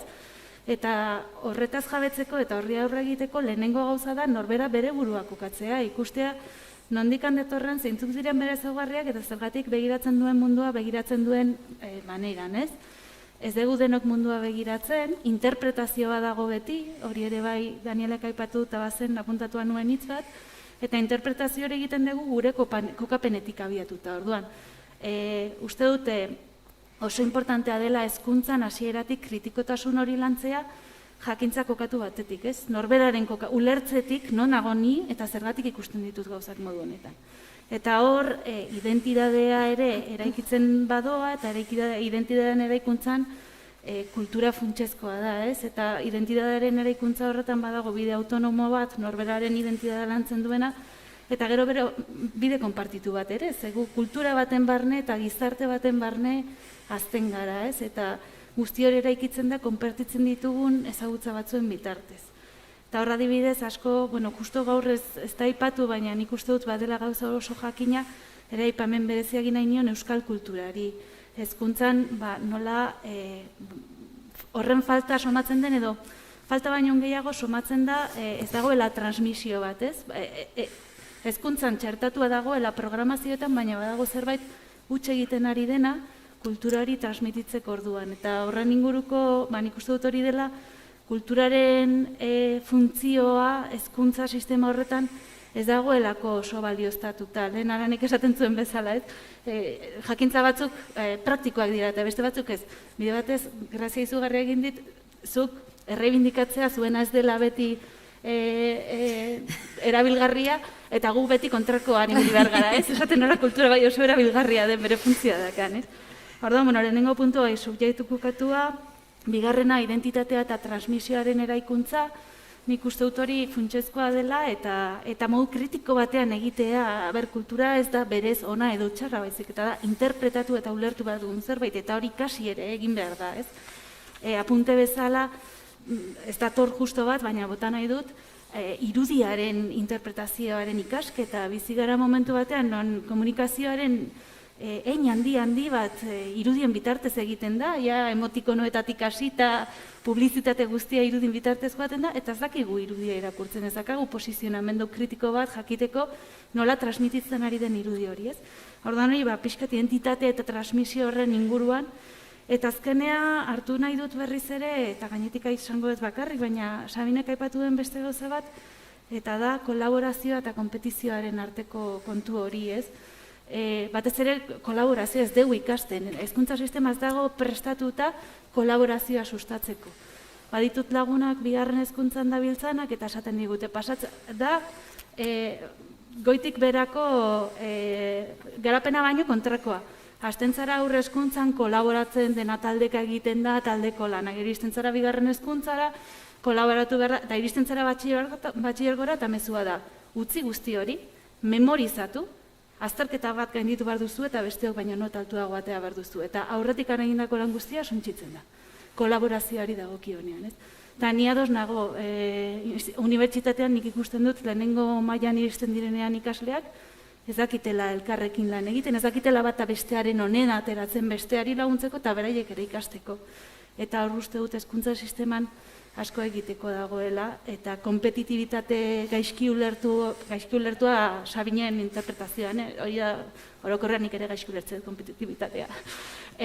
Baina, kompetitibitate horrek ez duela laguntzen, orduan, 3 puntu horiek behintzat hola hasteko. Esker mila honitz. Bueno, hitza eman dizuet galderak ez nituela aldatuko. Bueno, ya he dicho que no iba a variar las preguntas, pero me parece que las preguntas ya casi ya han sido respondidas. Por tanto, voy a modificar un poquito las preguntas. Bueno, en principio iba a decir que Sabin, Aizea, Aran, bueno, hacerlo en el orden que queráis, yo lo voy a lanzar. Voy a lanzar una pregunta. Porque ya sabemos que la educación proyecta sus problemas en la sociedad, a pesar de que en muchas ocasiones la sociedad no tiene tampoco las respuestas fuera del ámbito educativo.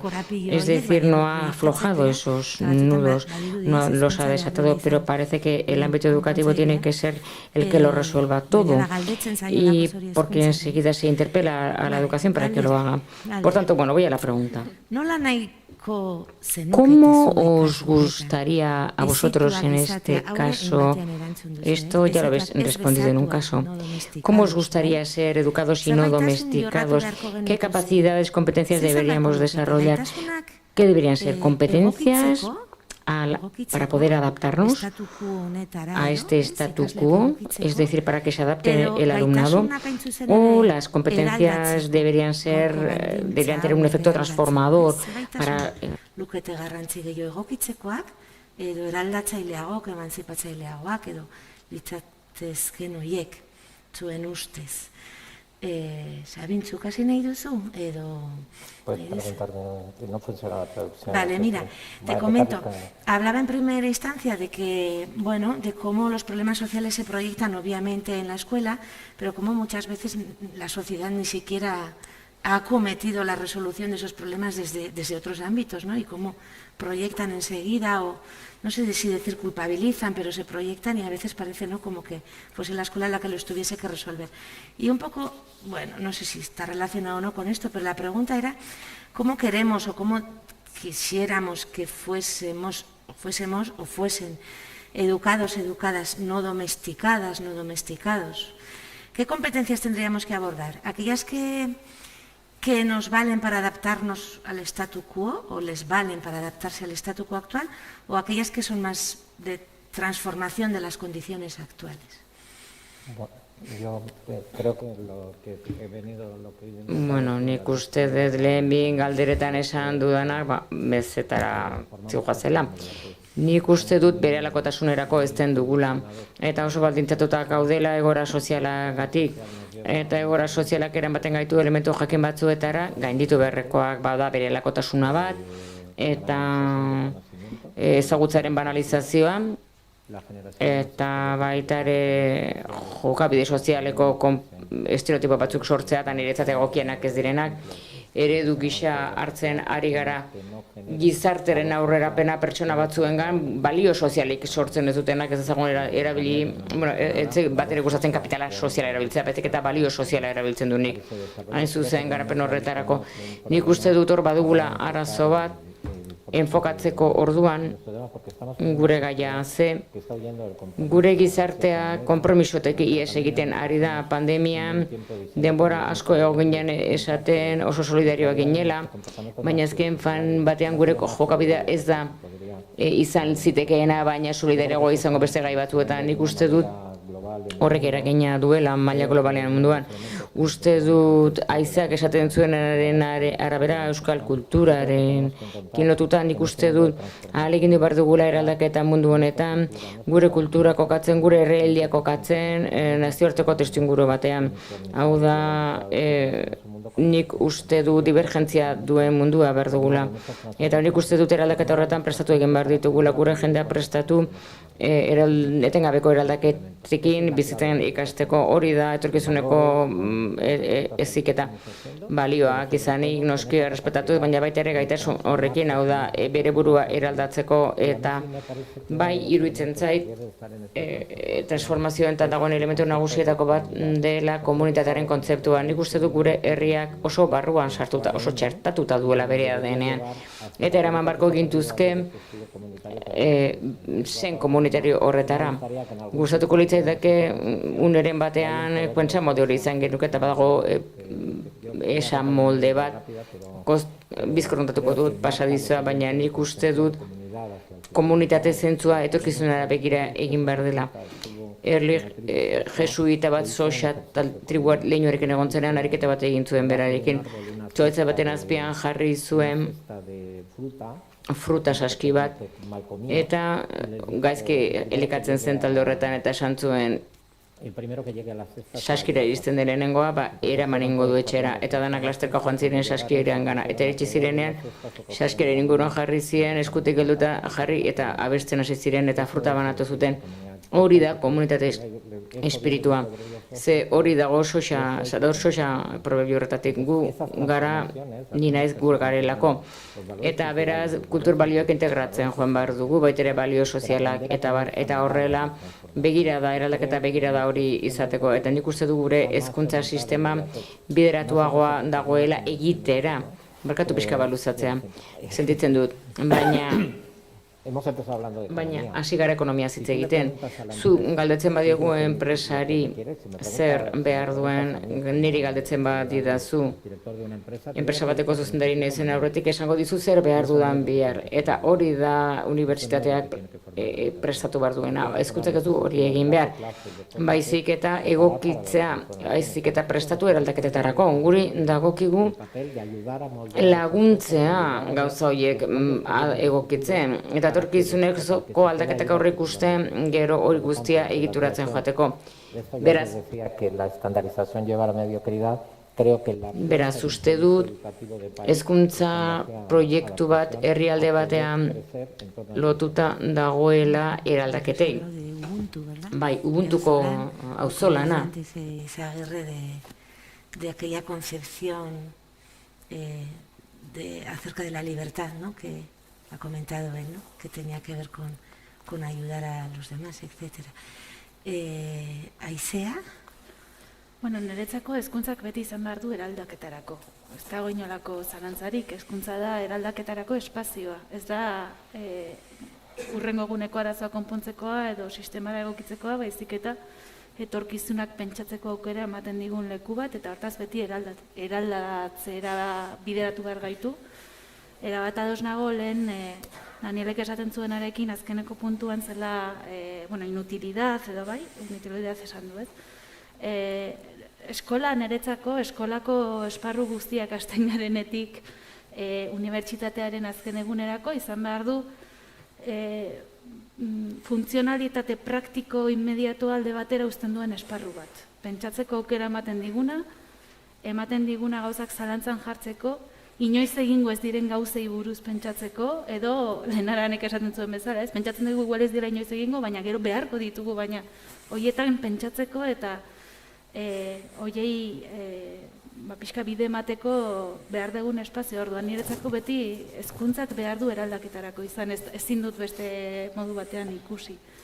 Eta horretarako, ni bai ere ados Sabinek esan duenarekin nuen apuntatua humanismo hitza edo pixkate Marina Garcesen testuetatik abiatuta ere, Nueva Ilustración Radical niretzako izan zen oso testu polita irakurtzeko, eta pentsatzen duen, eta berak hori esaten du ere bai, ez? Pentsatu behar dugula humanismo batean, baina ez humanismo batean humanitateen zabalkuntzerako baizik, eta pixkat transversalidade horretatik, ez? Mundua bere osotasunean ulertzeko leku bat bezala, eta hezkuntza niretzako hori izan behar du.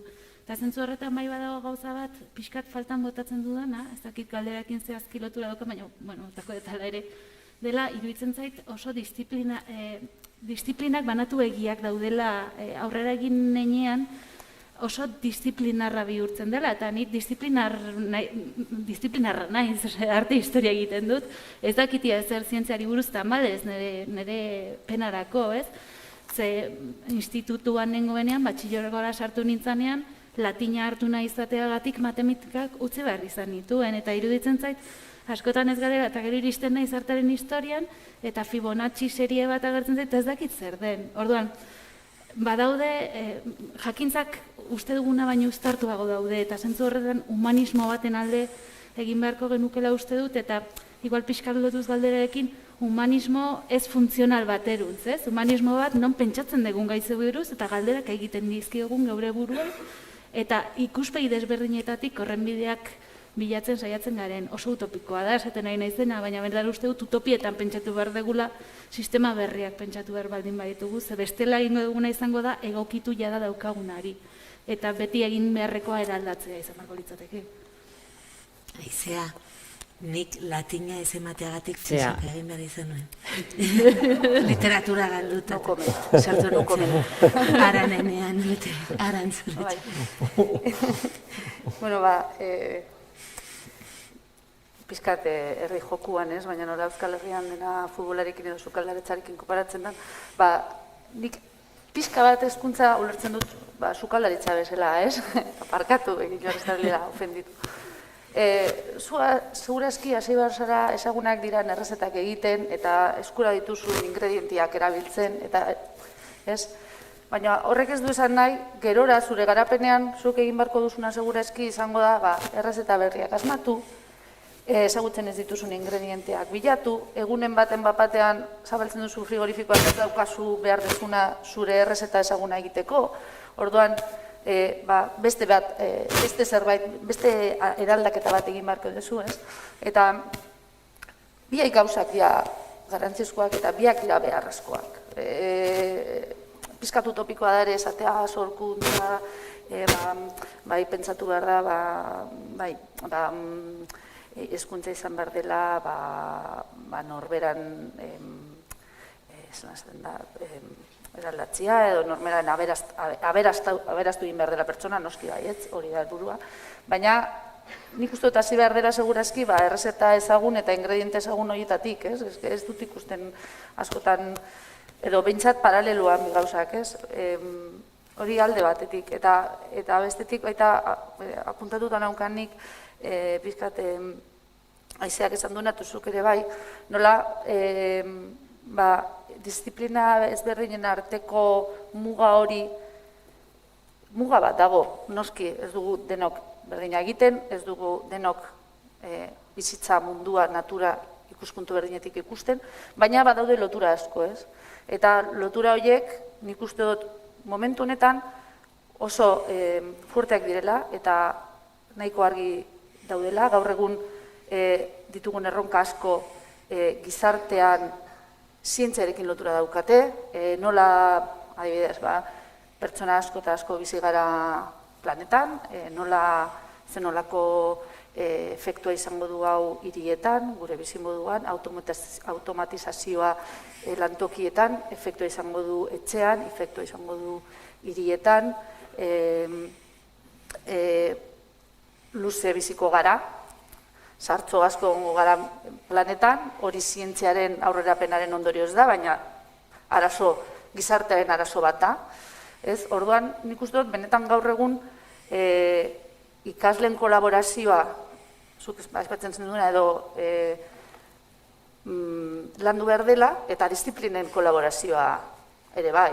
Ezin diegu eskatu gehiei kolaborazioa, gero gu bakoitzak, begitzen badugu aurrera gure eremuan, eta ez badugu bestek egite dutenei begiratzen, eta zentzu honetan humanismoa aipatu duzunean, burura etorri zaiz Steven Pinkerren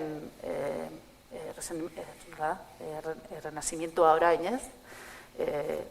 Benetan agian bizi gara orain errenazimiento berri baten, ez? Eta orduan igual pentsatu behar dugu zientzia, humanismoa eta arrazoia ez daudela hain urrun bata bestearen gandik, ez? Bai, Sabin. Sí, una cosilla solo, ya que has ido a la cocina, que es un tema que también me gusta y me apasiona. Bai, sukaldaritza aipatu duzunez gauza bat bakarrik. Ahaztu zait aipatza gauza bat garrantzitsua iruditzen zaidana. Euskadin etorkizuneko eredua hitz egin beharko dugunez, fusioko sukaldaritza behar dugu.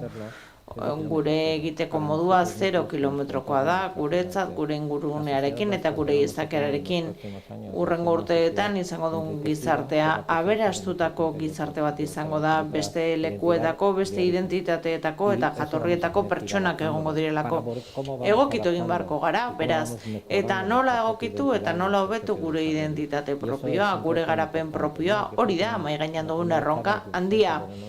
Eta lehenengo hitzaldian naiz garaiz iritsi, baina segregazioaz ari zineten, eta Andonik esan du bere erantzunan, naiz eta ez diodan osorik entzun, hori da, gaur egun dugun erronka nagusietako bat, segregazioaz ez da gertatzen bakarrik hezkuntzan.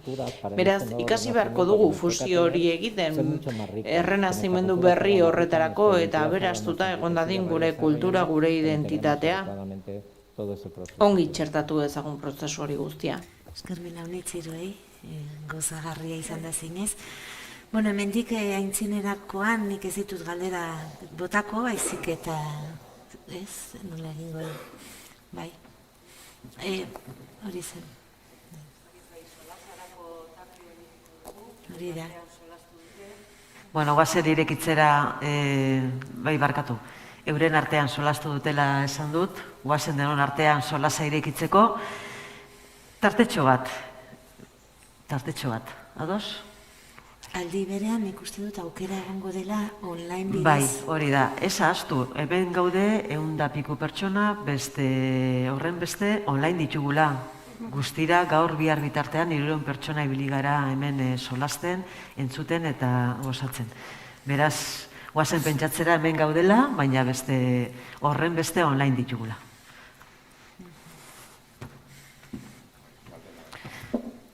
Bai. Hemen galdera bat, bai.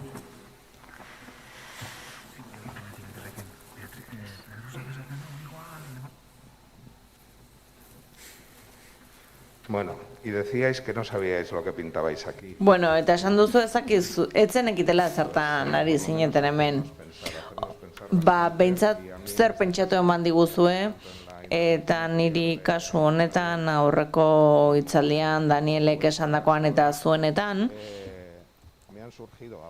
sortu zaizkit, zorionez, zalantza asko.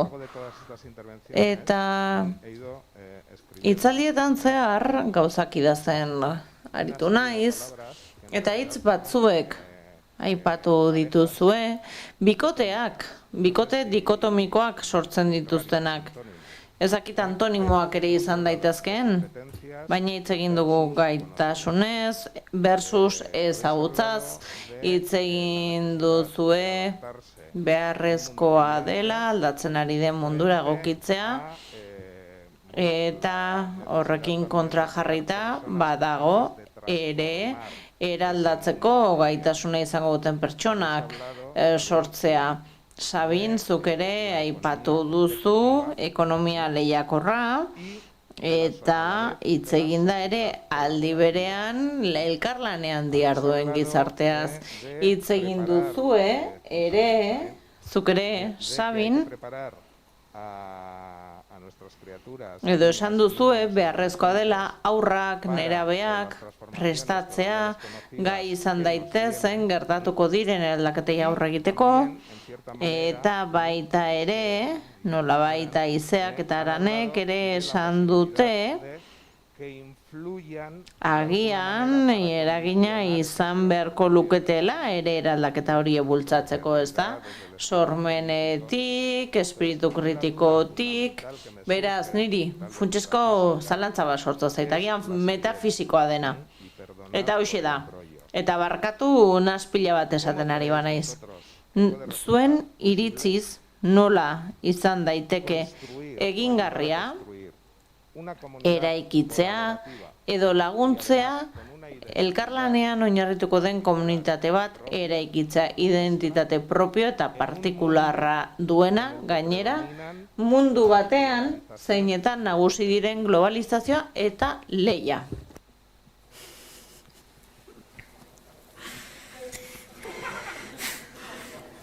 Te habrás quedado satisfecho, ¿no? Gelituko zinen, ez da?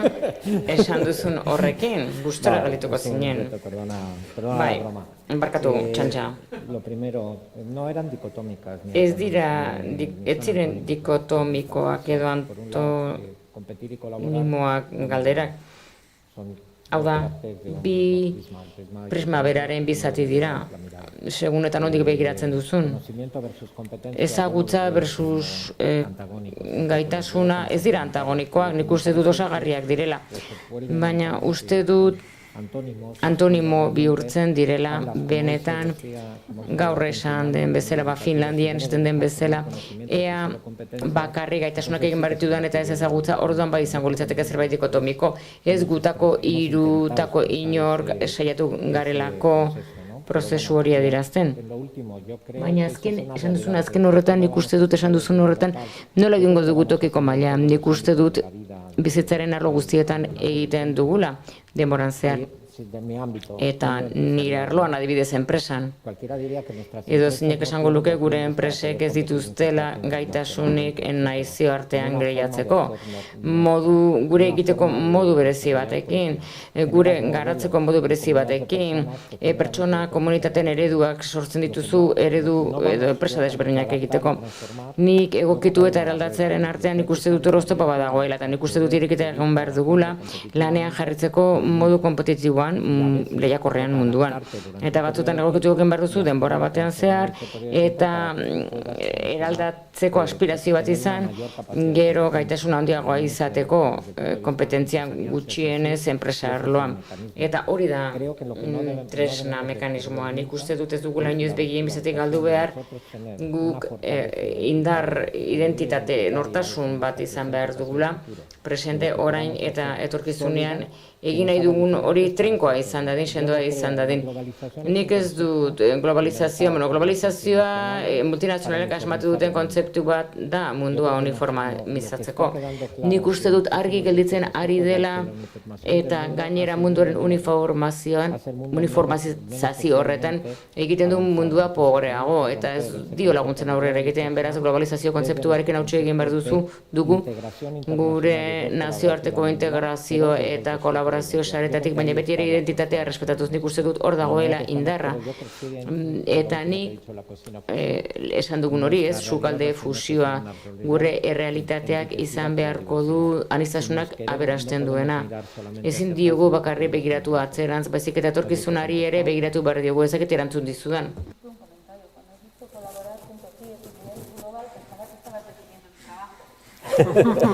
Porque realmente es así como trabajamos. Guk horrela lan egiten dugu, hirurak egin daitezke, hemengoekin, maila globalean, lankidetza egin daiteke, honekin eta honekin, eta horrengo proiektuan lehiakide izan gaitezke. Barregarria iruditu zait horregatik, ez da? Nik hori egiten dudalako, ez da? Nire lanean, eta aldela gainera bilatuko dugu zientziaren barruan beste disiplinetako jendeakin lan egitea, ez da? Enaiz hasi filosofo batekin lankide izaten, baina globala esatu denean mundu mailakoa zari naiz, eta albadut ere saiatzen naiz ondoko ere muetan ere hanka sartzen ikusteko, edo sudurra sartzen ea ikasten dudan zerbait, beraz, ez dut ikusten kontra esanik. Barkatu, ez naz konturatu. Nik ez dut zure galdera erantzungo, ze iruditzen zait galdera horren erantzuna izango bagenu ez ginela hemen egongo. Hor dago koska ez. Eta ez dakit nola egiten den hori hola bi hitzetan erantzuteko. Bakarrik nik ere hartuketolako bi jarri dituzunak elkarrekin kompetentziak eta ezagutza, ez? Eta nik ere ez dut uste kontrasankorrak direnik, hain zuzen, kompetentziak aplikatu alizateko ezagutza minimo bat izan behar da. Ezagutza beti da beharrezkoa. Kontua da, ea bakarrik ezagutza egingo dugun, Sabinek esan duen bezala, kompetentziak utzita, edo bakarrik kompetentziak ezagutzarik gabe. Kompetentziak ezagutzarik gabe ez daukate zentzurik, zezakagun ondikan abiatu, ez? Ordan, nire ustez bi horiek arazoa da bati indar guztia ematen diogunean eta besterik entzen diogunean. Baina berez baien artean kompetibleak izan barko lukete, ze bestela ez daka eraginkortasunik.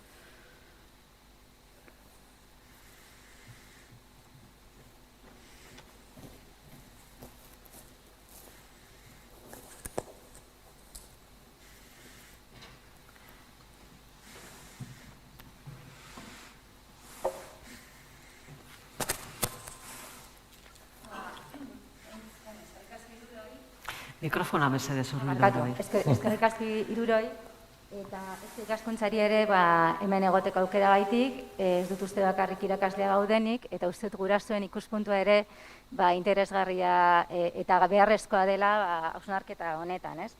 Entzun gauza interesgarria asko entzun ditugu, baina atzo eta gaur, baina esaldi batekin geratzen naiz, bada Sabinek aipatu duen, Euskadik necesita cocina fusión, ahora estamos en una cocina kilómetro cero. Zergaitik esaten dut hau, eta bere erantzuna, galderari ez diote erantzungo, baina ekarpen txiki bat bai egin. Nire begira da, kanpoan 20 urte baino gehiago mandako euskaldun batena da, alaba bat daukat, 10 urtetakoa, 9 kanpoan eman ditu, Asian herrialde bitan, eta eskola publikoan eman du urte bete, orain bigarren ikasturtea egiten ari da. Nahita sartu genuen eskola publikoan, Bilbon bizi gara, Euskadi ere ikastola batetik kanpo ezagutzeko aukera emateko eta eskola nazioarteko eskola batetik kanpo. Orduan, ez da zaila, zaila ez, posible da Euskaldun izatea, Nafarroa, Iparralde, hemengoa, eta aldi berean nazioartekoa.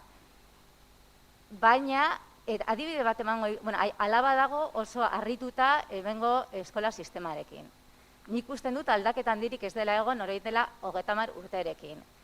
Kanpoan egon garenean ez da egon elitezko eskoletan edo horrelan. Bai egon da, bat izan da Alemaniar eskola bat, bestea Australiar eskola txiki bat, nazioartekoa Tailandian, bale? Eta nola egiten zuten, Australiar eskola zen.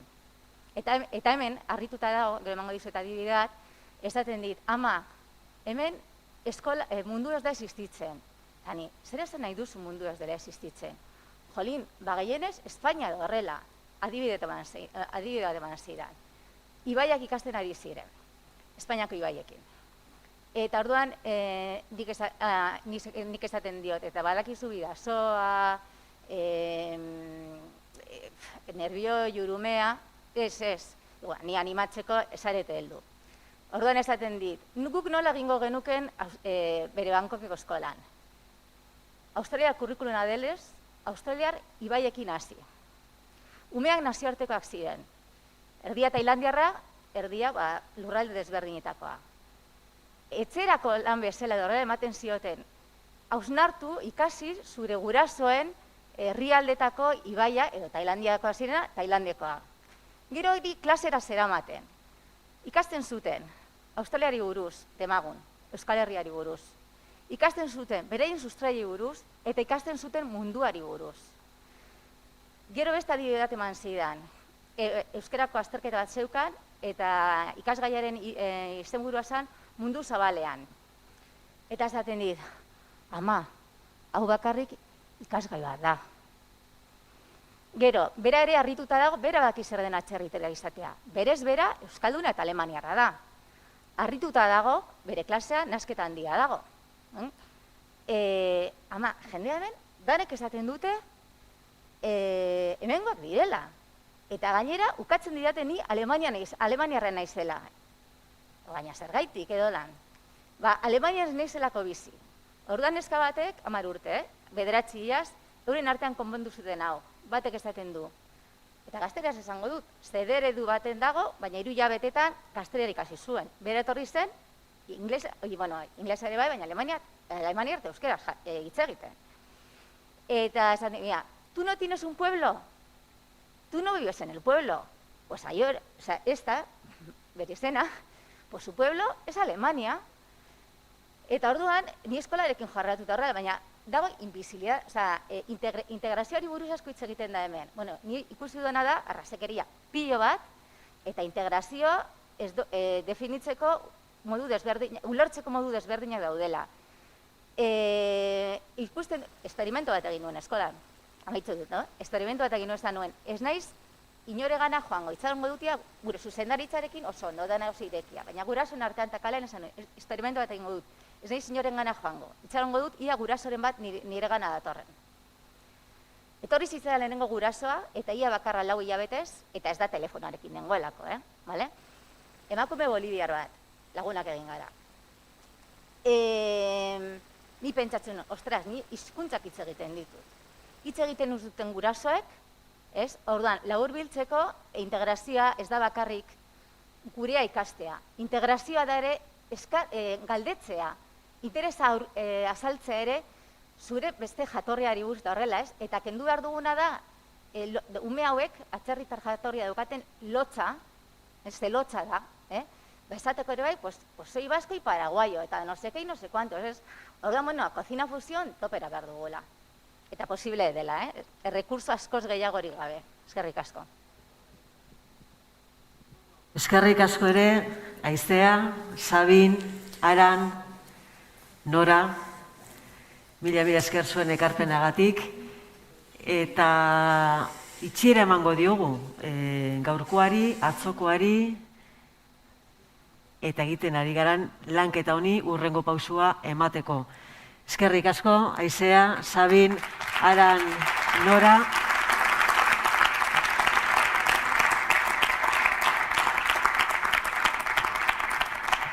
Itxera emango diogu, Begoña Pedrosa sailburu ordea gurekin egongo da. Nik Eusko Ikaskuntzaren izenean, leko ohartxo bat. Zuen hitza jasotzea nahiko genuke. Egon, esaten ibili gara, ez da, ariketa telematiko bat, baina, ez da posible izan erabiltzea, baina ez dugu nahi, zuek gelditzea zuen ekarpena luzatzeke. Propio bideratuko zaizue, bai hemen zaudetenok eta online zaudetenok, sentitzen du baina dana fitxatuta zaudete, jasoko duzue bidea zuen ekarpenak eta hausnarketak luzatzeko. Eta estima uniz jasoko dira eta gehituko ditugu. Nik Begoñari hitza eman aurreter, bi hitz bakarrik. Elkartzen gaituna da hezkuntzaz hitz egin behar dugu, hezkuntzari espazio eta gunea eta denbora eskaini behar zaio hitz egiteko. Garbi gelditudan gauza bat olan titular potolo batean esateko hezkuntzaz hitz egiteko aurretik gizarte arazoaz hitz egin behar dugula, eta gizarte arazoi erantzuna bilatzeko galderak asmatu behar ditugula, eta galderak asmatzeko begirada poliedrikoa ireki behar dugula, eta horri begira bilatuko diogu lekua hezkuntzari. Hezkuntzara heltzen dira arazoak, hezkuntzari eskatzen zaio arazoari erantzuna emateko, oraindikan gizartean identifikatzeke, adosteke, galdetu gabe eta erantzuteke ditugun gaiei. Beraz, bi prozesu egin dugu hemen topo, Eusko Ikaskuntzak eta Jaurlaritzak bidean duena, hemen elkartu gara, bi egun hauetan, atzo traketxeago, baina, jaso genitun bideak, eduki zornitu gara eta badakagu zer pentsatu, ze galderak planteatu, elkarrekin erantzunak bilatzen joateko. Eta hori izango da gure ibilbidea. Elkarrekin erantzun bilatzen jutea, pixkat begirada poliedriko zabalontatik. Eta Eusko Ikaskuntza horretarako da, eta horretarako izango da, eta jarriko dugu, irekiko ditugu guneak, elkarrekin honi bidea emateko. Nire aldetik besterik ez, eskerrik asko, elkartu zareten guztioi, hemen eta online zaudeten hoi, eunekin hasi ginean, 300 gaude, guazen elkarrekin bidea egitera, eskerrik asko. Eta orain zurea hitza Begoña.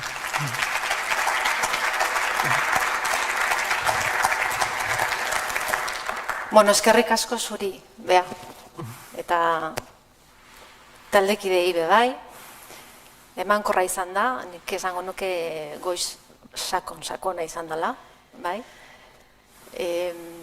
Zerbait prestatuta ekarri dut eta horrutziot, jarri nazain bat ideia hartzen, eta laburra izango naz. Lehenengo eta behin, zorion guztioi hemen egoteagatik, larun bata da, nekatuta gaude, eta benetan eskertzekoa dela hemen egotea hezkuntzaz, eztabaidatzen, hausnartzen, eta nik 3-4 ideia bakarrik azpimarratuko nituzke, gauza asko dauzkago esateko eta konpartitzeko, baina, nik pentsatzen dut benetan eta hemen entzundakoa ontze bertan, ez da, kontuan hartuta, benetan dala unea aukera bide berri bat egiteko, baina batez ere gure komunitatea ilusionatzeko, eta hau bihotzetik esaten dut.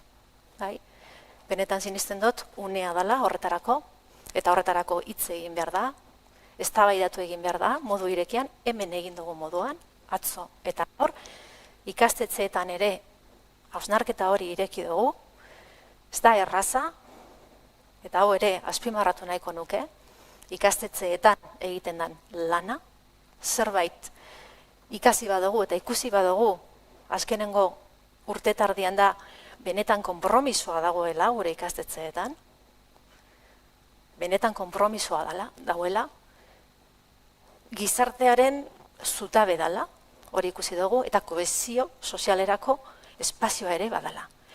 Hala ere, desafioak dauzkagu, ez dakizeinek erabili duen, ustut Daniel izan dela, desafio handiak ditugu, heldu egin behar dizkiegu, aurrez aurre begiratu, atzo, hemen, segregazioaz hitz egin genuen, transparentzia guztiarekin, eta nik usteot badauzkagula hainbat eta hainbat, esango nuke, erronka potolo, eta horretan gabiltza, buru belarri, tokian tokiko esperientzak ezagutuz, entzuten, asko entzuten ari gara, eta esango nuke hezkuntza komunitate osoa aintzat hartu, eta hemen ikusten ditut, aurrez aurre ikuskariak, zuzendariak, irakasleak, guraso batzuk ere bai, guztion lana dalako jakina, eta esango nukeena da, benetan, momentu honetan, sinergiak bilatu behar ditugula, eta gaur hemen ikusi dugu makroa, ikusi dugu mesoa, eta ikusi dugu mikroa ere bai, eta mikro horretan ikusi dugu, badauzela moduak, modu batean egiteko, ez da? Redundantia da, baina horrela da. Egin daitekela, ikusiko dugu, esperientzia honek zer ematen duen, baina nik usteot hemen badagoela gako bat, eta atzo usteot bonalek bota zuela, eta da, kontzentzuarena, hitzarmenaz ari gara. Kontzentzu minimo hori beharrezkoa da, zoru komun hori eraiki egin behar da komunitate guztietan. Errazena da dekretu bat ataratzea, hori ere bai, baina horra heltzeko bide bat egin behar da. Komunitate txikietan, hezkuntza sisteman, bai? Makrotik mikrora. Eta nik uste dut momentu honetan ari gara temperatura hartzen, naiz eta txosten pilo bat idatzi diren, oraindik ere gehiago jakin behar dugu gauzak ondo egiteko. Eta nik uste dut patxadaz egin beharreko prozesuak direla, bai? Ezagutzaz hitz egin dugu gaur, benetan, niretzat gozamena izan da. Gozamena izan da. Entzundakoa, 9:30 hasi gara, ordubiak dira, ni hondik fresko nau. Bai? Logutzindet gaur, baina fresko nau. Eta nik uste dut hemen badozela galdera berriak, ezta? Eta hau aipatzen dut, momentu honetan, kurrikuluma berpentsatzeko momentua ere tokatzen dalako. Eta hemen badaude pertsona batzuk, horretan buru belarriari direnak. Eta, hemen, hasi gara, zuek, asmatu dozue bete-betean. Hala ere, benetan, ikastetxetara gehiago hurbildu behar gara. Hemen ikusten ditut eskola txikiko jentia, zelako proiektuak dauzkagun eskola txikietan, benetan. Nik usteot, praktika onak ere badauzkagula gure ikastetxeetan, kompetentzietan oinarritzen diren ikasketa prozesuak direla, baina, Sabinek bota doa moduan, etorkizunera begiratu nahi badugu, gauzak aldatu egin behar ditugu. Irakasleen profilez hitz egin behar dugu. Lasaitasunez, baina hitz egin behar da. Hitz egin da asko, azenolako ikasleak eta pertsona ditugu, baina irakasleen profiletaz ere hitz egin behar dugu. Ez dugu asko hitz egin, eta lehen gemarekin justu errekreban, aritu naiz hortaz, Gonzalok bota dago ixean autonomiaren gaia, lidergoaz, ez dugu asko hitz egin, autonomia hori garatzeko eta aktibatzeko gure ikastetxeetan, gure taldeak ahalduntu egin behar ditugula, oso importantea den elementu bat, eta hortan ere bagabiltza zuzendariei, ikastetxetako zuzendariei, entzuten egunero, eta hortik ari gara eraikitzen. Orduan, berriro ere, nik esango nuke momentu interesgarria, polita, eta ilusionantea dela, eta gaur hemen pizkat eskor jarri gara, baina nik uste dut ilusio horiek ere esplizitatu egin behar ditugula. Garai gogorrak bizi izan ditugulako. Eta nik bukatzeko esango nukeen gauza bakarra dela, zan gaudela, eta hori da importanteena, gauza asko aldatu behar ditugula, baina pertsonekin kontatu behar dugu, dauzkagun pertsonekin, aktibatu egin behar ditugu, ekintza berri horiek, eta recuperar la pasión por el conocimiento, ¿saben? Eguneko unean ados, bai? Ezagutzarekiko estimua, oso importantea, ezagutzarekiko estimua. Eta orain kurrikulumari buruz ari garela, nik azpimarratuko nukena da, ez dezagun, edo ez gaitezen galdu, zer horretan. Eta lehen Pedro bota dau, edukiak, kompetentziak, galdera da nola egin nahi dugun. Nola antolatu nahi garen gure ikastetxeetan kurrikulum berria egiteko. Hasi gara hausnarketa hori egiten, eta gure eztabaida ezin da izan nire ezagutza, nire edukiak, zure edukiak, eduki horiek jarri behar ditugu ikaslearen garapenaren zerbitzura. Eta zuek aipatu dituzuen interdisziplinaridadea, eta bar, hor kokatu behar gara. Orduan, dekretua idatzi egingo dugu, argitaratu egingo da, baina ez da hemen bukatzen. Garatzen jarraituko dugu, dinamikoa izan behar da, eta hor jarri behar ditugu gure indarrak. Eta horrekin batera, esango nuke Gonzalok esandakoa, eta esplizitoki izango dut. Hitzarmena, bai, hitzarmena.